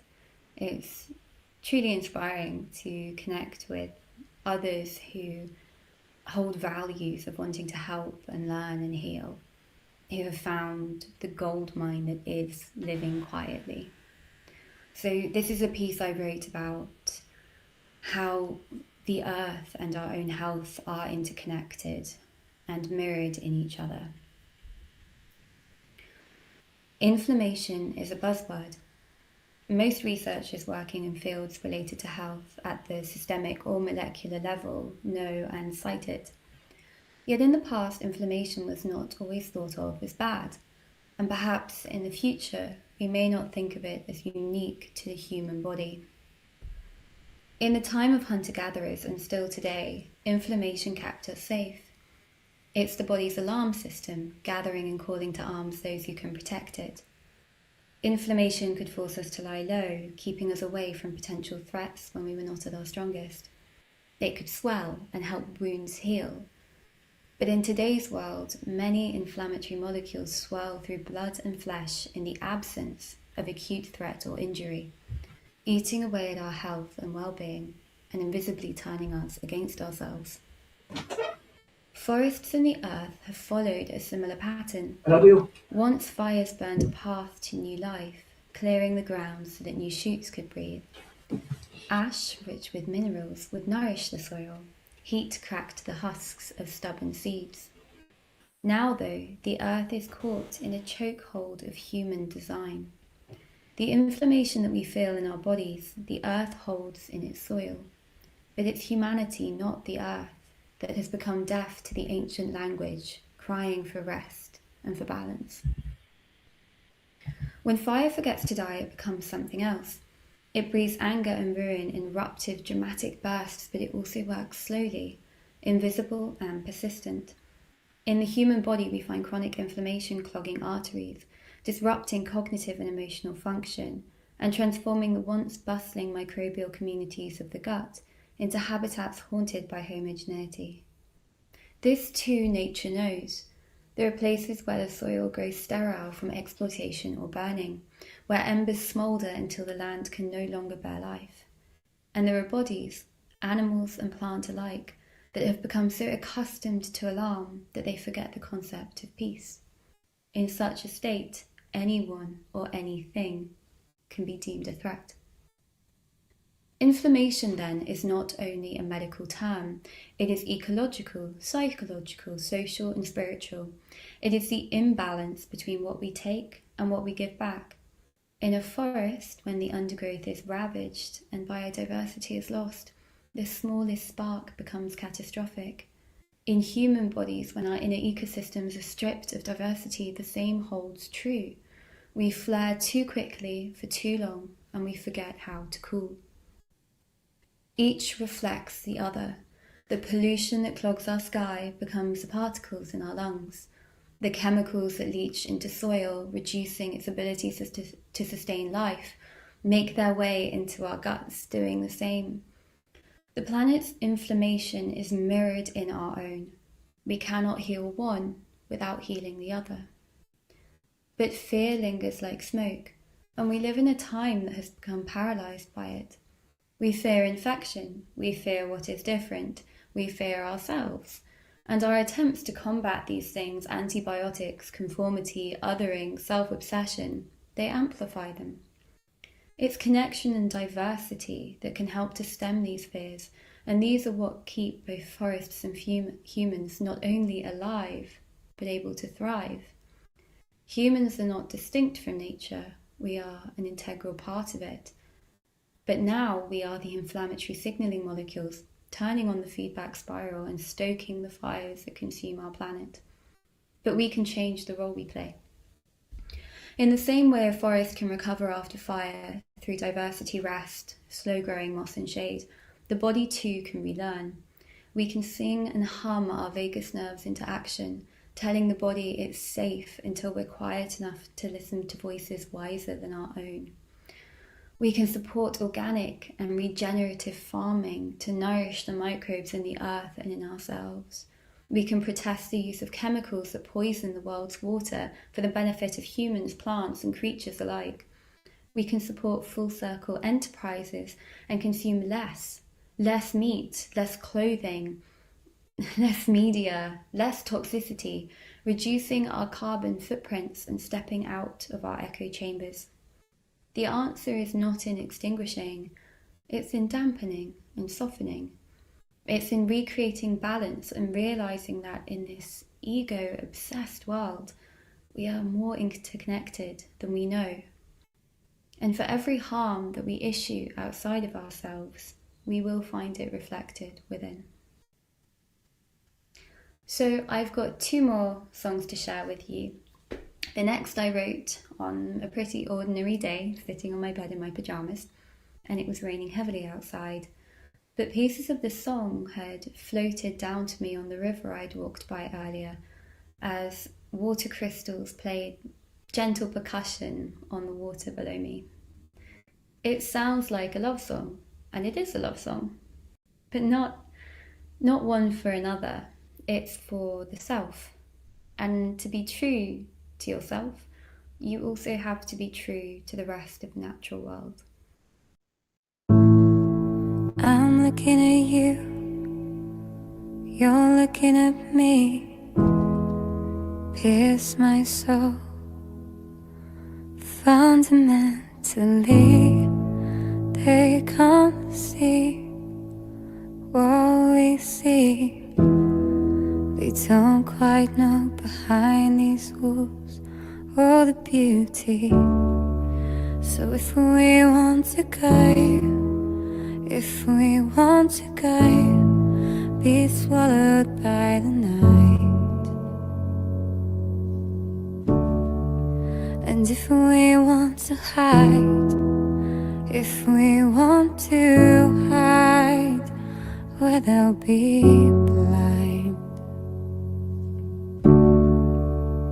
Stay with me, let me bring you peace in the starlight. Eternity is how long you'll feel free with me by your side. Lose yourself in the music of the night.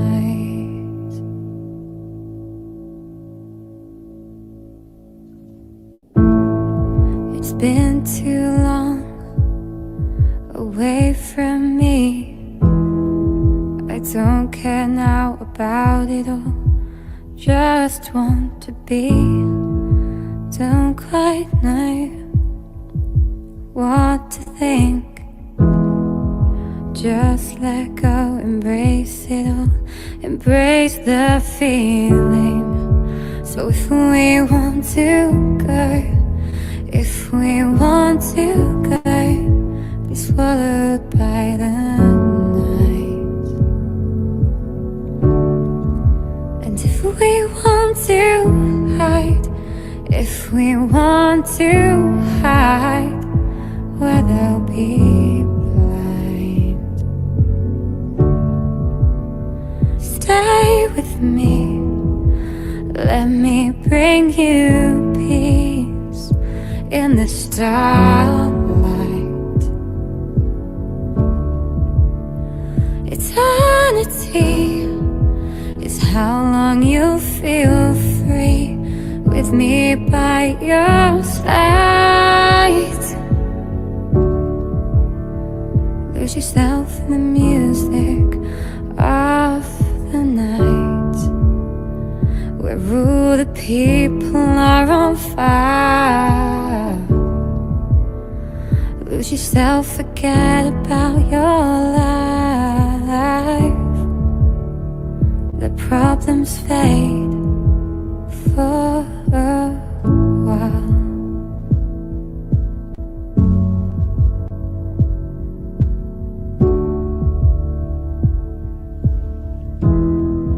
Stay with me.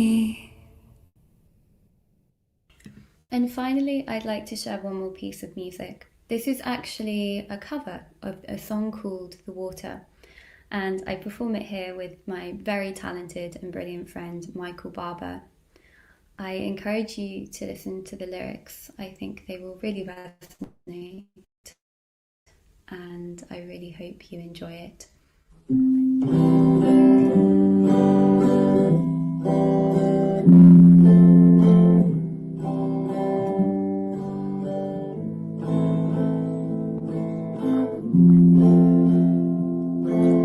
All that I have is a river. The river is always my home. Lord, take me away, for I just cannot stay. I'll sink in my skin and my bones. The water sustains me without even trying. The water can't drown me. I'm done with my dying.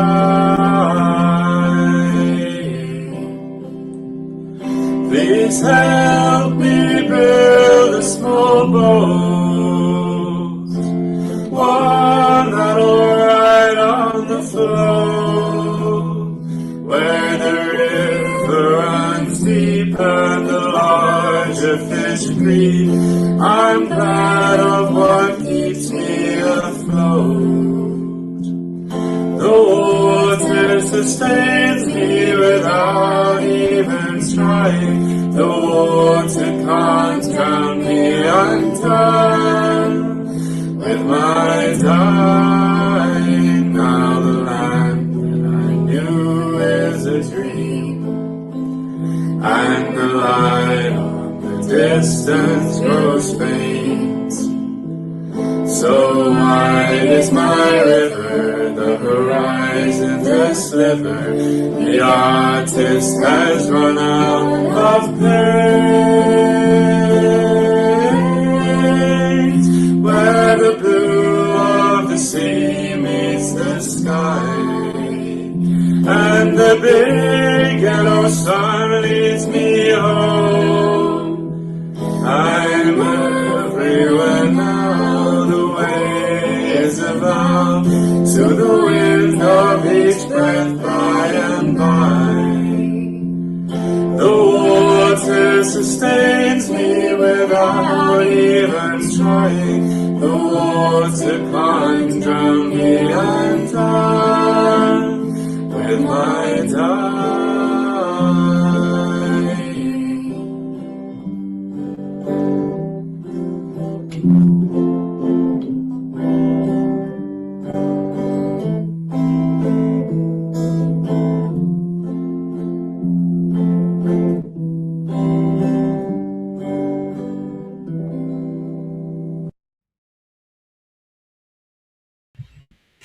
That was beautiful. That was absolutely beautiful. I'm so glad that Izzy prepared that for us. It's just truly been an inspiration.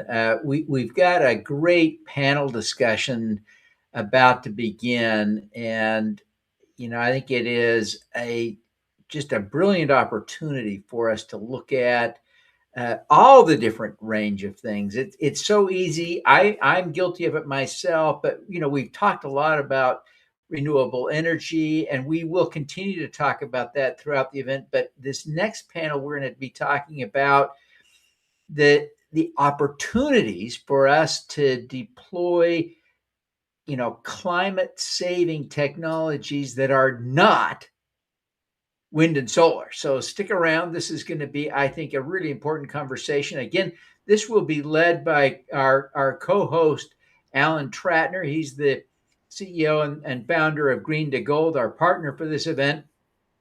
Alan is one of the co-founders of the original Earth Day 56 years ago. And he has devoted his entire life and career to climate solutions. So Alan is just an extraordinary human being, certainly one of the world's leading authorities on climate solutions. And we're thrilled to have him And then he'll be joined by some other distinguished panelists, including Tung Pham and David Kivlich.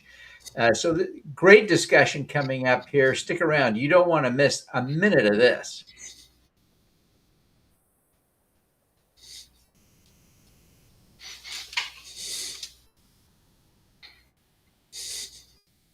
Did we begin, David? Love it. Okay, and Trong, we're supposed to have David Neese and Nikki joining us. They don't seem to be here yet, but it doesn't matter because we're going to get started. This is an intriguing title, Moonshots for Earth, beyond solar, as Devin just pointed out. And I want to just point out another issue about this. It is intriguing to me and to everyone to learn that beyond solar and all the manifestations of solar, the sun is a fusion furnace safely installed 93 million miles away, giving us radiation and heat and warmth and light and the whole thing that powers the biosphere and the plants and how we survive and everything. It is the most incredible thing, the stars that are surrounding planets, especially ours, blessed of Spaceship Earth. Spaceship Earth was coined by the famous futurist inventor who was incredible. He actually did the cover prelude and of my book that was Energy, Earth, and Everyone. So I want to give a little kind of a starting point for this discussion. It's wide ranging. It's exciting. I don't know exactly what the other topics will be for the most part. And I want people to range way out of, that's why it's called the moonshot. You remember that came from that term, moonshot, and how it's used nowadays, came from the largest at that time, and that was putting men and shooting them to the moon in an incredible rocket Apollo, safely landing and then returning. And that's where this phrase moonshot came from, because it means the most massive effort and far out and literally in space, 240,000 miles, but to be able to do that. And moonshots have now, even they're using for moonshots, cancer cures and everything else. But what we're going to do now is discuss the potential of things other than solar, the largest extraterrestrial source of energy. And if you don't mind, I will begin because I want to show you what this means and the kind of dimensions it could be. The largest terrestrial source of energy is not what most people believe it is. It isn't the oceans, and it isn't the current waves, and it isn't the biomass and all those kinds of things that most people think. If you take away solar and wind and thermal and photovoltaic and everything, what is the largest thermal? It happens to be a word called geothermal, earth heat. And that's volcanoes. You see this around the world. Here in Hawaii, we have the continuing eruption for about a year or more now of one of the largest volcanoes that's active. That molten material, the magma, the lava, is coming from the core of the earth. And it's one of the biggest generators of energy you can imagine. The reason why I learned about this is that when I did After Earth Day and helping found that and creating Green to Gold, 2 years later, I was commissioned and had a grant for the upcoming first International United Nations Conference on the Human Environment in Stockholm. And what they asked me to do and spend 6 months was to put together a study of all the, what I ended up calling energy options for mankind. And it was everything from rubbing sticks together to make fire all the way to fusion and beyond and gravity, but everything in between that mankind currently uses, the fossil fuels and non-fossil fuels and the renewables that we knew about. And it was pretty massive, and it was distributed to everybody that went to the UN Conference on the Human Environment in Stockholm and to schools and everything else. But in that endeavor, that research that broadened my horizon, okay, about what we can do on this planet, especially related to climate solutions, cleansing the water, purifying it, reusing it, the food creation, regenerating the soils, all the things that need to be done. It is a complex system of the Earth's biosphere. And what we're going to talk about today is going beyond just what we currently know and how what other things could be possible and how that can be implemented. And that's why we have this wonderful panel. So I want to talk about geothermal for a minute just to give you a subject to understand. So the largest form of terrestrial energy, listen to this stat that I learned from doing the research. And it's surging, by the way, right now because of data centers and the energy crisis, literally, and AI and everything else. Some big money is finally flowing into geothermal. There's different manifestations of geothermal. There are surface manifestations that are brine and geysers up in San Francisco, one of the biggest, longest existing power plants that people can see, giving a lot of energy to San Francisco. These are hot springs, that are like in Yosemite and other places around the world. But more important, that those manifestations, brine, everything, are surface. And then there's subsurface, which is what people are trying to do now in various companies that are startups, and where they're drilling into the ground, deep into the surface. And as you go deeper, and most people know from high school and geology, it gets warmer and warmer, okay, to the point that it would generate enough heat to create steam. And that's basically what we do with almost every energy source other than photovoltaic, is that we power up generators that turn because of steam being created from different forms of heat.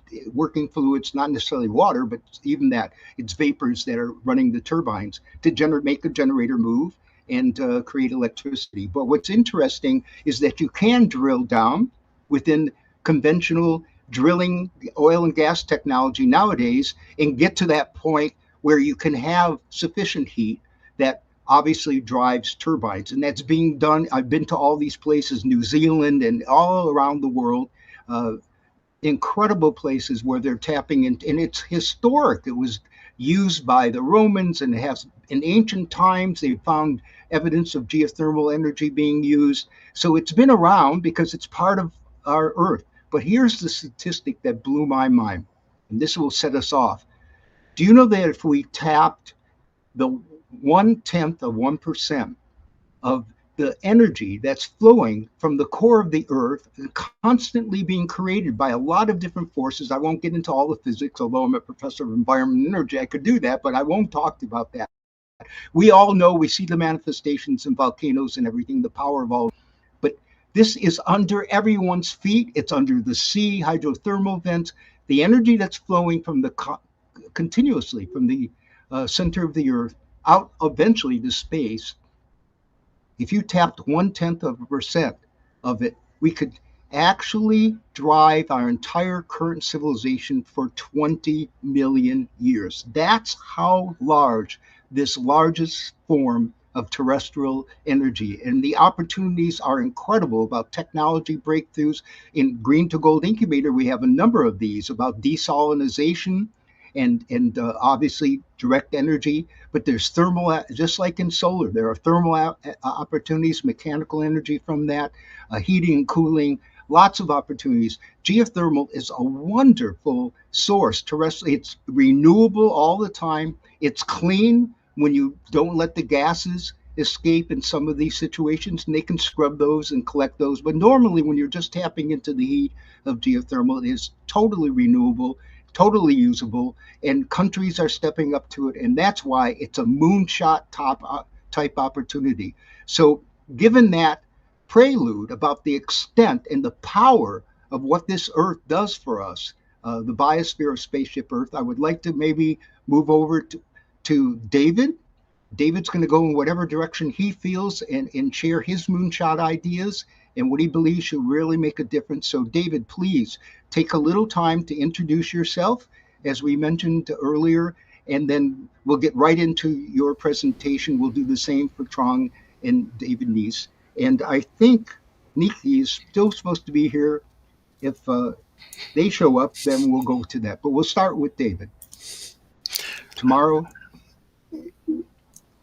Perfect. Well, thank you so much, Alan. I really appreciate the opportunity to be invited in this, and it's been an amazing presentation so far, and looking forward to 2 more days of exciting events. So thank you so very much for the opportunity. Um, quickly, Dr. David Kevlich, PhD in cell developmental biology. I've been doing industrial biotech work for about almost 35 years. And, one of the first ways I got into planetary health was a project a long time ago to do soil remediation. And now I run a series of biotech incubators that have actually expanded operations to be able to support a wide variety of companies in that planetary health. And we have clean energy opportunities in our space that are non biological. So this has been a very exciting increase in different opportunities to see how we can solve this. And what I've realized is a goal that we have, we call it the Lights On Project. And the idea was that throughout a big portion of the United States and much of the world, in fact, many towns were driven by an economic driver like a mine or a manufacturing plant or something like that. And that was the economic entity that created the ability for that town to function. However, when those shut down, when the mine is exhausted, when the manufacturing plant closes, the town doesn't have the capacity to be self sufficient. And so it slowly decays and withers. And the people there get left behind. And that is not fair to them because they deserve better than this. So the idea is that we want to recreate a way to bring this economic driver back into these areas of the country where they might be lacking it, but also can expand other things. And energy production, I think, is the way that that could happen because we know that so much of the US is now, hugely dependent on increasing the energy production levels because of AI, data centers, but just in general, things like desalination and all these other energy intense processes. So for us, we're looking at it as a combination of things. Yes, solar is on the table, of course, but we like nuclear because we've seen, small stage nuclear reactors now that might be in the 150 megawatt range that are about the size of a cargo container. And this could be for, a municipal level, so one city's worth. And I live in the San Francisco Bay Area. The city I live in is a municipal power supply. It generates all of its own power, and it's been 100% renewable since 2019. And to your point, Alan, it is 85% geothermal. So yeah, that is a very viable way to do this on a municipal level. But even for geothermal, what we're thinking of is really simple geothermal for heating and cooling of buildings, because the Earth itself is basically a fixed temperature. You go down a relatively short distance and it doesn't really change temperature very much. And so during the winter, you can pull heat out of the earth to warm your home or your business or whatever.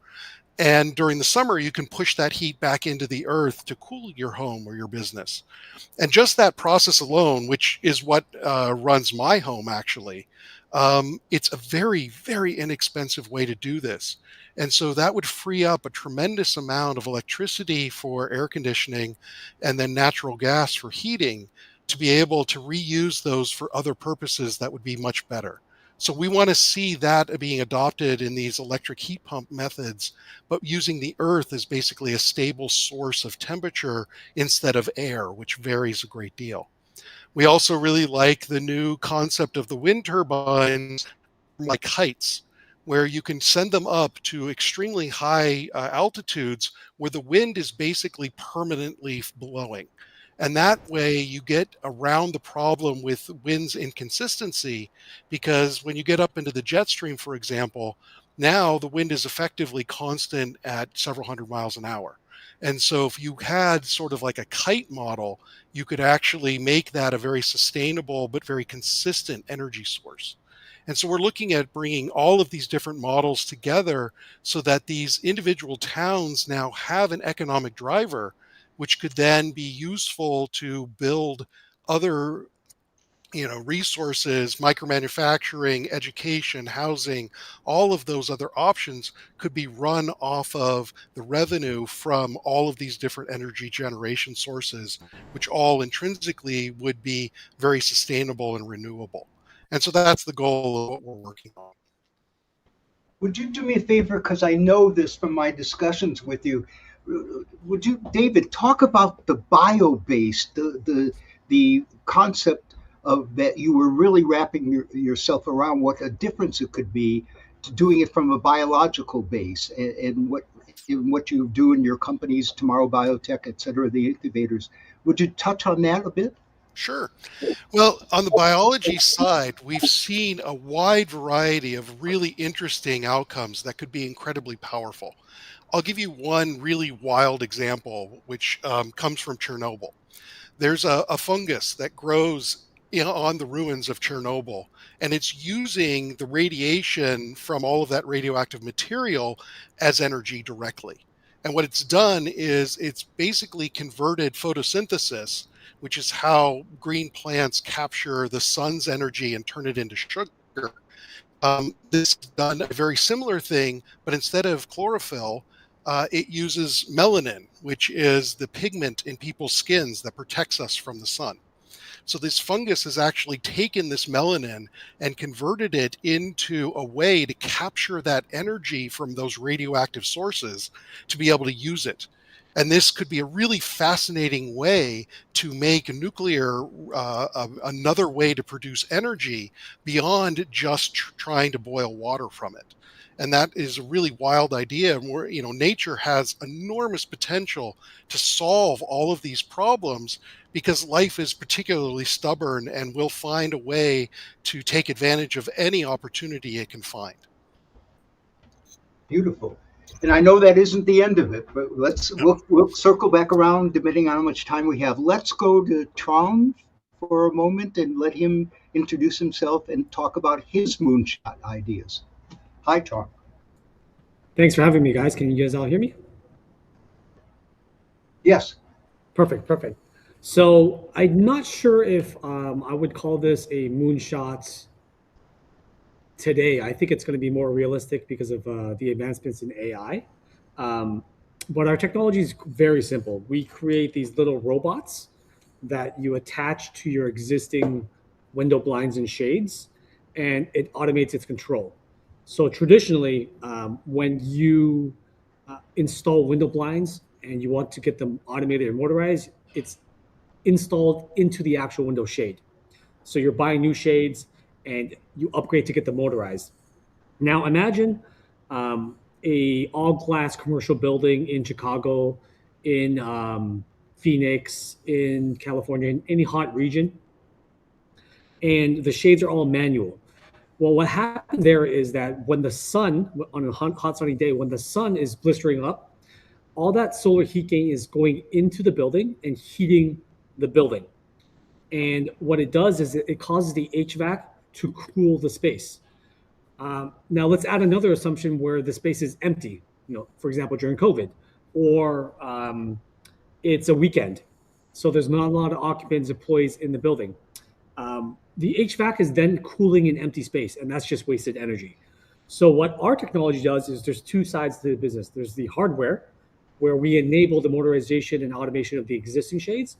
And there's the AI software layer, where we're able to use sensor data, third-party weather data, and our own algorithms to automate the position of the window shades to optimize the indoor comfort. And what this really means in layman terms is as the sun moves from east to west, the shades adjust. And the shades are always adjusting to always block out solar heat gain on the facade of the building that gets that direct sunlight. At the same time, on the opposite facade of the building, the shades should be open to capture natural daylight and reduce indoor lighting. So the AI and the software element of this is that if you do integrate this with your building automation system, with the automated lighting system, and the building has dimmable lighting, you're able to automate not only the heating and cooling, but also the lighting. So you save money in all facets of the building, the huge energy drivers, one being the heating, the cooling, and the second being the lighting. So, As one example I mentioned, if there's a lot of solar heat gain, a lot of sunlight, you're basically lowering the shades to block out solar heat gain, reduce indoor cooling. On the other side, you want to be able to reduce indoor lighting use, electricity use. And by opening the shades on the facade that doesn't get a lot of sunlight, or if there is overcast weather conditions, then you want all the shades open. But by doing so, you reduce the indoor lighting consumption. So we're developing the AI software layer around that, around the automation of the shades and the dimmable lighting. But the first thing we do is we automate the shades with our little robots. So we have a product both for shades with the beaded chains, which is this one right here. Very simple device. It takes 5 minutes to install. We have another product for curtains that hang on a rod or a track, and then we have another one for blinds that tilt. But that's really where we are today. So the moonshot element is the AI element that we're developing, but the hardware element that we have, it's already in market today.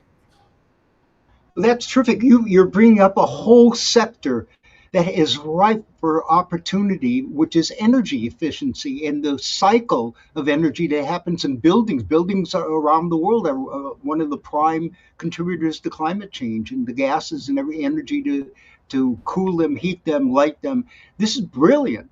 This whole idea, you can't waste renewable energy, just like you don't want to waste conventional energy, because you want to be able to keep the heat balance of the planet correct as we try to mitigate climate change and the heat rise from fossil fuels. So the more efficient we get, the Rocky Mountain Institute has always based itself on that.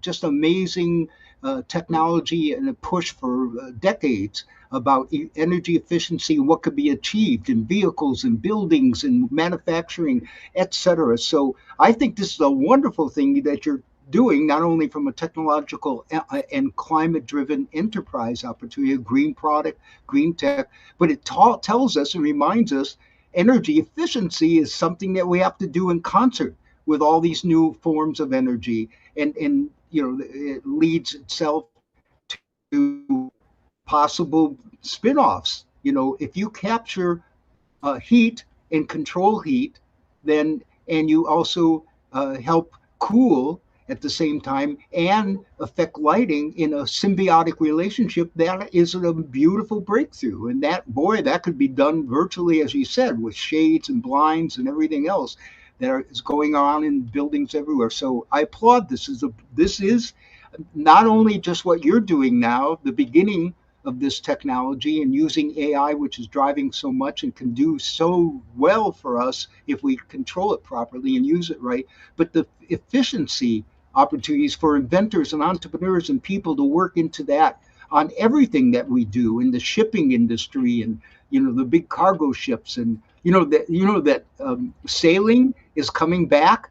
They burn all this. 95% of all the supplies and materials that are shipped around the world are by the big cargo ships, and they're running bunker diesel oil, and there's a whole thing about emissions and the regulations around the world. And now they're experimenting with some incredible new technology based on wind that isn't sails. It is rotary wind turbines and they've got a couple built, and they're using alternative fuels. The weirdest thing to me along those lines about fuels is that one of the things I learned, and it was teaching in environment and energy, is that one of our problems is combustion on this planet. And the more we can get away from straight on combustion, the better off we'll be for a lot of reasons in the input to the energy sector and emissions. But combustion, think about this. One of the few things that is happening that's possible is that when you're a ship, a boat, whatever, on the ocean, there is the medium that is transporting you or you're floating on is also the fuel source. There's hydrogen in that water, H2O. And to be able to crack that and separate it with wind and solar on the ships and be able to use that same medium, it would be akin to flying a jet through the air. And if the air could produce, which it does in a sense, the oxygen for combusting fossil fuels, what if we could drive the engines, the power plants of jets and other airborne vehicles with the air itself? That's how good water-based craft can operate on the same medium and have the fuels right out of that same medium of water. It's a brilliant opportunity. Thank you for sharing that, Trung. Now we're going to get to David Neese, who's going to explore another possibility of moonshots now and in the future. David. All right, great. Thanks, Professor. My name's David Neese. I'm the CEO of Starset Power. We're a SMR nuclear company. In theory, down the line for our customers and projects, we're looking at various nuclear technologies that might fit in terms of economics.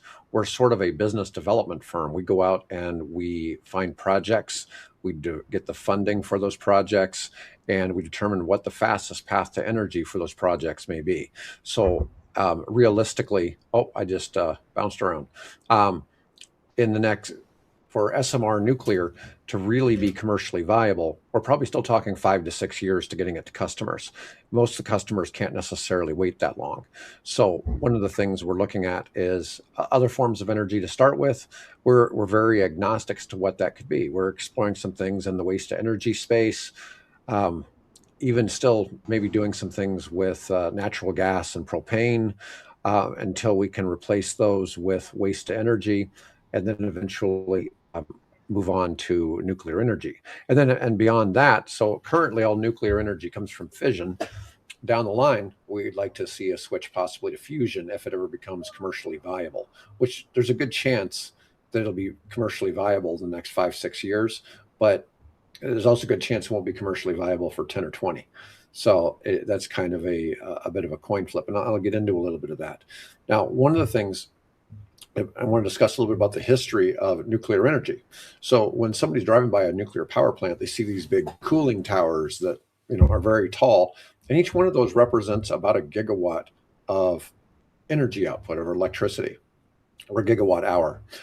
And that would support probably a couple million people, maybe 500,000 homes. A very large energy provider. Massive cost goes into building one of those.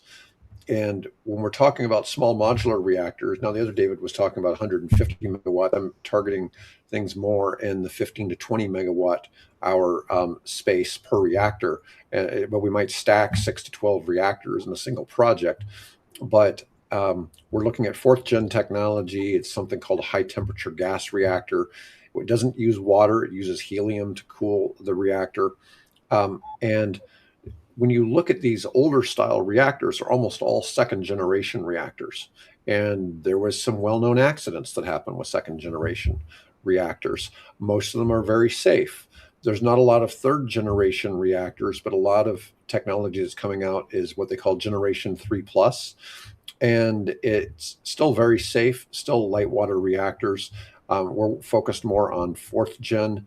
And then and some of what we're looking at in the 4th gen has the capability of taking existing life of nuclear fuel. So some of the reactors look at refueling, say, every 7 to 8 years.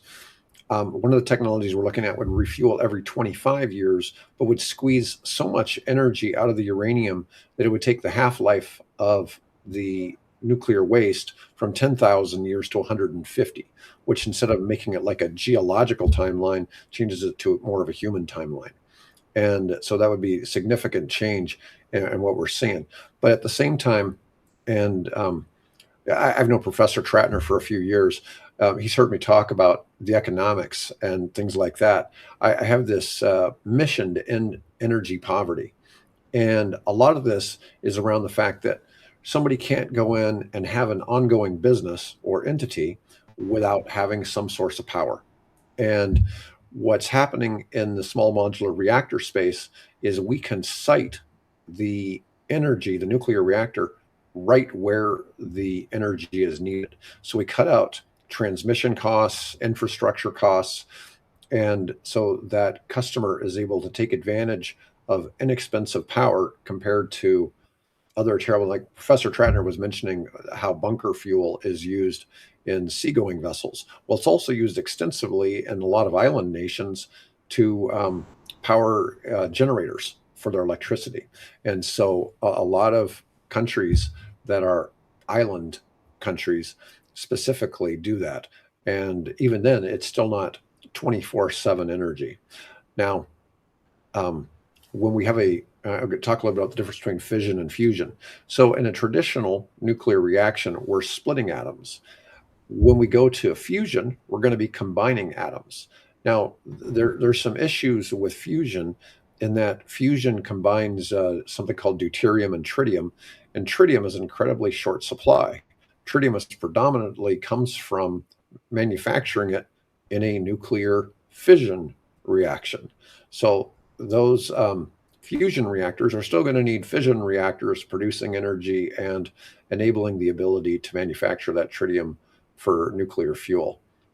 For the moment, that's all I've got. Do you have some questions, Professor? Oh, okay. Thank you very much, all of you. Is Kiki here? Kiki here? Maybe not. Didn't make it. Okay. I will raise this, and David can address it. He was trying to explain the difference between conventional pressurized water reactors that everybody knows, the ones that are, on the coast of California, in San Onofre, and the other ones that are around the world in some terrible accidents, Fukushima and 3 Mile Island and everything else.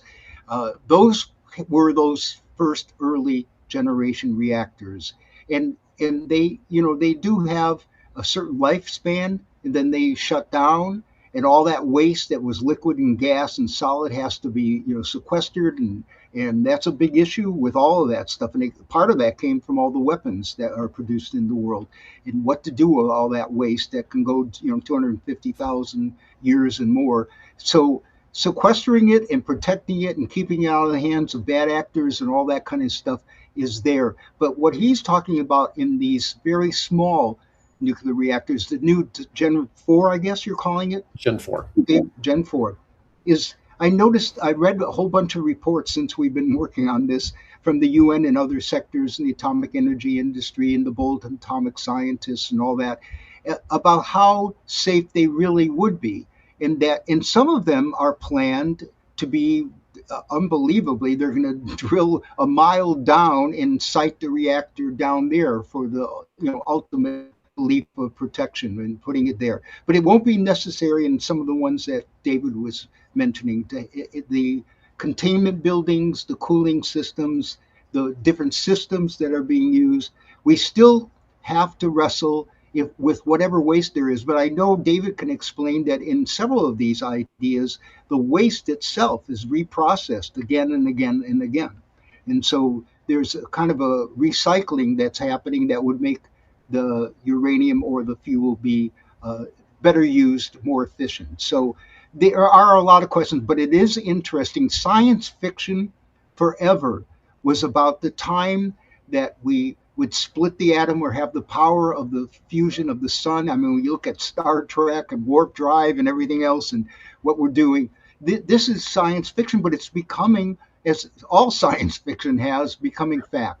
And, they used to have ray guns and stuff about lasers in science fiction, and now we actually have them, and we have weapons that are real laser weapons, So I think we can overcome a lot of these problems. I know that one of our speakers earlier today, if you were tuned in, has an enterprise that's working about this fuel cells and other energy small reactors for space use and other planets and exploration of space, where the radiation, other than exposure to crews, wouldn't be the problem that it is on the biosphere of Earth. But anyway, do you want to add anything more to that, David? Yeah, I'd like to. We were talking about the thing with nuclear waste. So in the United States, all nuclear waste is stored where the reactors are located. Okay, they're burying it on site. And in France, for example, they have breeder reactors that already can repurpose and reuse that energy from the uranium and squeeze out. They could get rid of 75% of the US's nuclear waste. Okay, just by burning it again. So there's places in France and South Africa that take nuclear waste, they reprocess it, and sell it again for reactor use. Now, one of the technologies we're looking at, they believe they can get that efficiency to as high as 99%. And that's the one that could take it to 150 years. It'd be a significant change in the use of it. But one of the things we were talking about was there was this fear of stealing the nuclear waste and using it to make dirty bombs. It's been, I think it was around 1970 or something like that when they outlawed moving this around. There's been talk about, I think there was an executive action. I know there's been some money invested into having a facility at Oak Ridge, Tennessee to do some repurposing of nuclear waste, but I don't know how far along that's gotten. So I know that land has been purchased and the intent is to go there, but I'm not sure exactly where that has ended up. But Yeah, for me, the current industry, okay. current industry was haunted by this idea that in like Yucca or Nevada or whatever, a mountain that we were going to bury all the U.S. generated waste, forever and keep it under, lock and key and security and all that. Those are the issues that we still have to deal with the old reactors, but hopefully we'll transition, moonshot or not, into accident-free reactors that are small and modular and of different design. And like you said, they can reprocess that waste energy and squeeze it for use again and have less of the physical gas, liquid, and solid waste. So that would be really cool. I would like to go back, if you don't mind, to David Tomorrow Bio for a second. David, can you hear me, sir? Absolutely. Okay. There was even deeper about biotech in the things that you've told me that could be the possible salvation for a lot of issues of mankind. The artificial photosynthesis that's being worked on, a lot of stuff about food. And do you want to touch on any of that? Sure. I mean, the most amazing thing about Mother Nature is that she has created pretty much every solution that we would ever want. Maybe just not at a scale or a time frame that we would appreciate. For example, um, clearly all of the fossil fuels represented carbon that was sequestered from the atmosphere deep underground. And we're putting that back into the atmosphere and seeing the impacts. We need to put it back into the planet. Mother Nature already figured out how to do it, but it took an eon to do it, which is not viable for human beings. So the question is, can we utilize what Mother Nature has already done to make that go more quickly? And, for example, there's a group in our space that's doing that direct carbon capture, pulling that CO2 directly out of the air, sequestering it in the soil in the form of a salt so that it cannot go back into the atmosphere again. And, as they refine this process, it's right now 7 times faster than what would happen by itself. And, their expectation is they could get it to 100 times or maybe even 500 times if they fully optimize this. And so, Mother Nature's figured this out. We're just taking full advantage of what is possible and making it better.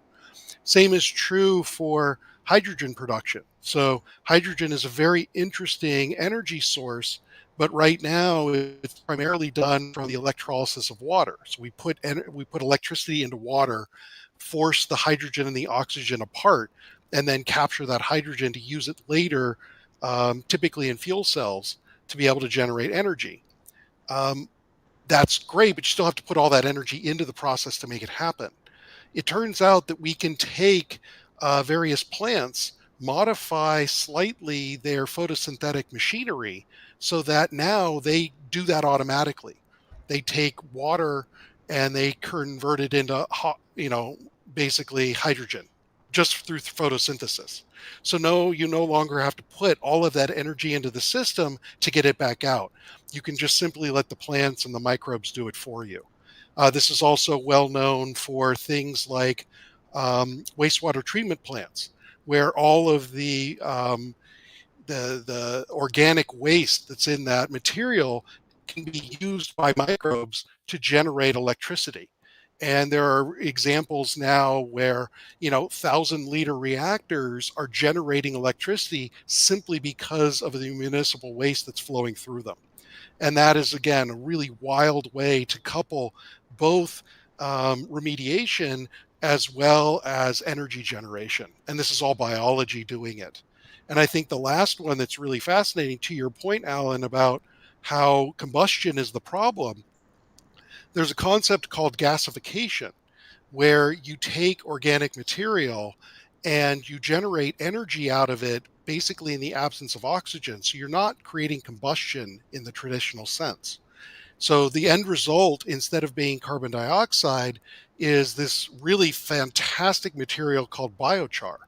And biochar is turning out to be like the wonder material that fixes dozens and dozens and dozens of problems. One wild example is if you feed it to cows, they stop producing methane in their flatulence. And so they stop producing the greenhouse gases just because you're giving this as a supplement to the cows. And it's turning out to be useful for water purification. It might take the place of coke in steel production. There's a wide variety of uses. Plus, we know the biochar itself remediates soils and makes them healthier and more alive. And this encourages plant yields, but this also increases the arable land for farming and animal production, because now you can basically bring parts of the world that have been turned into deserts back into arable land for farming. And so this is, becoming a wonder material, and it's all derived from municipal waste. Or here in California, there's a group that's looking to mitigate wildfire risks by taking all of that material so that it doesn't build up and using the gasification system to generate energy out of it, but also minimize wildfire risks. So biology has come up with dozens and dozens of ways to solve these problems. We just need to tinker with it just a little bit so that it works on a time frame that isn't Mother Nature's. Because quite honestly, we don't have that much time. Yeah, for sure. Wow, that's wonderful. Back in the 1990s, when we were doing the Green Business Conference of Eco Expo, every year we did 6 major shows across the United States and hundreds of thousands of attendees in each city.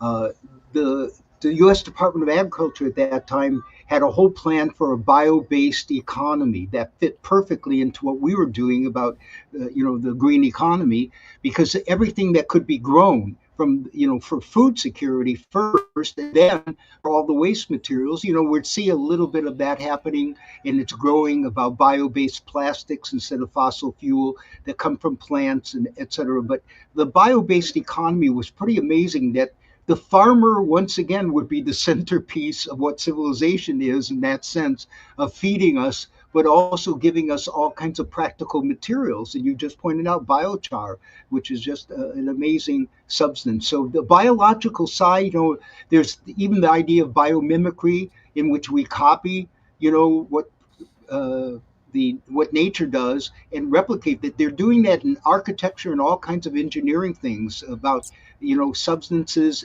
and matrices that are stronger than ever before. And I love it. It's tapping into nature in the best way possible, making it practical, having it potentially in a circular economy where nothing goes to waste, and that everything gets used. That would be ideal.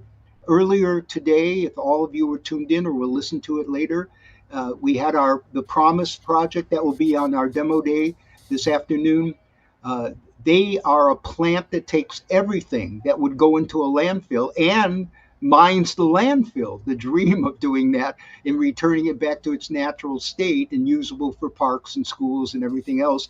But what they are doing, they have a gasification process that you brought up that is in fact making waste gases out of that and making hydrogen in that process. So there's a lot of, and that's catalytic things. And you were mentioning anaerobic digestion. There's so many ways to process. Here in Hawaii, we have this most gorgeous, in Maui especially, sunflower farm that everybody sees when they go back and forth to the airport in Kahului. And that farmer creates the food of sunflowers and the beauty of it, and then they harvest that, and it goes into making biodiesel. And I think people are familiar with that. They even go around to the restaurants and collect it, and when it's burned, remember the famous musician that did Farm Aid, Willie Nelson. He was an advocate of biodiesel, and it's kind of funny to follow a car that's burning fossil fuel. That's biofuel. It smells sometimes like a McDonald's hamburger, from the restaurants. But it is a way to make a cycle be closed and capture that. We do want to get away from combustion directly, and that's why fuel cells and all these other processes help us get that combustion answer done. But this is great. This is the kind of scope we wanted to talk about. What I'd like to do is kind of open it up as we close up the session to anybody's inputs or wild thinking about other things, and maybe had a eureka moment during this kind of discussion about what you think should be done. I'd like to get your feedback on that as we close up from each one of you. Anything you want to say, add to it, or even conjecture that people should be working on, the inventor, entrepreneurs, scientists, researchers. Why don't we do that? Start with Tron. Hello, Tron. Hey, how's it going, guys? So I think there's a lot of opportunity. I didn't say this in the original discussion, but there's a lot of opportunity that I wouldn't say it's a moonshot, but it does take a lot of time to develop, because for one, hardware takes a long time to develop. But there's a lot of opportunities in the smart building sector. If you follow the regulations, the governments around the world, they passed a regulation called the Green New Deal, and every country has their own version of it. But it's the idea that buildings have to be built at zero. So every ounce of energy they consume, they must be able to produce it somehow. So solar panels on the roof, any way to conserve energy is one aspect, and that's really the regulation, and that's really the sector that we're focused on with our technology. So yes, it's cool. We're automating the shades, but we take it one step further with our technology. And I think there's a huge opportunity in the smart building space because of the regulation, because of the movement to net zero. I know in New York, it's called Local Law 97. And the regulations are very impactful because they do penalize building and owners of the buildings if they don't achieve net zero. So net zero applies to both new buildings being erected as well as existing buildings that have to be retrofitted to become net zero. So I think there's a lot of opportunities there, Ben. And I kind of like to say I'm at the cusp of the moon. There's an investment required to develop the hardware for it. I do think there is a much viable opportunity in what we're developing. And very impactful because as I mentioned, there's a direct savings in energy. In our case, we did receive a 3.2 million US clean tech grant to develop our technology and deploy it in commercial buildings. So we have firsthand research reports on the amount of energy you can save, and it is quite profound. It could be up to 25% in heating and cooling alone. So that's what I like to close with. Thank you, Tron. Wonderful to have you in these thoughts. Okay, how about David Neese? So, one of the things, as we've been talking about this, is, how I always get carried off onto economics. But one of the things is so many of the different energy topics out there, or the different types of energies, there really isn't a huge variance in cost. And it's interesting because the clean energy, whether it's wind, solar, biomass, waste energy, nuclear, they all are reasonably in the same cost range of what they cost to produce. And what's interesting is the big cost that most people don't know about is really transmission and infrastructure. 60 to 70% of your electric bill is infrastructure costs. And this one of the things that we're looking at, and I believe from a conversation I had with the other David, that they're looking at is how do you get the power to where it's needed? How do you generate the power where the customers are actually at and not generate it 100 miles away and there's a mountain range or something like that? And that's one of the reasons why power is so expensive in some places in this country. I hate to interrupt, but we have gone over a couple of minutes. We just, TV is merciless. When the clock ticks, we got to roll. But Alan, thank you so much for leading such a powerful discussion. David Squared, you guys are fantastic. I appreciate the energy you bring. And Trung, I love what you're doing. It's a great reminder that There is so much practical stuff that we can do right now today to reduce energy costs. So thank you very, very much, all of you. I congratulate you for a great discussion. I want to pay a little homage to our sponsors here. Thank you very much. Welcome to SuperGreen Live, the biggest event. Welcome to SuperGreen Live, the biggest event of the year at the intersection of climate solutions and Welcome to SuperGreen Live, the biggest event of the year at the intersection of climate solutions. Technical issues? The biggest event of the year at the intersection of climate solutions and impact crowdfunding. Upgrade now to VIP for just $25 to get the full experience. VIP tickets include access to and a listing in the VIP directory, a backstage pass during 24 hours of live programming, 3 VIP networking sessions, speaker slides and handouts, and an invitation to the private LinkedIn group. Scan the QR code now. Raising capital, it's not just marketing, it's securities law. Most deals, they don't fail because of the returns that are offered. They fail because of compliance mistakes. And that's what we do Every day, we help entrepreneurs raise money the right way. before problems ever start. If you're raising capital, Talk to crowdfunding lawyers first. Digital Niche Agency is the top investor acquisition agency. DNA has helped founders raise over 9 figures via regulated investment crowdfunding with a 3-pronged strategy using digital advertising, content marketing, and strategic outreach. Book a call today. Hello, my name is Brian Figueroa. I'm the CEO of Green Tech. We're a renewable energy development company that specializes on cutting edge technologies like graphene batteries. Get back with me at brian@greentech.io. TEK. Hello, everyone. I'm Gene Massey with Media Shares, an equity crowdfunding marketing agency, and we're happy to be participating in SuperGreen Live. Green to Gold and the Super Crowd wish to thank our supporting sponsors, Azure Printed Homes and Little Toes, for their financial support.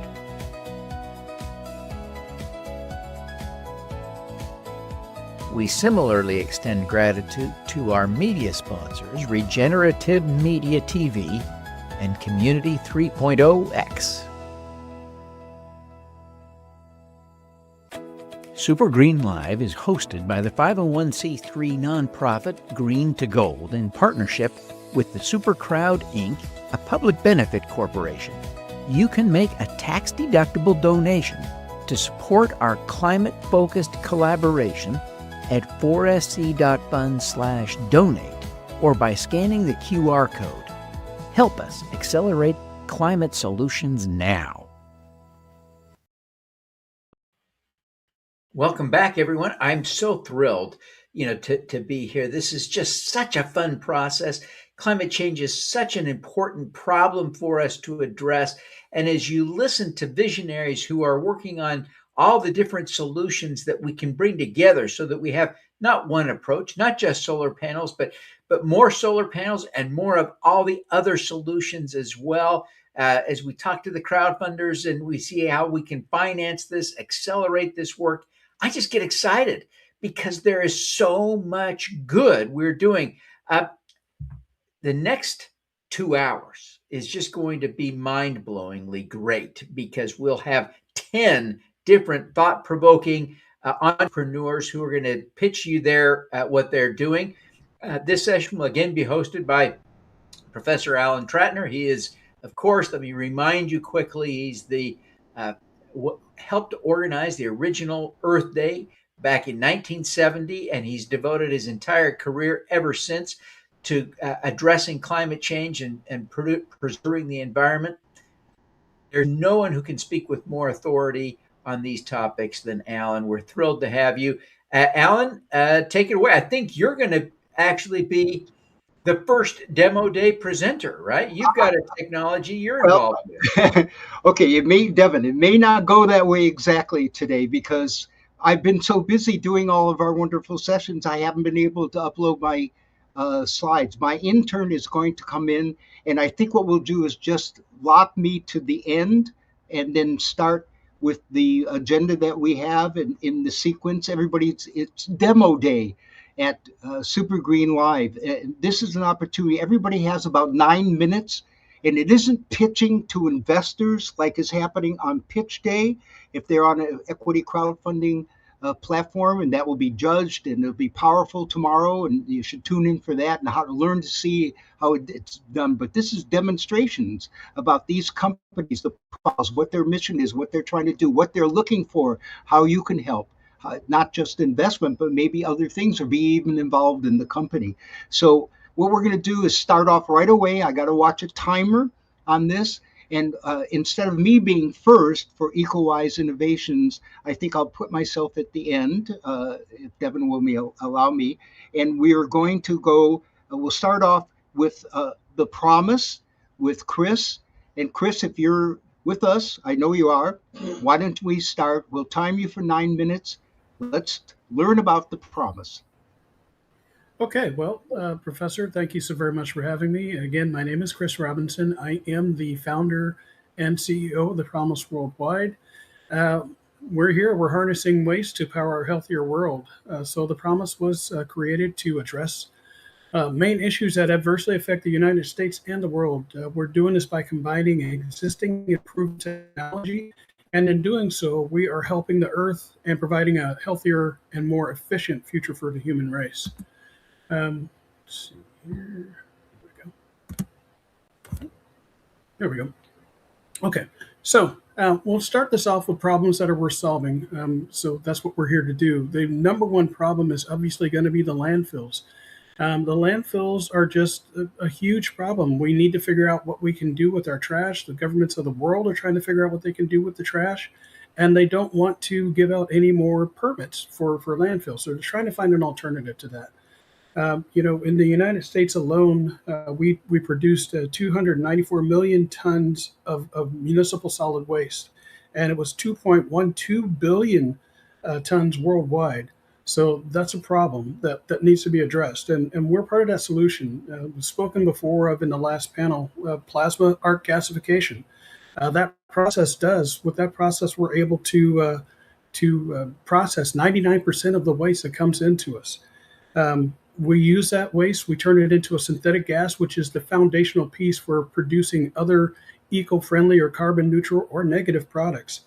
The remaining 1%, depending on the process that we're working with, is either going to be an inert carbon neutral slag or a biochar, which again was spoken of before.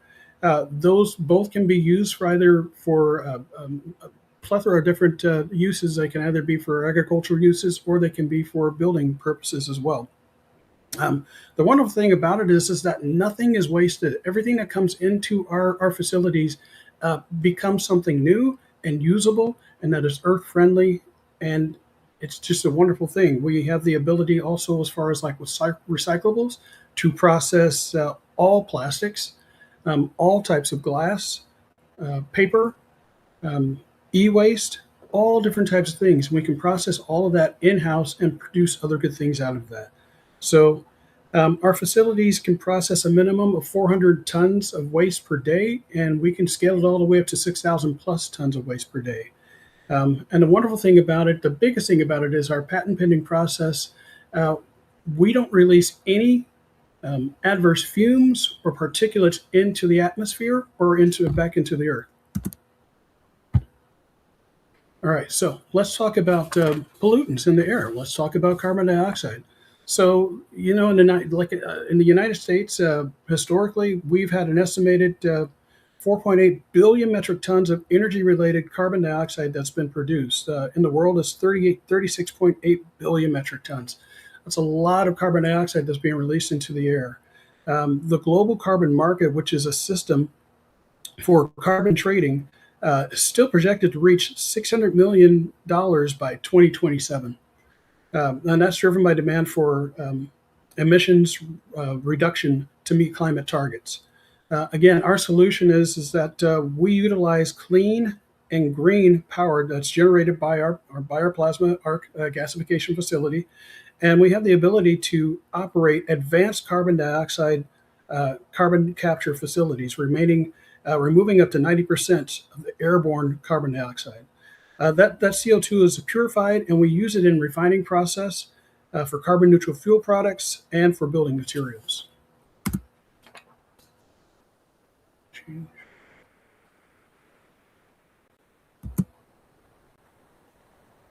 All right, so let's move on to methane. Methane is by far the more potent planet warming gas than any other out there. Study resulted in showing that the landfills in America emitted up to 3 times more methane than previously regulated by the EPA. There we go. So well over half of the nation's large open landfills were found to have large plumes of methane right over them. And that signified that there was a release of the gas was releasing out into the air from the supposedly sealed landfills. And that's posing a major threat to our overall climate and the surrounding communities.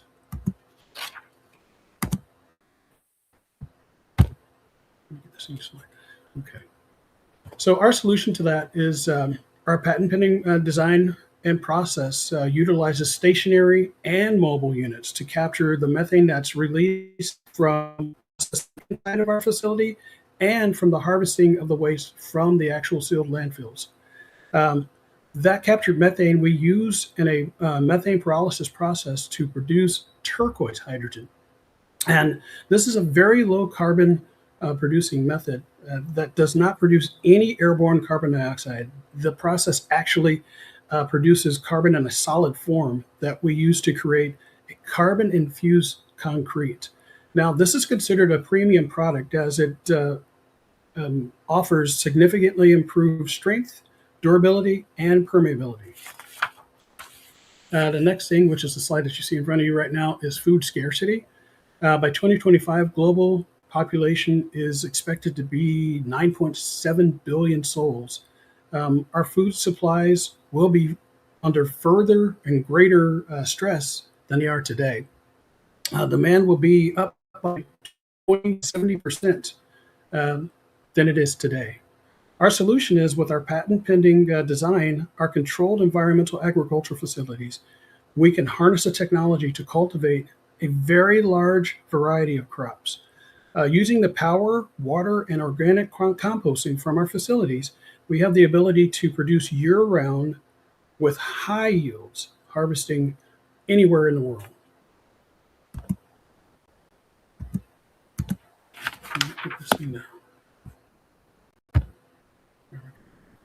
So just briefly about our plant. We are tackling a global issue with a groundbreaking patent pending solution that has timeless potential to drive change. And it's a clean, profitable, and it can be built anywhere in the world. Whether we're building a facility in a third world country with energy, water, and food scarcity, or whether we're creating a strategic alliance with existing landfills, one thing is certain: trash will not stop being produced, and it has to go somewhere. With us, that trash goes away forever, and it never comes back. And from that trash, we can produce good things that help make the world better and a healthier earth. So our team, we're just a group of engineers, financial people, and business leaders that came together. We were brought together by a common passion for good.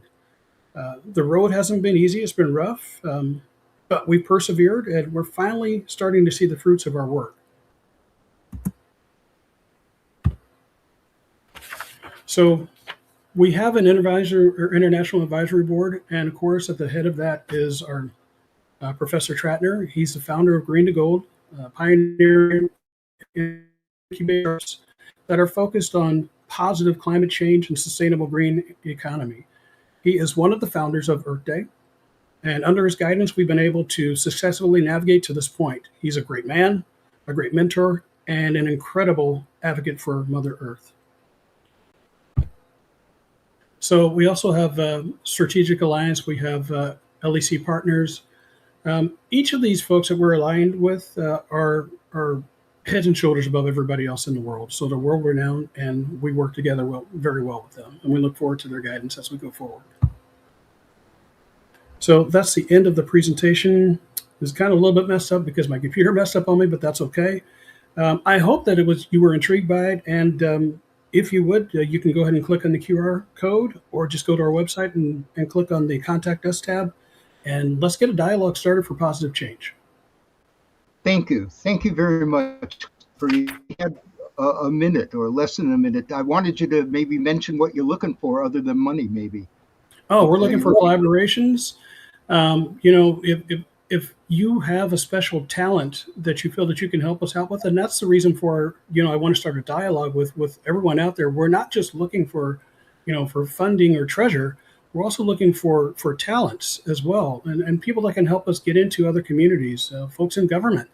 Right now, we're in the middle of negotiating with a couple of local governments for the state of Missouri, state of New Mexico, Hawaii, the territory of Puerto Rico. So folks that can help us get the word out and get us into these different areas so we can start making change and making a difference. Thank you, Christopher. Perfect. Okay, so our next up is John Tate. I hope I say this right. Ruana Energy. John? Yes. Take it away, John. Okay, let's see if I can bring my slides up here.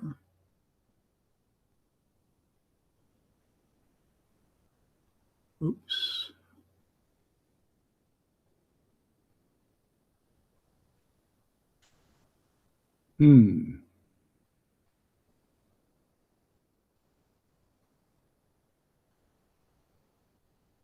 Would I have to share a screen or something here to get the slides up? I'm not sure what the technical problem is, but the images in your slides are not loading. So we got a little bit of a problem there. I apologize.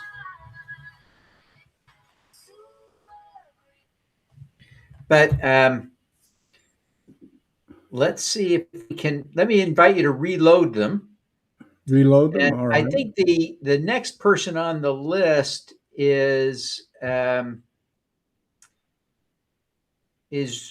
Paul Galen. I wonder if Paul's in. Yeah, Paul appears to be there. Maybe we should go to Paul. What do you think, Alan? Well, let's see if we can While we work on this problem with John. Thank you. Hey, Paul, come on board. Here he is. Hi, Paul. Aloha. Can you hear us? Can you turn it on? There we are. That's you can hear me now? Yes, we can. Yes. Please start your presentation. Oh, you want me to start early? Yeah. Oh, okay. Let me move the screen. I need to consolidate the screen because I've got a written screen and I got my slides, and then I'll have your screen. So I've got three. I'm trying to make them thin and long so I can see. That's funny. You're kind of transparent right now on your background. Oh God, that's weird. You look like the Invisible Man. It superimposed something else. Should I take off? I have a green screen because I don't. I just put curtains. Yes, take your green screen off. Take your virtual background off, and just show us your office. Okay, I'm going to click virtual background to get it off. Will that take it off? It should. And then it says I have a green screen. Are your slides up? Yeah, they loaded. It says I have a green screen. Well, I don't have a green screen. Can I click that off? I would hope so. So letting me. Sorry about this, everybody. We'll get this sorted out. Okay, let me try something else radical here. I think we've got the. I got an idea. Why don't we go to Michael D. Hart so we don't lose? We'll get two people juxtapositioned here. Paul will give you a chance to sort it out. Hey, Michael, come on board. Michael, are you Here's there? Michael. Michael D. Hart from Acrewise Farms. Michael? Why don't we go to Omashar? Omashar is here and his slides are ready. Omashar, welcome. Omashar is also entertaining us. Yeah, I'm looking forward to that. And I love the entertainment you had earlier with Izzy. Was it Izzy? And Yeah. that was beautiful. I had no idea there's going to be another fellow musician out there. So here we are. You're on the timer, Omashar. Go ahead and on Sunny Thermal. You're on the timer for your 9 minutes. Thank you very much. Okay. Well, hello and welcome. Omashar here, co-CEO of Sunny Thermal at solarheatedrocks.com. I'm truly grateful to have this opportunity. Thank you so much. Our technology is a first market technology. We manufacture building materials and vertical sidings with climate influence. This climate influence comes through using a rock stabilizer. The rock stabilizers in this case are granite rocks heated up. Heated granite for thermal comfort is not a new idea. It has been used in many different cultures in many different ways throughout history. The problem with climate issues in mind is how do we heat the rocks without using the carbon? The solution that Sunny Thermal has come up with is the perfected passive solar panel. Our passive solar collectors heats the rocks to stabilize emission temperatures, and this emission has an influence on building materials. The dry emission of stable temperature is in the range of 60 to 98 degrees. And this is not a new technology. These collectors have been developed since 1980 and were on the market from 2009 to 2020. Our president, Susan Bloomquist, ran a business building greenhouses that had this technology installed. And this business shut its doors during the pandemic. Sunny Thermal's business proposition is this. We would like to manufacture our collectors, which we will sell directly to consumers. We will train and certify builders in our method of manufacture, and we will then distribute our materials to the builders so that they can apply this technology in the way applicable for their projects. Our management team consists of our president, Susan Bloomquist, who is skilled in permaculture, skilled in the application of solar gain, and has gathered much knowledge as a legal aid at the business of Koblenz, Patch, Duffy and Bass out of San Francisco. Our vice president, Kara, is versed in non-violent communication techniques and has extensive experience in online service and group dynamics. Our other team members are Gary Duchateau, the founder, inventor, and developer of this technology, who is now a consultant. Cara Bloomquist is our online customer support and public relations officer. Myself, who will manage materials inventory and events. Leah Arntzen, who will cover strategic alliances, trade shows, and product marketing. And Steve Quigley, who will be setting up the warehouses with the assembly units.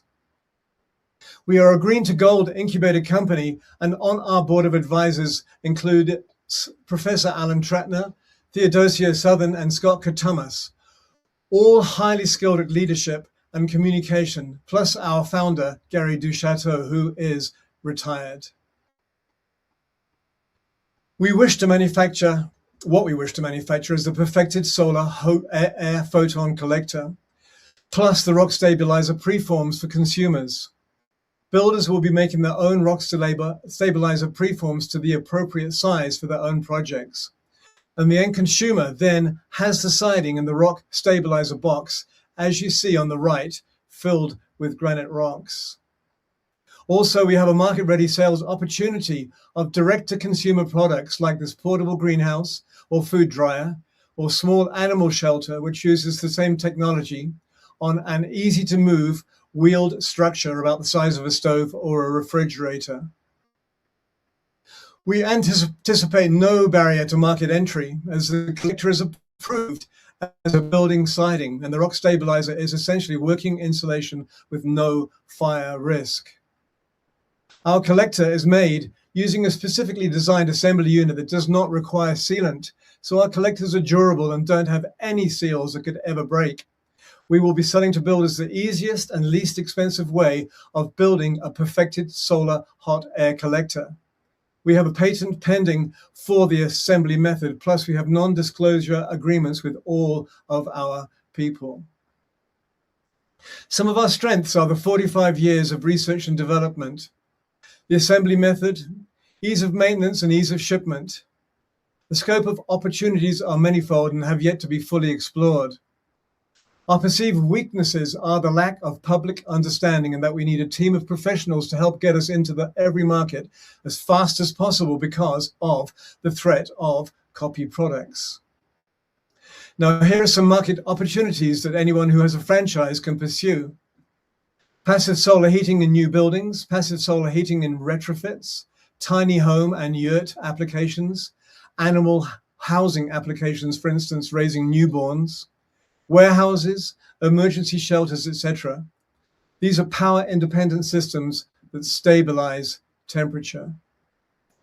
Marketing has begun with the Passive Solar Network and the Colorado Building Guild. Plus, we've applied at Source 2050 to sell and at the Harm-Free Emporium.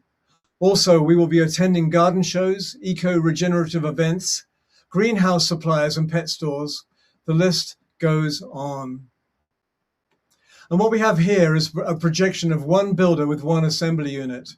So this one builder with the market that they choose will be able to sell a certain amount of collectors, which will make the conservative estimate indicated in orange.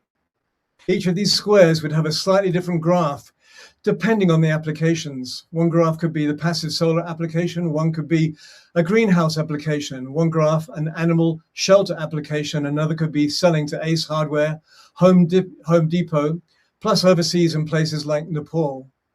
We do know that this technology will improve the lives and reduce heating costs to all of those who obtain it. There is no limit to the sales potential of this technology. We are a green to gold manufacturing company, a cornerstone technology in the new manufacturing hubs to be opened in Michigan, Lahaina, LA, and potentially Boulder, Colorado.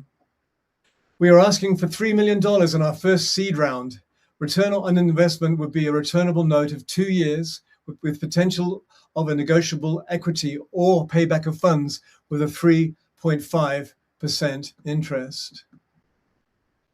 We are open to exit strategies as advised by our professional team. And finally, we are a cornerstone technology in this new green economy. Thank you so much for listening.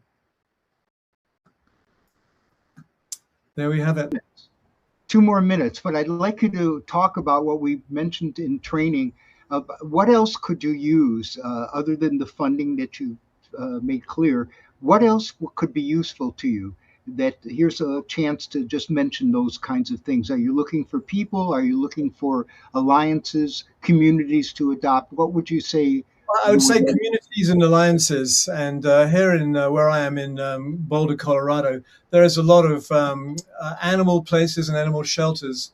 So really looking for alliances with these people to show them our potential product and let them know that they can actually reduce the heating costs of everything in their enclosed homes.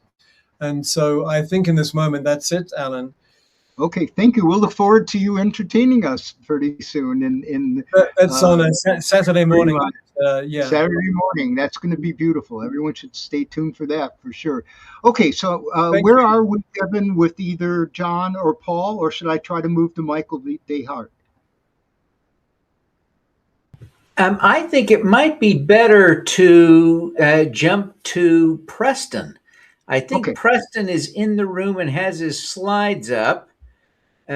Preston, yeah, we've got his Kids, slides. Pets, and More We've got began him. 1 Let's see if year it's ago working. with There a we go. mission Look to at that. develop fun, Okay, eco-friendly, and wonderful. sustainable Welcome, products for Preston. people I'll and put you on the pets. clock now for your 9 minutes. And it's funny, Devin's the wizard behind the, he can see what I can't see, who's here and who isn't yet. Okay, so Preston, welcome. And here's your 9 minutes. Go for it for Kids, Pets, and More. Hey, thank you, Alan. Hi, I'm Preston Craig. I'm the CEO of Kids, Pets, and More Incorporated, a company that creates sustainable, eco-friendly, and green toys, games, novelties, and pet products. And I have a little video that I'd like to share with you, which will tell you a bit more about the company. Have a variety of green products for adventure, play, education, and amusement for the whole family, including our pets. While some products are geared more towards adult activities, KP&M only designs G and PG rated products for entertaining everyone in fun ways that they will never forget. Kids, Pets, and More has 4 divisions that originate amazing toy, game, novelty, and pet products for every kid and the kid in every adult. We will only develop sustainable products with 0 carbon footprints whenever possible. We plan to both manufacture and license products in order to maximize our company profits. We have hundreds of products applying for a variety of product categories. KP&M will host a semi-annual global Eureka for Pets product and investors contest to market products from all around the world. Winners may be offered a licensing arrangement, which will add their product into our existing product lines. As we developed over the course of this past year, we attracted a few experts to our team. Michael Weinstein has over 20 years of experience in the direct response infomercial industry and has brought to market over 300 products worth more than $3 billion in sales for his clients, like the Snuggie, a blanket with arm slots and pockets, and kid-focused products, which include Juggle Bubbles, Tangle Pets, and others. Jeff Cohen has mentored hundreds of high-profile companies in how to increase their sales, decrease their costs, and develop winning, successful sales teams. Many of these companies went on to be Fortune 500 companies, including IBM, Oracle, Intel, Raytheon, Lockheed Martin, and DirecTV, among others. Professor Alan Tratner is a green economy expert who created the Green to Gold Incubator some 51 years ago for green and sustainable education. All businesses using incubation processes have an amazing 87% success rate in developing long-term profits while making sustainable products in a variety of industries. KP&M fully expects to continue in this tradition, having been an active participant in this incubation process. Dr. Mondrian Contreras, our main veterinarian advisor, has founded his own nonprofit charity with help from our pet division, which will provide funding for lower-income families who are unable to afford life-saving treatments for an injured family pet. We expect to save thousands of pet lives through our collective donations to this wonderful program. Thousands of veterinarians will participate in this nonprofit surgical program, donating their time, with medical supplies paid for by our new pet euthanasia prevention program, funded by many thousands of global sponsors. Also, we will initiate multiple outreach programs that will focus upon each division within our company. We fully expect frequent growth periods within our company. When you choose to invest with Kids, Pets, and More Inc., you can be confident that your funds will be invested wisely and profitably. Our brief collective pitch deck will further explain all that was discussed in this video, showcasing our 4 company divisions. KP&M will strive to help create positive social change through fun, eco-friendly products that will generate expansive profit growth for our investors through common stock offerings and convertible notes.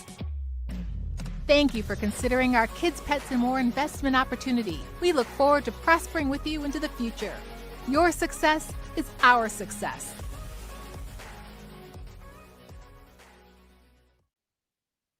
Cool. Well, that's a kind of a brief introduction to our company, but I do have some slides which will go into a little bit further detail about our company. So I want to play those now. And let's see if I can do that. Okay. Oh, wait, that's the wrong one. Okay. There we go. That's the one I want.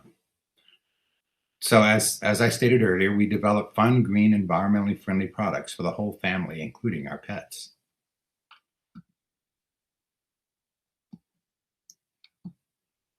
Okay, I'm trying to I'm trying to go to the next slide. There we go. So the problem worth solving is that green, socially responsible, sustainable toy, game, and novelty and pet products are often difficult to find.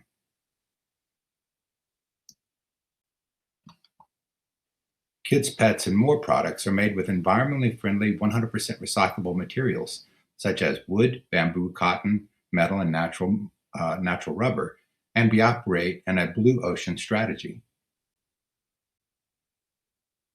Here are some of our partners and resources that we collaborate with. Obviously, Green to Gold, but also the Carroll Stream Animal Hospital, Vet Bros, Earth Day Network, JAM, and many others. And here's some of our team and advisory board members. You already have been introduced to Michael Weinstein and Alan Tratner and Jeff Cohen. As the president and CEO of Kids, Pets, and More, I'm also the inventor of Twisted Teddy's plush toys and Ellie and Eddie Font's Sippy Cup toy. My secretary, Jeff Chamberlain, is inventor of the Slurp and Chew watering bone and musical dog sticks and others. We also have Sandy Lipkin, who is our patent attorney for our company. Additionally, we have Neil Winthrop, who's president of Winthrop Innovations and vice president at Bay Wing Corps. He's a registered respiratory therapist and a hyperbaric technologist. Naturally, we have Dr. Mondrian Contreras, who you were introduced earlier into the video. We also have Jason Best, who is an inventor of WeGo pet bowls and cup liners. And we have Tom Sims, who's an electronic engineer and inventor of SoSmart products for kids and pets. Additionally, we have Dr. Peggy Woods, who's a best-selling author and writer and inventor of Smitty's therapeutic board game. And also we have Richard Pocapalia, who created the EchoWise Innovations, a 501c3 company. So this is the last part of our team advisory members. We have Ben Martinez, who's a military veteran and a federal government contractor, and he's president and CEO of Carbon Corporation and inventor of the Retriever. We also have Salvatore Matteo, who's a facilities engineering designer and inventor of the Z-Stand, a collapsible, take it with you wherever you go kind of computer work stand. We have Bruce Carroll, who is an inventor with 2 design patents. We have Andre Nagy, who's a nutraceutical product development and an entrepreneur. So he invented Dogter RX and the Food Impact app technology. And lastly, we have Carmen Milagro, who's a master certified wellness coach and founder and chief creative at Davina and Soothe BioRF pet products. So I just wanted to bring into focus the market opportunity here.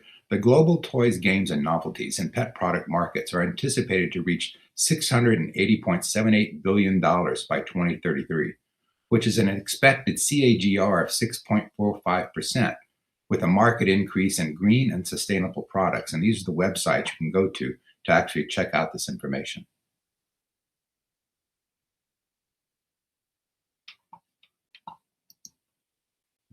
Where's the next one?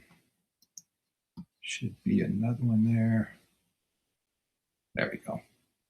So in summary, there is an increasing expanding demand for safe, green, non-toxic products in every field we target. Our company is seeking $1.5 million to move forward with multiple intellectual properties in our 4 divisions: toys, games, novelties, and pet products. If you'd like more information, you can email me at preston@kidspetsandmore.com. If you would like to see our full pitch deck, go to www.kidspetsandmore.com. Thank you for taking the time and allowing us to present this opportunity to you. Thank you so much. Thank you. Nicely done, Preston. So, Mr. Wizard, Devin, who do we have available that you can see? Let me do a little bit of administration. Forgive me. I think Preston did a great job, by the way. I need to say that. But I think, John, please save your slides again as a PDF and upload them again. Let's try that. Michael DeHart, we need you to upload your slides now. We can't see them. But Moshe has his slides up. We could go to Moshe. Should we do that? Let's do Moshe. Moshe. Okay. All right. Here we are. Tree culture. Welcome, Moshe. You're standing by. Perfect. Go start. I'm going to time you now. Can you hear us? Yes. Hello. My name is Moshe Krafchow. I'm the founder and CEO of Tree Culture. Here at Tree Culture, we see the trees as the pillars that hold up our world. They make oxygen and filter and cool our air and water. They create structure and shelter and food, and they hold the soil. But to do this effectively, they need to partner with animals that consume from their growth, cycle their nutrients, and build the soil. With the animal element absent, the trees will get overgrown and choke themselves out. The natural reset for this condition is fire. With neglect alone, the conditions for catastrophic wildfire will occur naturally.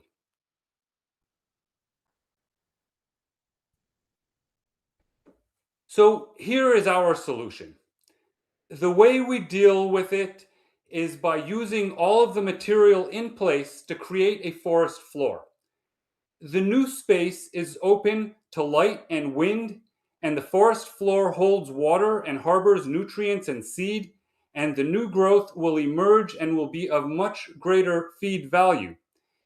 So if we drive a herd through areas like this at least once a year, the risk of catastrophic wildfire will never return. At the same time, there will be a much better habitat for wildlife during the rest of the year.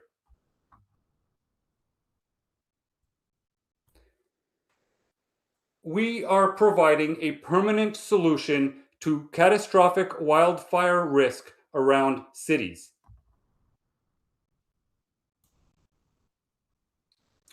Where I am in California, we are at a tipping point where insurers can no longer bear the wildfire risk and are exiting the market in its entirety. We have assembled a management team that is got expertise and experience in natural resources and agriculture, information technologies, government relations, and business management.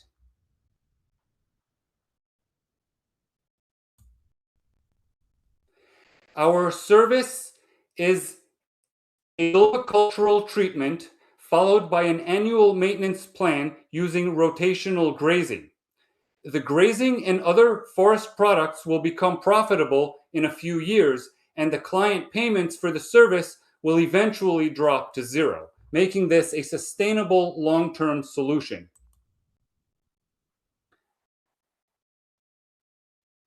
Here is a pictograph. Here's a pictograph of some of our processes and some of our helpers. Now, I'd like you to take a moment and think of the cost of doing nothing.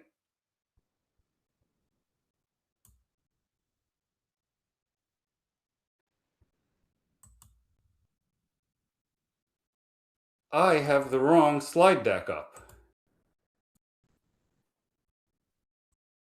I will continue. We are project ready. We have several projects in the works in order to bring together the in order to bring the solution to market. And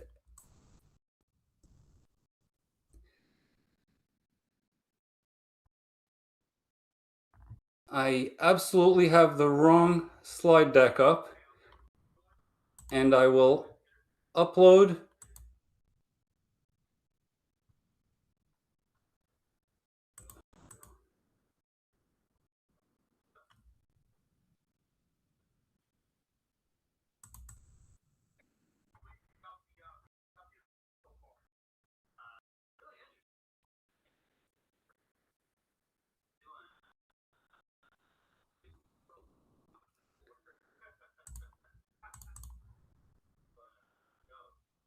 Okay.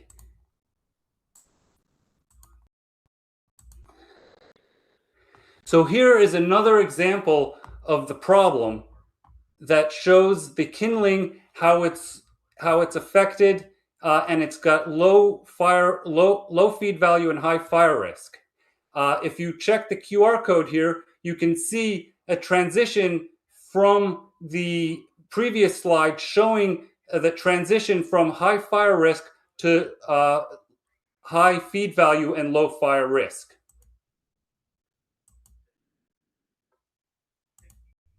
Okay, back to where I was.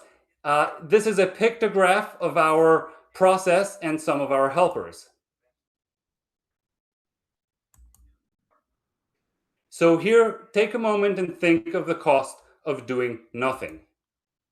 Here in San Diego, I believe that to make proper change in the world, we should start where we are at home.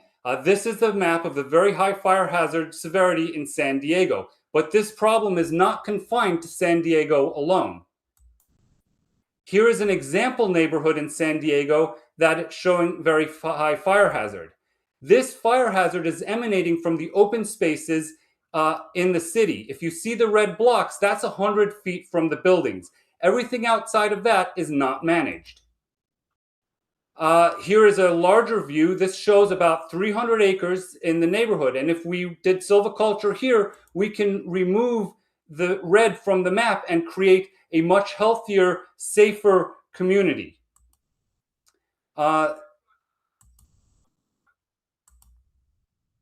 We have our financials planned so we can show short-term profitability, and we also have an eye on long-term sustainable profitability. We are on our first seed round. We're asking for $1 million in exchange for 7% equity. Yes to exit strategies, but I do want to leave you with this last note.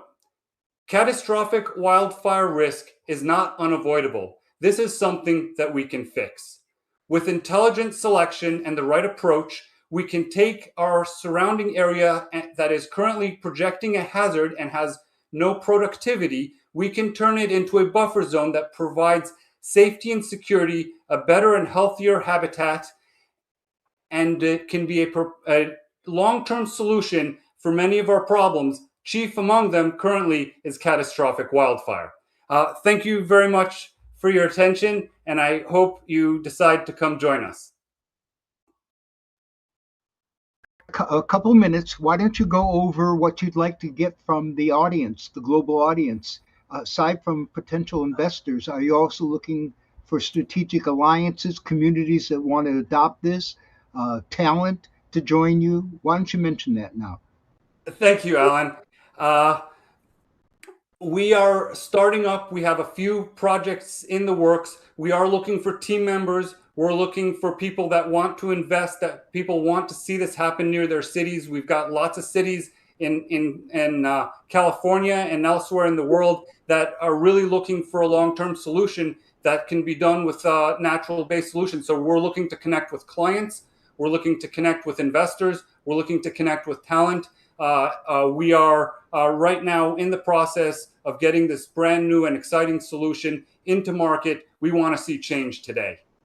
Yeah, thank you. Boy, I know this only too well. Los Angeles knows it, other parts of the world, Lahaina, the wildfires out of control, and you have a natural, beautiful, kind of symbiotic relationship with nature, animals, and for defeating the cause of wildfires where this is a beautiful idea. Thank you, Moshe, for rescuing your own situation here. You put the little fire out of your slide set. Thank you very much. So I'm going to turn back to Devin, who will tell us who's up to next.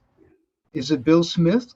All righty. So let's see. I think what... Is Michael DeHart here? Michael is ready. Let's do Michael. Michael. Sure. I think he's Welcome, ready Michael. to go. So let me pull Michael in. Where did he go? There he is. Okay, we'll grab his slides, and I think we're ready to turn him loose. Okay, aloha, Michael. Please go for it. You got your 9 minutes. You're on the time. Perfect. Thanks, everybody. So, first of all, good morning, good afternoon, or good evening, depending on where in the world you're joining us from today. And thank you for joining this session for SuperGreen Live today. My name is Michael Dehart, and I'm the CEO of AcreWise Farms. And I'm here today to talk to you about revolutionizing the economics of agribusiness in Africa.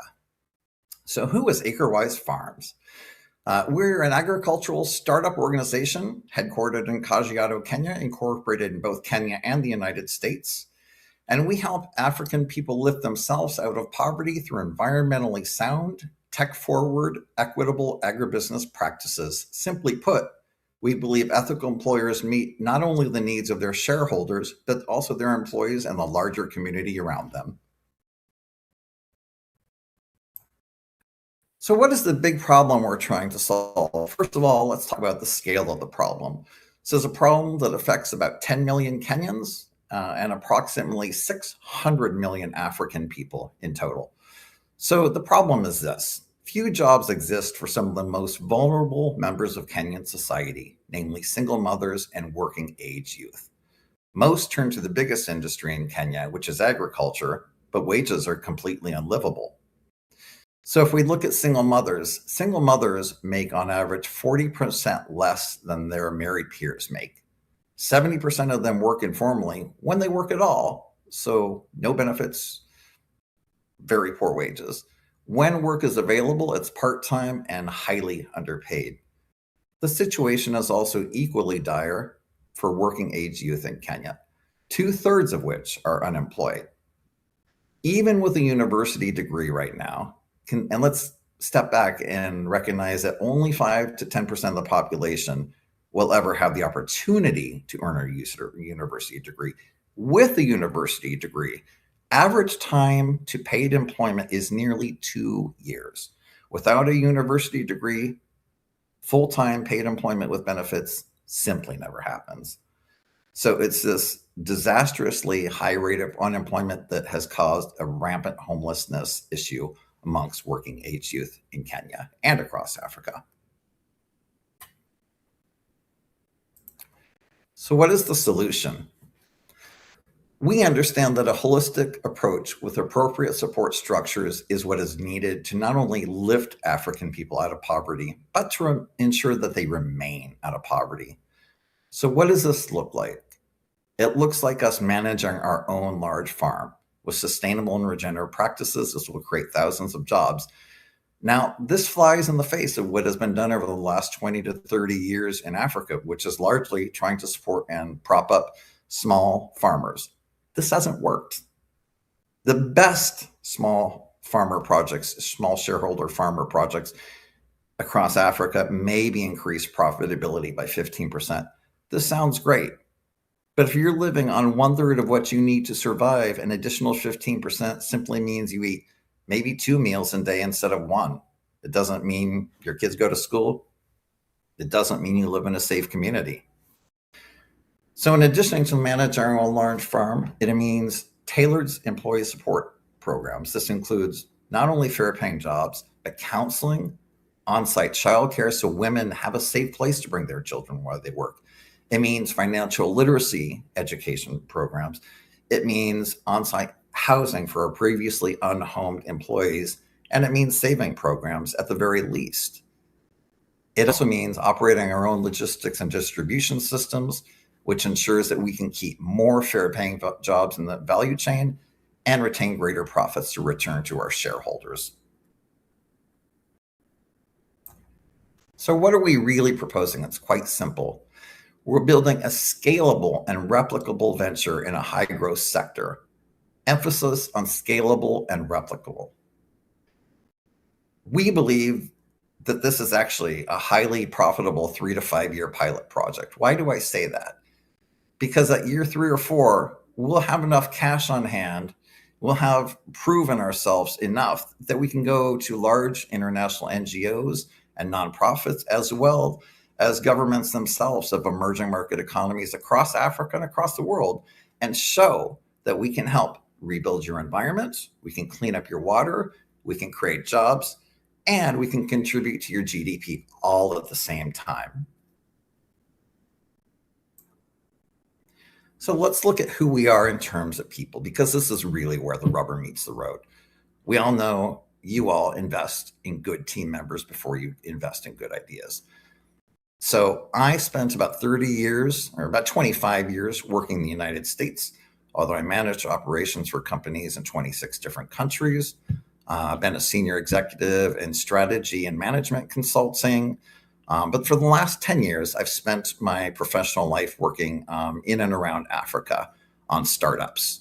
I've worked in financial technology and agricultural startups in a variety of situations. I've been a professor of entrepreneurship.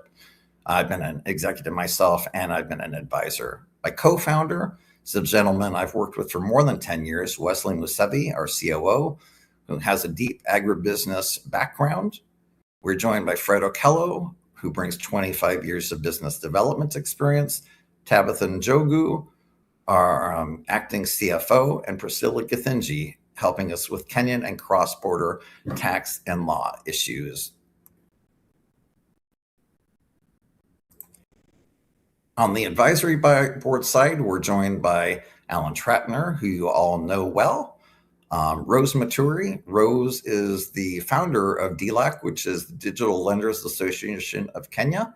She's also the managing director and CEO for the neobank division of Branch International. So she manages thousands of employees across 5 countries in East Africa. She's joining us on the marketing corporate governance side. We have Alfred Murunga, a Kenyan who owns his own environmental science consulting firm and does a lot of work for the World Bank, amongst others. Farouk Jiwa, a Kenyan-born citizen who now lives in Canada. Farouk, importantly, started his own agricultural company in Kenya, sold it for a profit, and joins us on the market intelligence and market access side. And then Priscilla Githinji, not only a team member, but also an advisor, handling, once again, finance and law issues for us as a team. So how big of an opportunity are we really talking about here? Well, in Kenya alone, the total available market is $30 billion a year. About a third of that comes from export. That's important. That export number and percentage is growing. The reason that's important is export profits are much higher than within country markets, which are already high. Importantly, though, let's talk about how fast agriculture is growing relative to Kenya's total GDP. So if we look at a 7-year period ending at the very end of 2024, Kenya's total GDP over that period grew by 31%. It's a big number. It's better than way more than half of the countries in the world. However, in that same time frame, Kenya's agricultural GDP grew by 3 times that rate. It grew 93% over a 7-year period. Now, what does that mean really? Well, if you add in direct agricultural plus adjacent industries, so that's value addition, that's shipping and logistics, that's exports, the agricultural sector contributes 49% of Kenya's entire GDP, and there's much room for growth. So it's a huge, huge opportunity we're talking about here. When we look at our financial projections, and I believe in being conservative and honest, I think these numbers are, if anything, conservative. Within year 5, we will be doing more than $50 million a year in revenue directly with 40 to 60% profit margins. Now, I want to mention this compares to 11 to 13% profit margins in Europe or the United States. This means we'll have not only phenomenal cash on hand, but be able to provide multiple exit strategies for investors with an excellent return on their investments. So what are we looking for here? In total, we're looking for a little more than $500,000 about 540,000 total dollars. I've contributed 25,000 myself. I'm very excited to let you know that within the last 2 weeks, we just closed with our first angel investor for $100,000 non-dilutive debt deal. So we still have more than $400,000 worth of opportunity for people to join us with. We do expect within 3 to 5 years to be able to return your investment to the tune of 15 to 50x. Is it the 200 to 500x you're going to get from tech in a dream market? No. But let's be honest, 1% of those tech investments work. 99% fail.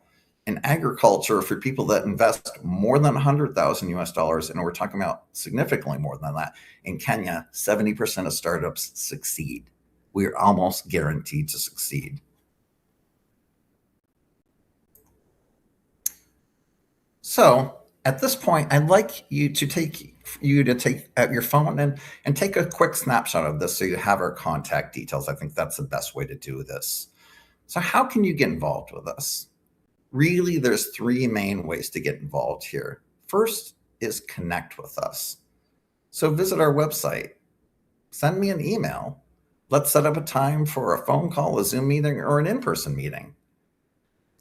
Share what we're doing. Talk about us. Connect us with your church, your civic group, and your community. We never know where connections and meaningful connections may occur. And third is invest. This is once again a low risk, high reward opportunity. We have room for small and large investors alike, and terms are negotiable. So once again, my name is Michael Dehart. I'm the CEO of AcreWise Farms. Thank you for your time today. I encourage you to connect with us and have a great rest of your Super Green Live event. Thank you very much. Well done. Thank you, Michael. Devin, who else do we have available? Yeah, we got. I think most of the folks are ready now. I think our kind of trying to go back to our order. Let's bring on John Tate. Perfect. John, thanks for your patience. Hey, no problem. Are you ready to go, John? I'm ready. Okay, you're on the timer. Okay. Take it away. Oh no, John, your slides are not working still. What seems to be the issue? Tell me quickly about how you produce the slides. Quickly. They're PDF. Do you have another version of them in any other format? I've got the PowerPoint. Okay, upload the PowerPoint quickly. Okay. Let's see if we can make it work. Should we go to someone else that's ready, like Bill Smith or Prosper? What do you think, Devin? Prosper's here. I don't see Bill's slides. I think Prosper's ready to go. Why don't we, John, let's give you another minute and we'll come back.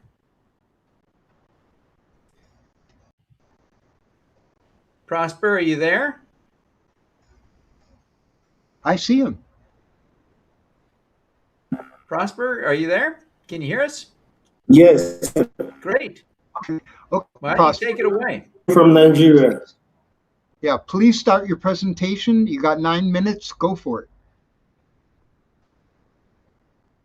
Okay. Mr. Devin, I think I would like to start with my video because it says most of everything I want to present today. Then I'll wrap it.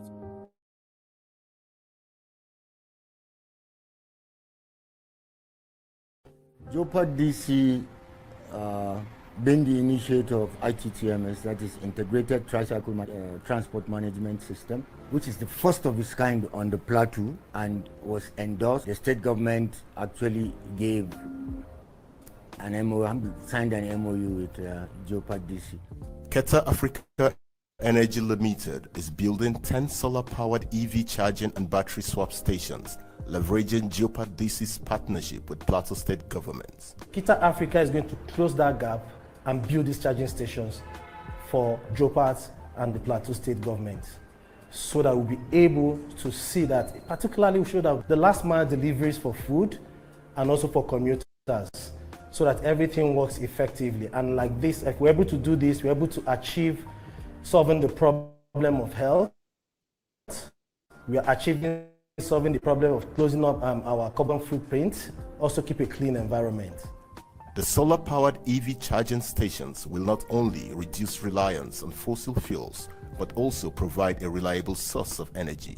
Given Nigeria's unstable power grid, Keta Africa Energy's initiative is expected to create jobs, stimulate economic growth, and improve air quality in Plateau State. This will largely impact on the economy, where you won't have to pay much to have energy for running your vehicle.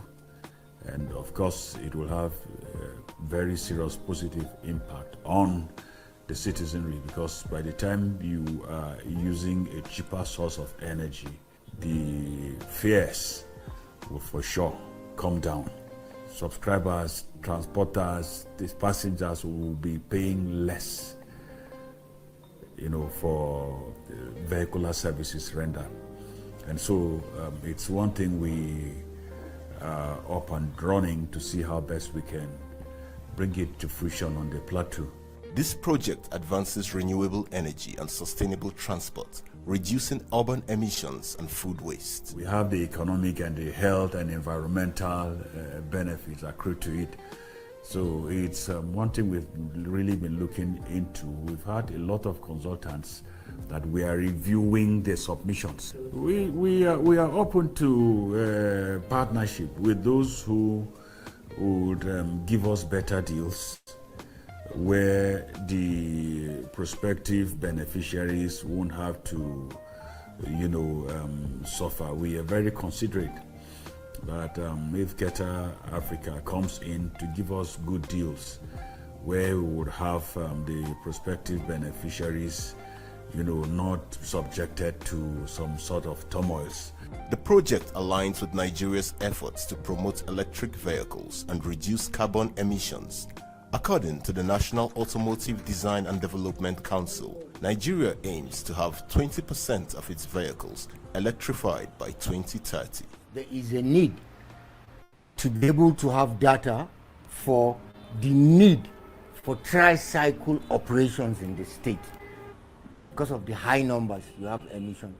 So we have to be thinking, if we need up to 20,000 tricycles in the state to meet the demands of commuters, we must also bear in mind the need to also reduce the carbon emission. JOPA has successfully captured over 8,000 operators within JOS, and we look to capture or hit above 30,000 of these operators within the short period of time. We are not just talking about removal of fuel subsidy. We're talking about the environmental and health impact and benefits of the EVs. You get.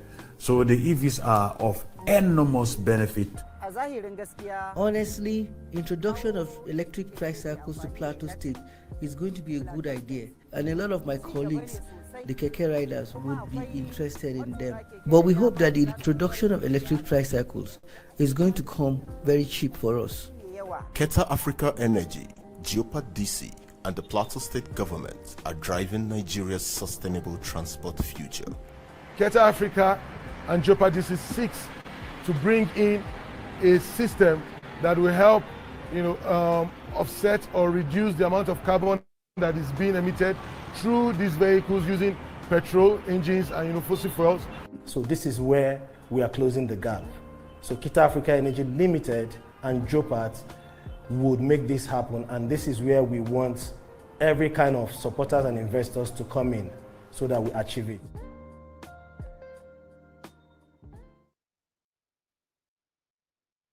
Okay, thank you very much. I hope it was clear and everybody got the message.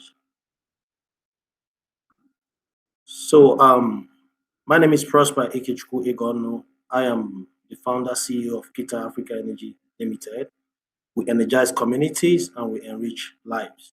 And we are now in partnership with JOPA DC, a digital transformation and transport company, which have an existing MOU with the Plateau State government to digitalize transportation and also use clean vehicles. So the problems we're having in Plateau State when it comes to commercial transportation and last mile food delivery is high operating costs. We have high operating costs, we have infrastructure and digital inefficiency, and environmental degradation.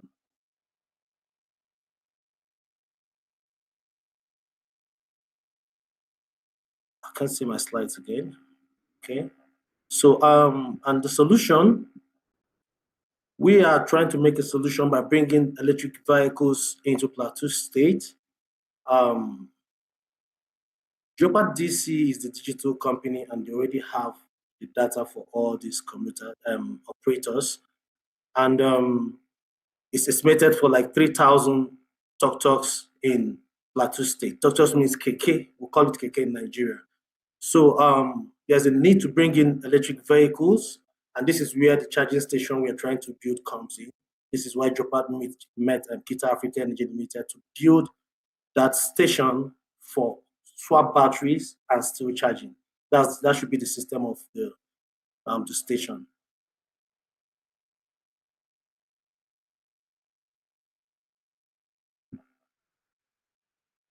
I can't. Devin, I can see my cursor. Okay, thank you. I've seen it. All right, the benefits.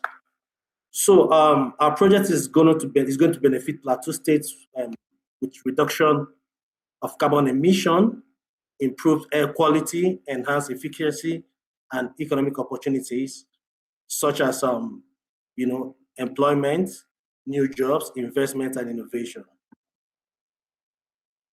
So this is Kita Africa Community Solar Electrifications across Nigeria.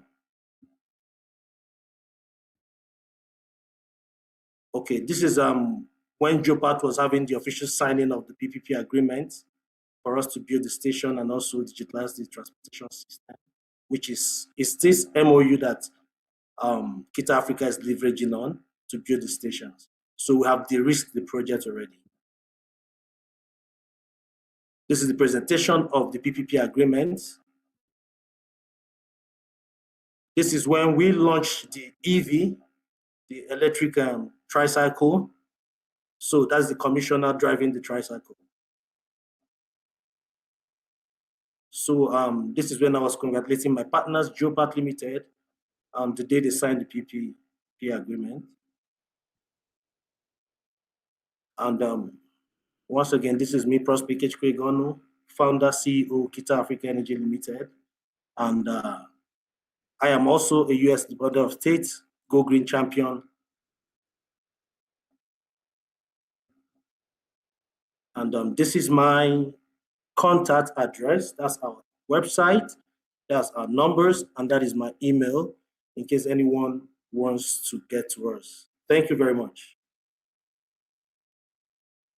A moment. Do you want to talk about who else or what else you could use? Well, how would you like the global audience to respond to you? Are you looking not only for investment, but technical help, people, opportunities, new different kinds of motors, electric motors, or renewable energy? What would you like to see happen most?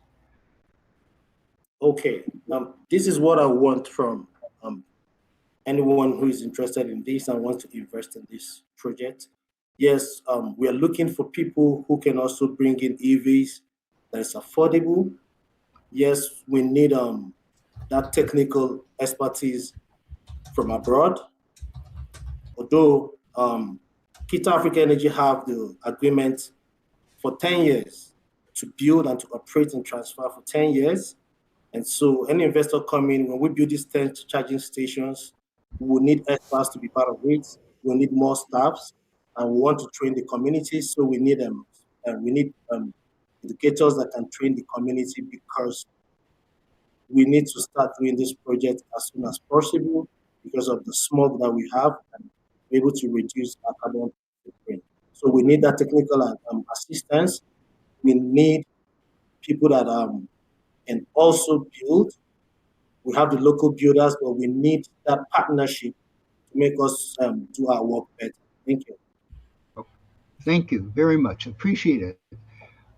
Good, wonderful success for you. Okay, so Devin, what do we got ready? All righty. Let's try John for the 13th time. I'm so sorry that we've had just one little glitch after another with John's stuff. He's been a good sport hanging on time and again, trying to make this work. Let's see if there we go. Look, I see slides. Okay. All right. Thank you. All right. My name is John Tate. I'm the CEO of Ruaha Energy, Dar es Salaam, Tanzania. First of all, I want to thank you, Devin and Alan, for inviting me to this event. And I want to thank all of the viewers for inviting me into your living room or office for this presentation. What I'll talk about today is the whole village development model, a model we've developed to address a pressing global need. And there's the problem. No power. We've got 600 million people in sub-Saharan Africa without access to power. And it's the people in the rural areas that suffer the most. No power, economies don't grow and expand. No power, development lags. No power creates this north-south divide. Here's a picture taken from a satellite that shows the magnitude of the problem. This is our world at night. You can see Europe, you can see the Middle East, Turkey, Russia, India. You can see these lights from space. In Africa, you see a little bit along the Mediterranean coast, the Nile, some of the West African cities, Lagos, South Africa. Everywhere else, you do not see light. It's dark. That's the north-south divide. And here's a graph that explains it. And it's GDP per capita 1820 to 2022. Now, we all know that the growth curve is exponential. It starts slow, growth is steady for some time, hits an inflection point, and then it takes off. So we see it, slow progress, industrial revolution, slow, steady growth. Post-World War II, inflection point is hit, and things take off. They took off for Western offshoots, Western Europe. Some of the countries were a little slow coming out, but in sub-Saharan Africa, we see basically a flat line from 1820 to the present. And this is not acceptable. This is a problem for us as a global community, this north-south divide.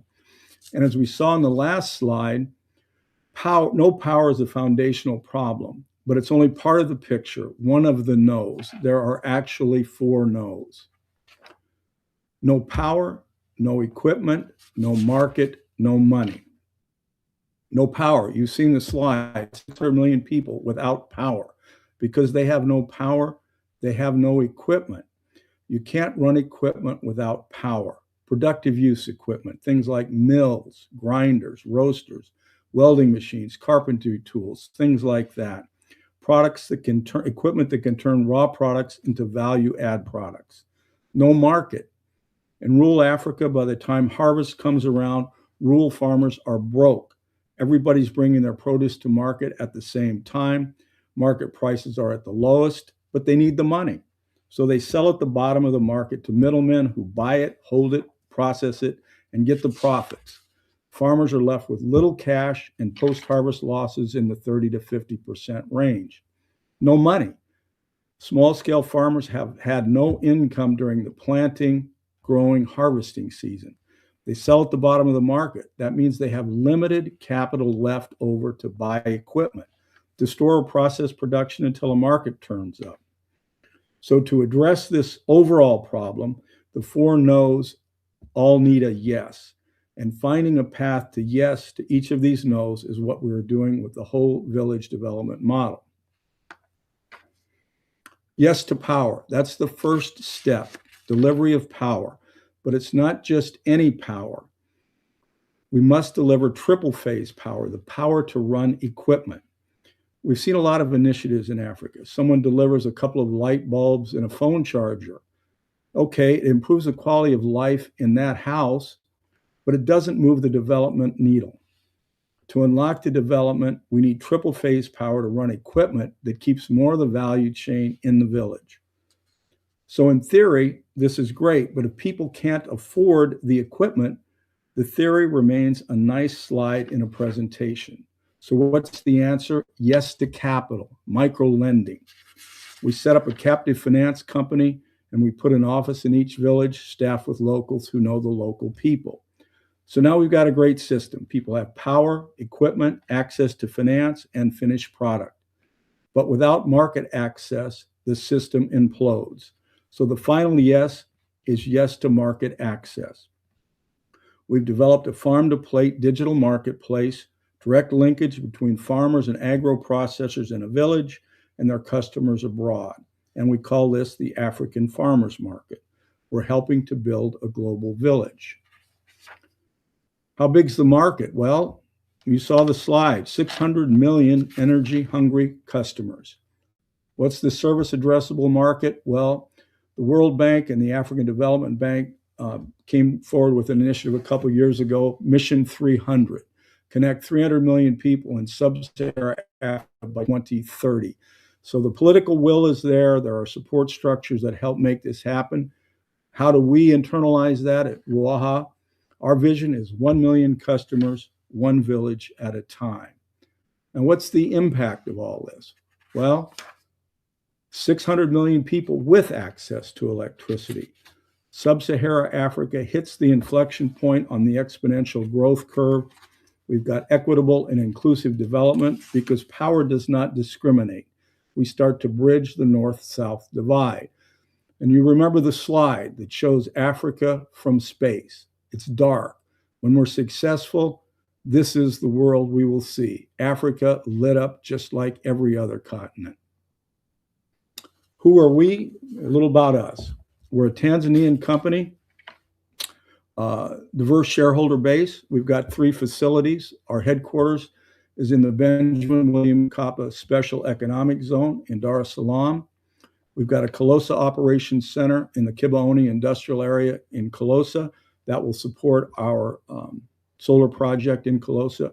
And then our Alundo operations, this is our flagstone project.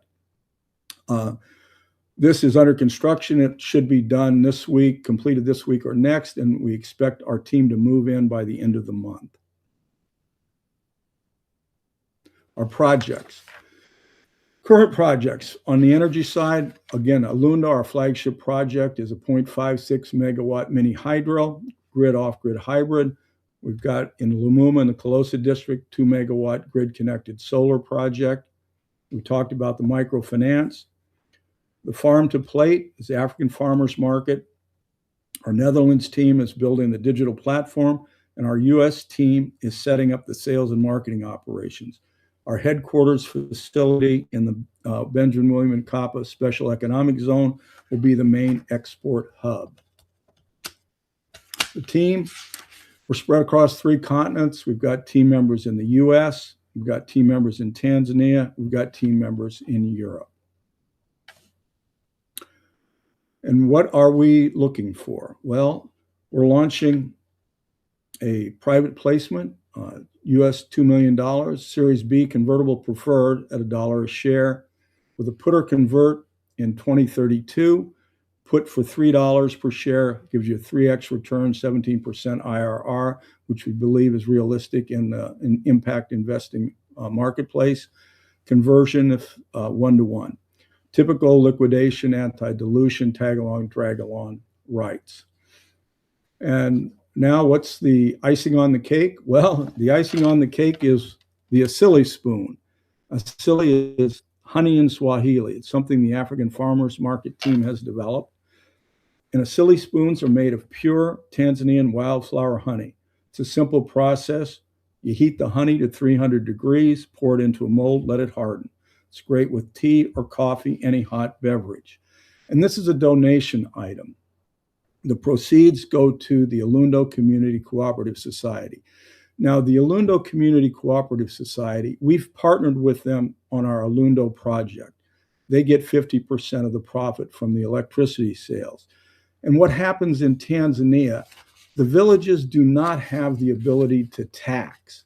So community benefit projects must be funded in some other fashion. So we've done things like put in a maternity ward for the local clinic, provide school uniforms, or provide uniforms for soccer teams, things like that. But these things don't happen for taxation. They have to be some type of a donation. And so we're giving everyone an opportunity to participate in this, to get your Asili spoon, and to support the Alundo Community Cooperative Society. And how do you do that? Well, you scan. This will take you to the donation page, and our team will get you a spoon in the mail, or spoons, depending on what you donate. So we invite you to share in the journey. There's my contact information. And I'll be in Nairobi in February at the Sankalp Africa Summit. I'll be in the Energy Catalyst booth. So if you're in Kenya, please stop by and we can chat. Again, thank you very much. I love the spoons. Real good. Aren't those neat? Okay. Who's up next? Who's ready? Devin. I think Paul is next, and I think he's ready to go. So let's bring him Okay. on and see if we can make this work. And I think Bill was waiting, and then I can maybe round it out. We'll see how it all goes. Yeah. Perfect. Pacific Plant Nutrients. Let's get going, Paul. Can we have Bill go? I've just had a technical glitch with my program here. I don't know where they went. Another one? It's the text of what I was going to say. It put it in different places. I was trying to. Okay, if you're still struggling with that, let's get Bill Smith. Yeah, get Bill for now. I'll get it. Bill, are you available? Mr. Bill Smith. There he is. Oh, Bill was with us this morning, of course, Infinity CEO. Yeah. Okay, this is great. Go ahead, Bill. You got 9 minutes. Thank you. Okay, thank you. My name is Bill Smith, CEO of Infinity Fuel Cell and Hydrogen, and thank you for the opportunity to share our story and where we hope that we're going to be going to.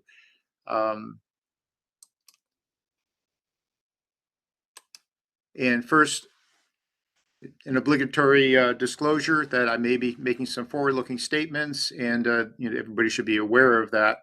We have done 2 rounds of Regulation C crowdfunding, and we are looking possibly at doing a third in the coming year, and possibly bridging that to a Reg A as well.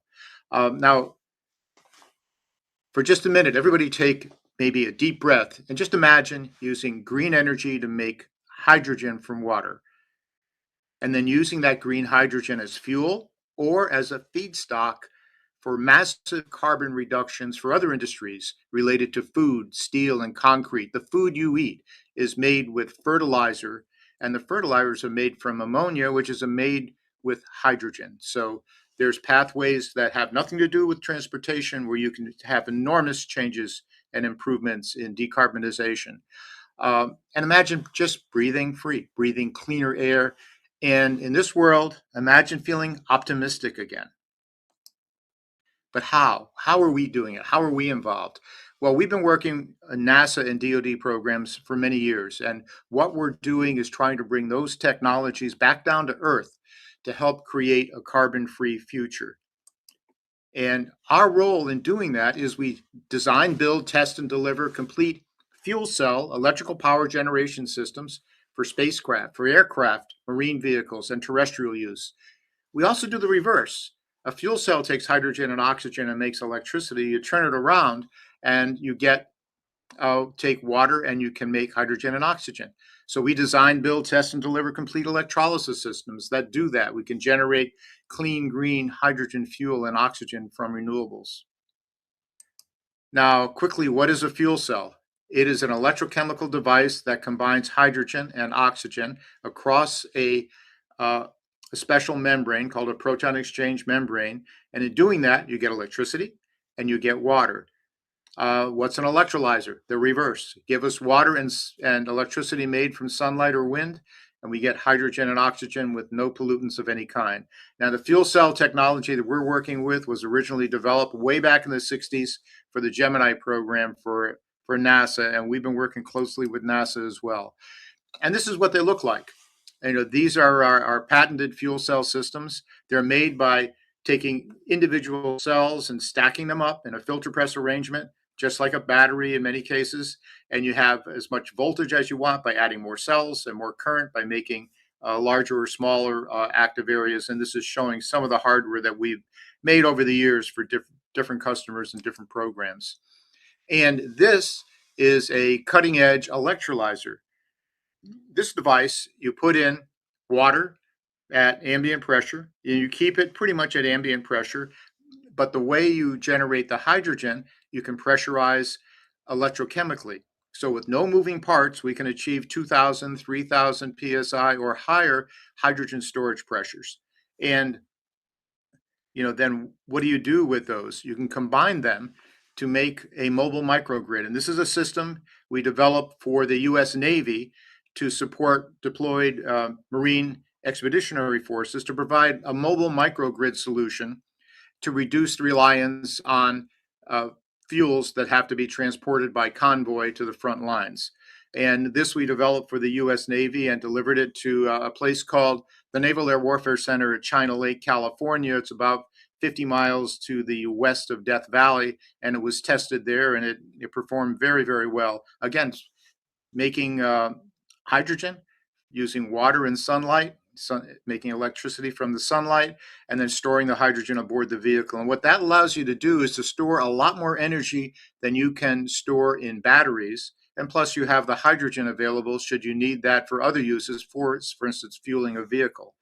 Now, this is a product that we envision could be deployed all over the world. It was, I mean, you can see it's a very rugged system. It was designed for military specs. A commercialized version of that could become a deployable mobile microgrid that could be located anywhere in the world. It took about a half an hour to set this down and then connect it, and you were producing electricity. And for our company, we believe these are the reasons why, we've been able to now achieve about 3,000 different investors. We believe we have the right team, the right markets. They're all large and rapidly growing. And we have competitive advantage in our designs and capabilities. We're an AS9100 quality company, and we can do complete systems. We've had over $50 million in past and current contracts. And the markets, this is just a snapshot of some of the markets that we're going after right now. The global space market is rapidly growing. You hear about it all the time. And we're involved with 2 commercial space companies right now where we're supplying everything from fuel cells to life support systems to make oxygen on orbit. Many of us on our team were involved in developing the oxygen generator technology, electrolysis technology that is now deployed to make oxygen aboard the International Space Station, and also to make oxygen aboard every nuclear submarine that's in the fleet, basically. So that we have a background in that continues today. And then the green hydrogen generation markets, while they might have stalled a little bit with this current administration, they're going to continue growing. The need is going to be there. And again, this doesn't rely on transportation as the uptake market. The industry itself can be the uptake market as long as the equation works where you're cost competitive. And underwater, that's where we're very, very active right now, supplying our special kind of fuel cell for these underwater customers.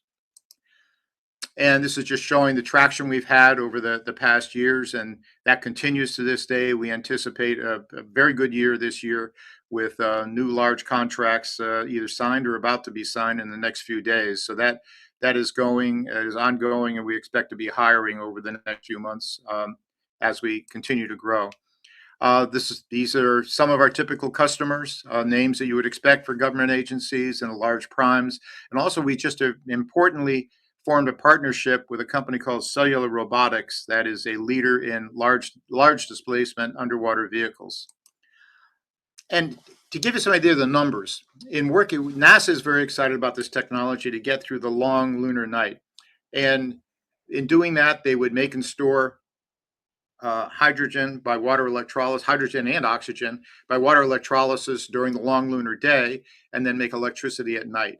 And then compared to batteries, this is why NASA is so excited, compared to batteries, they project savings of $700 million, depending on where you are on the moon, but a range of like the $1 to $200 million up to $700 million savings for one mission, just one low power mission. So this has become a primary technology for NASA. Also, when mentioned that we can do complete systems and we're making progress on our space systems, what's shown here is a program we did with NASA Space Technology Mission Directorate and Blue Origin, and we built this complete system, launched it twice aboard Blue Origin New Shepard launch vehicles, and that came back home, and it did exactly what it was supposed to do. So, we've demonstrated not only the core technology, but the system technology and the ability to deliver this rugged technology to the market. Similarly, undersea, we are bringing products to the market, which shown in these pictures are beta systems, we call them, second generation prototypes that are going out to sea even as we speak, and for final confirmation of their performance in the ocean. So once again, just imagine your life, the future can be good. Life can be good. We can use green energy to make green hydrogen. We can use the green hydrogen, as I said before, for fuel or for massive carbon reductions in many other areas.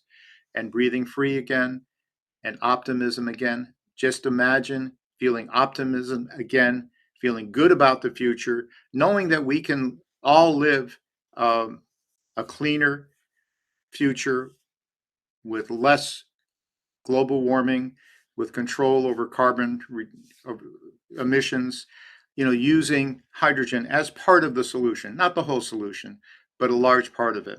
So join us as we boldly go to infinity and beyond, and our contact information is on this slide.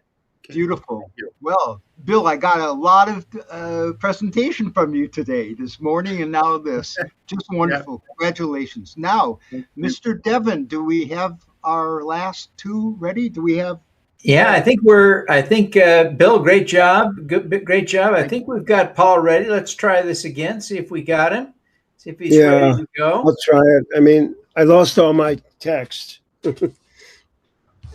Let me just say, while I'm in the room here, forgive me, I want to encourage our speakers, some of them are still in the studio after presenting, go into the backstage room to talk. That's where the networking is happening. We got VIPs waiting for you to go in there so they can talk to you about strategic possibilities. Don't hang out in the studio. Go into the backstage. That's what that's for. I'm going away now. Okay. And then there's networking at coming up in less than a half hour. VIP networking. Okay, so Paul, you were going to give it a shot? Yeah. Okay. Okay, I'm going to put you on a timer. You got 9 minutes. Please go. Wait, first I have to get the pictures up. Are they visible? I don't see them. I see them, but I can't get them. How do I get them? Just tell me when to advance them. I'll advance them. Oh, okay. And I just say okay? Sure. Right. So we'll be at 1. Who are we? Plant Power Pacific Plant Nutrients website contains bios. Each has multiple roles for Mineral Max AG Restorative. The staff is myself, CEO, Ron, Business Development, Media and Partnerships, Charlie, CSO, Strategic Alliances, and Davis, Operations. Website and product name, PacificPlantNutrients.com, Mineral Max AG Restorative. The website has a huge amount of links on all aspects of soil biology, documents, writing, facts, testimonials, partnership field trials, all kinds of media, acreage charts, and the biostimulant world, and much useful information as an educational hub. Partners, ZAC, Tomato Research Institute, LARTA, Los Angeles Regional Technology Alliance, a strategic partner with helping with field trials and grants. Jack, Coultra, centralizes soil and plant lab data. Parnam, UCCE agronomist. Joe with New Energy Farmers,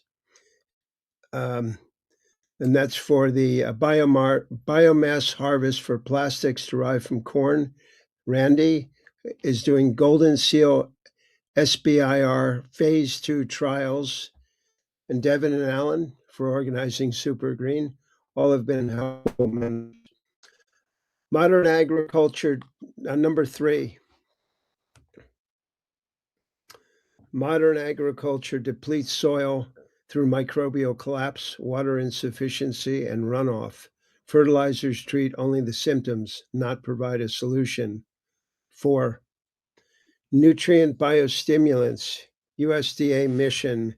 These are nutrients that work with the plant soil interaction to assure maximum nutrient uptake, better water holding capacity, stronger root systems, and more predictable harvests with better flavor. 5. Restoring soil function. We have been illustrating efficacy with Mineral Max AG Restorative. We will plant We will do plant and soil tests to illustrate efficacy of our solution. I am happy to do podcast interviews to show plant root soil interaction for mutual benefit. The plant strengthens its own immune system to maintain plant vigor, which translates directly into human health. 6. Restorative, the benefits from pre-decline restoration, not post-damage correction. It preserves good soil while helping to repair and fortify a damaged soil. This works to bring the soil-plant interaction to the most optimal conditions. Protocol. Usage and outcomes are on the website, documents page about restorative. Continuing on, still 6. The diagram shows what is needed for distributors. The growers want to know that it will work, cost, and coverage in the fields. Plant and soil metrics, agronomist reports, and monitoring progress as the field gains literal traction in maintaining improvements in the soil biology. For the environment, carbon retention, water efficiency, and holding capacity, and soil restoration that can be measured. This is the essence of restorative technology. Nitrogen uptake 7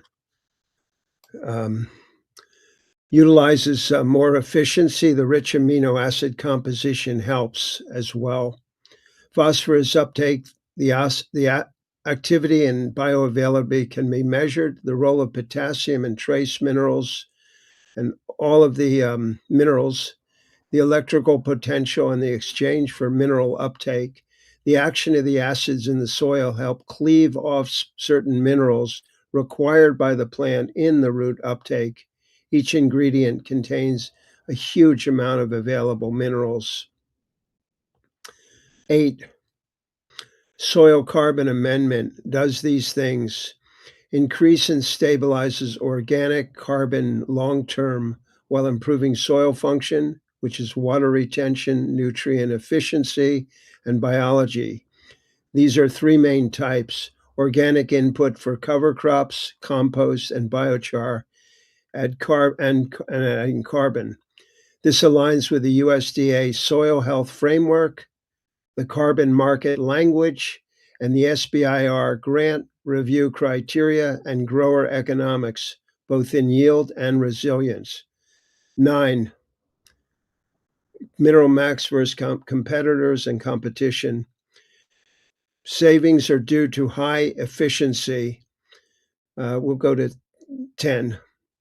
Ease of application are standard foliar, drip, fertigation, trench, drench, and overhead watering that works with existing systems, covering more space with less cost.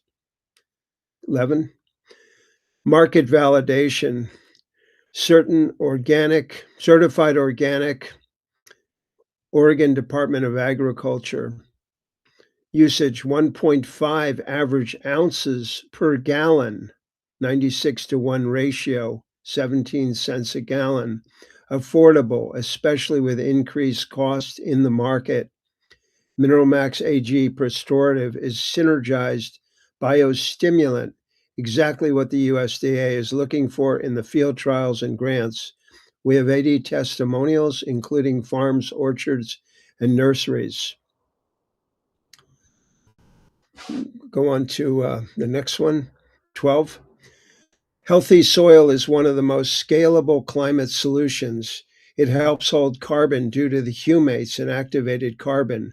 A spongy home for microbes controls and regulates water uptake. Root development, nutrient uptake, and higher bricks are supported, and that's the photosynthesis, are supported by material efficiency at critical junctures. Each mineral-rich ingredient helps our formula work with microbes and mycelia to free up minerals from the subsoil. We will endeavor to show the growers as well as in field trials. 13, achieving market relevance, including partners. We're doing this through a versatile, synergized, low-cost formula, ease of use, and results are very gratifying. The product is gaining momentum with USDA SBIR Phase 1 field trials strategic partnerships, support letters, and valuable insight. We seek agricultural colleges with farms and nonprofits to work together through community in right livelihood business. 13 again still. Our objectives is to establish Mineral Max Pre-Storative as a global product, USDA field trials, partnerships, and grants to reach the public. To decision makers, we want to sell volumes to larger farms as we currently have 80 testimonials, 3 field trials, and 2 USDA Phase 1 grants. We have product and are debt-free, ready to expand. Training our sales team, including distributors, could help. We seek about $500K for expansion. Contact us, Paul, at pacificplantnutrients.com. Phone number is on the website.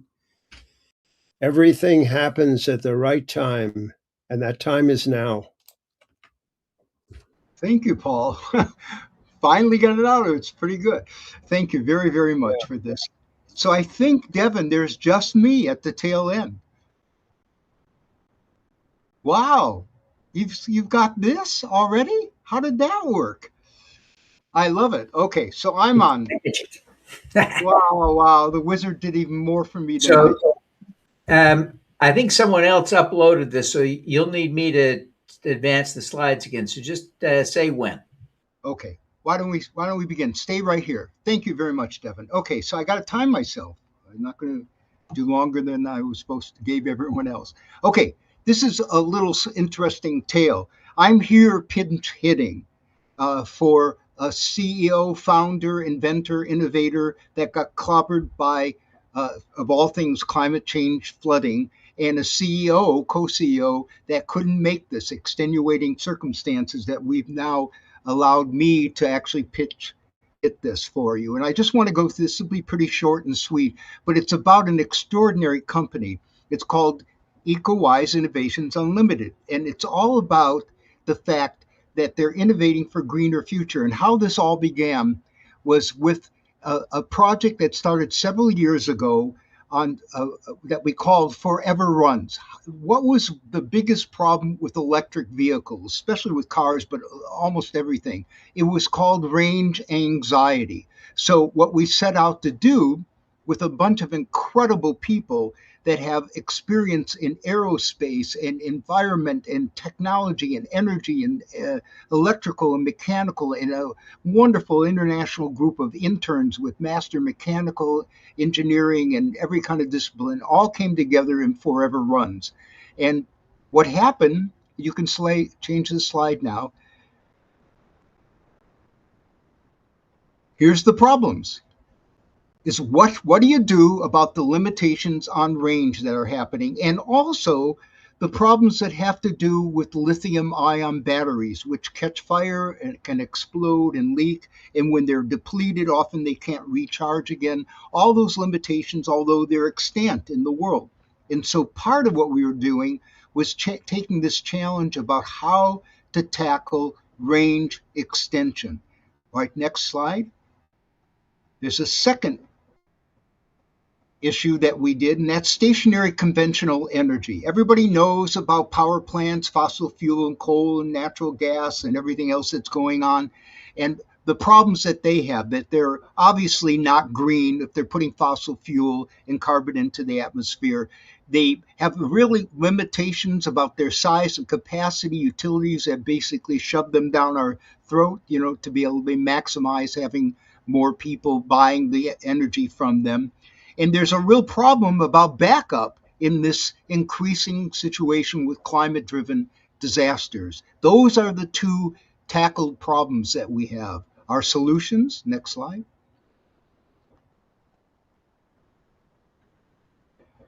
So, first of all, within this technology of expansion of Forever Runs into two sectors, vehicles, air, water, and land, and undersea vehicles, there have been a breakthrough. You heard a little bit about that earlier today from Green Tech in this, what's called supercapacitors and graphene-based ones that are made out of, they're batteryless energy storage that has an exceptional range of, in this case, this little pod that fits into a motor scooter or electric motorcycle or small cars and all that stuff. Typically, these types of lithium ion at that size, 45 kW or whatever, basically can go about 45 miles in range, depending on the vehicle and how you treat it, the electric vehicle. It can go through 3 to 5,000 cycles, and that's it. And it's kind of like the length of a car battery, a good old-fashioned lead acid, in terms of longevity. The opposite is with the power pods, where they can go 20,000 or much more cycles and go indefinitely, and they're recyclable into brand new batteries because of the nature of the fact that what it's being made of is a green waste source of carbon. So all of that is happening in the supercapacitors, and that helped with us with range extension and safety and issues of uh, uh, longevity and the ability to recycle. The other thing that came out of all the work we did in the vehicles was something that is going to be the real game changer for this company. We call it the multimode. This is just a diagramical approach to it, but I'll tell you what's so different about backup power, the ones that happen in all these disasters. And you see all these companies like Generac and other ones that are hooked up to gas lines, natural gas lines. And if your electrical power goes out, they automatically start burning and consuming, once again, a fossil fuel. And they're running a generator that's running off of an engine, okay? And there's some solar powered batteries that are charged and they have limitations in their portability. All that is what we're trying to change, and that is the multimode. Multimode is a modular unit that can be connected to different modules in a sequence that makes it available for home use, for garden, hunting, camping, parks, national parks, whatever it is, that you can bring this along. It's portable by vehicles, it's by boat, it can be airdropped. But the multimode, that what is so extraordinary about this is that, just to give you an example, it uses several forms of renewable energy at the same time available. Because remember, there's a day night sequence that makes this intermittent on all solar and all wind. That's why they have to have battery storage in the day-night sequence, and that happens with almost everything in nature about that, except for geothermal, that's always constantly flowing. In this case, what we've done is we've taken a tremendous, incredible breakthrough in solar panels that act like a daisy when they open up and they track the sun. This is one unit, all a module that opens up. It has the most incredible breakthrough horizontal omnidirectional wind turbine that works in the lowest speeds and the highest speeds. Why did they have to feather and turn off the big wind turbines that you've seen out in the oceans and on the land? Because when it goes too fast, they start to throw apart and break up their generators and have explosions and their blades fly away. We have a breakthrough that's already been proven in some of the most incredible technology. We have our special power pods that make the base of it with exceptional energy storage. You can put all of these to make the floor of the multimode. We have a fuel cell that's non-fossil fuel that runs on different kinds of bio-based fuels to help you non-combustion, produce energy. It has backup for backup for backup so that a home can be powered. And when there's a natural disaster, this unit will give you all the lighting and energy and power and a mechanical takeoff for mechanical energy to drive a water pump or whatever it might be that you are using it for. And ultimately, it has such an incredible backup that it has what the old-fashioned crank was with a dynamo, that a person could keep if everything failed and all the energy storage was used up and there was no sun and no wind and the fuel cells were gone. They basically, you can crank it and have energy generation for lighting and emergency phones. Next slide. And I think it's the final slide.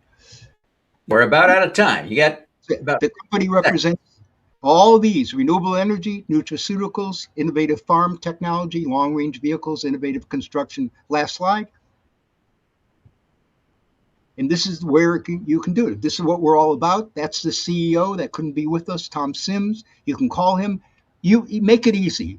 EcoWiseInnovationsunlimited.com or get a hold of little Ellen at Green to Gold and I'll help you connect with them. Thank you very much. Fantastic, everybody. The day is done. It's been a great one. We'll see you tomorrow. Don't miss a minute. Welcome to SuperGreen Live, the biggest event of the year at the intersection of climate solutions and impact crowdfunding. Upgrade now to VIP for just $25 to get the full experience. VIP tickets include access to and a listing in the VIP directory, a backstage pass during 24 hours of live programming, 3 VIP networking sessions, speaker slides and handouts, and an invitation to the private LinkedIn group. Scan the QR code now. Raising capital, it's not just marketing, it's securities law.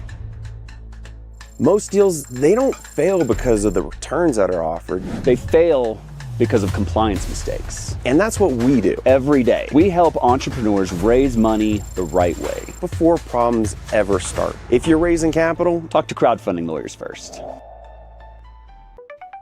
Digital Niche Agency is the top investor acquisition agency. DNA has helped founders raise over 9 figures via regulated investment crowdfunding with a 3-pronged strategy using digital advertising, content marketing, and strategic outreach. Book a call today. Hello, my name is Brian Figueroa. I'm the CEO of Green Tech. We're a renewable energy development company that specializes on cutting-edge technologies like graphene batteries. Get back with me at brian@greentech.io, TEK. Hello, everyone. I'm Gene Massey with Media Shares, an equity crowdfunding marketing agency, and we're happy to be participating in SuperGreen Live. Green to Gold and the Super Crowd wish to thank our supporting sponsors, Azure Printed Homes and Little Toes, for their financial support.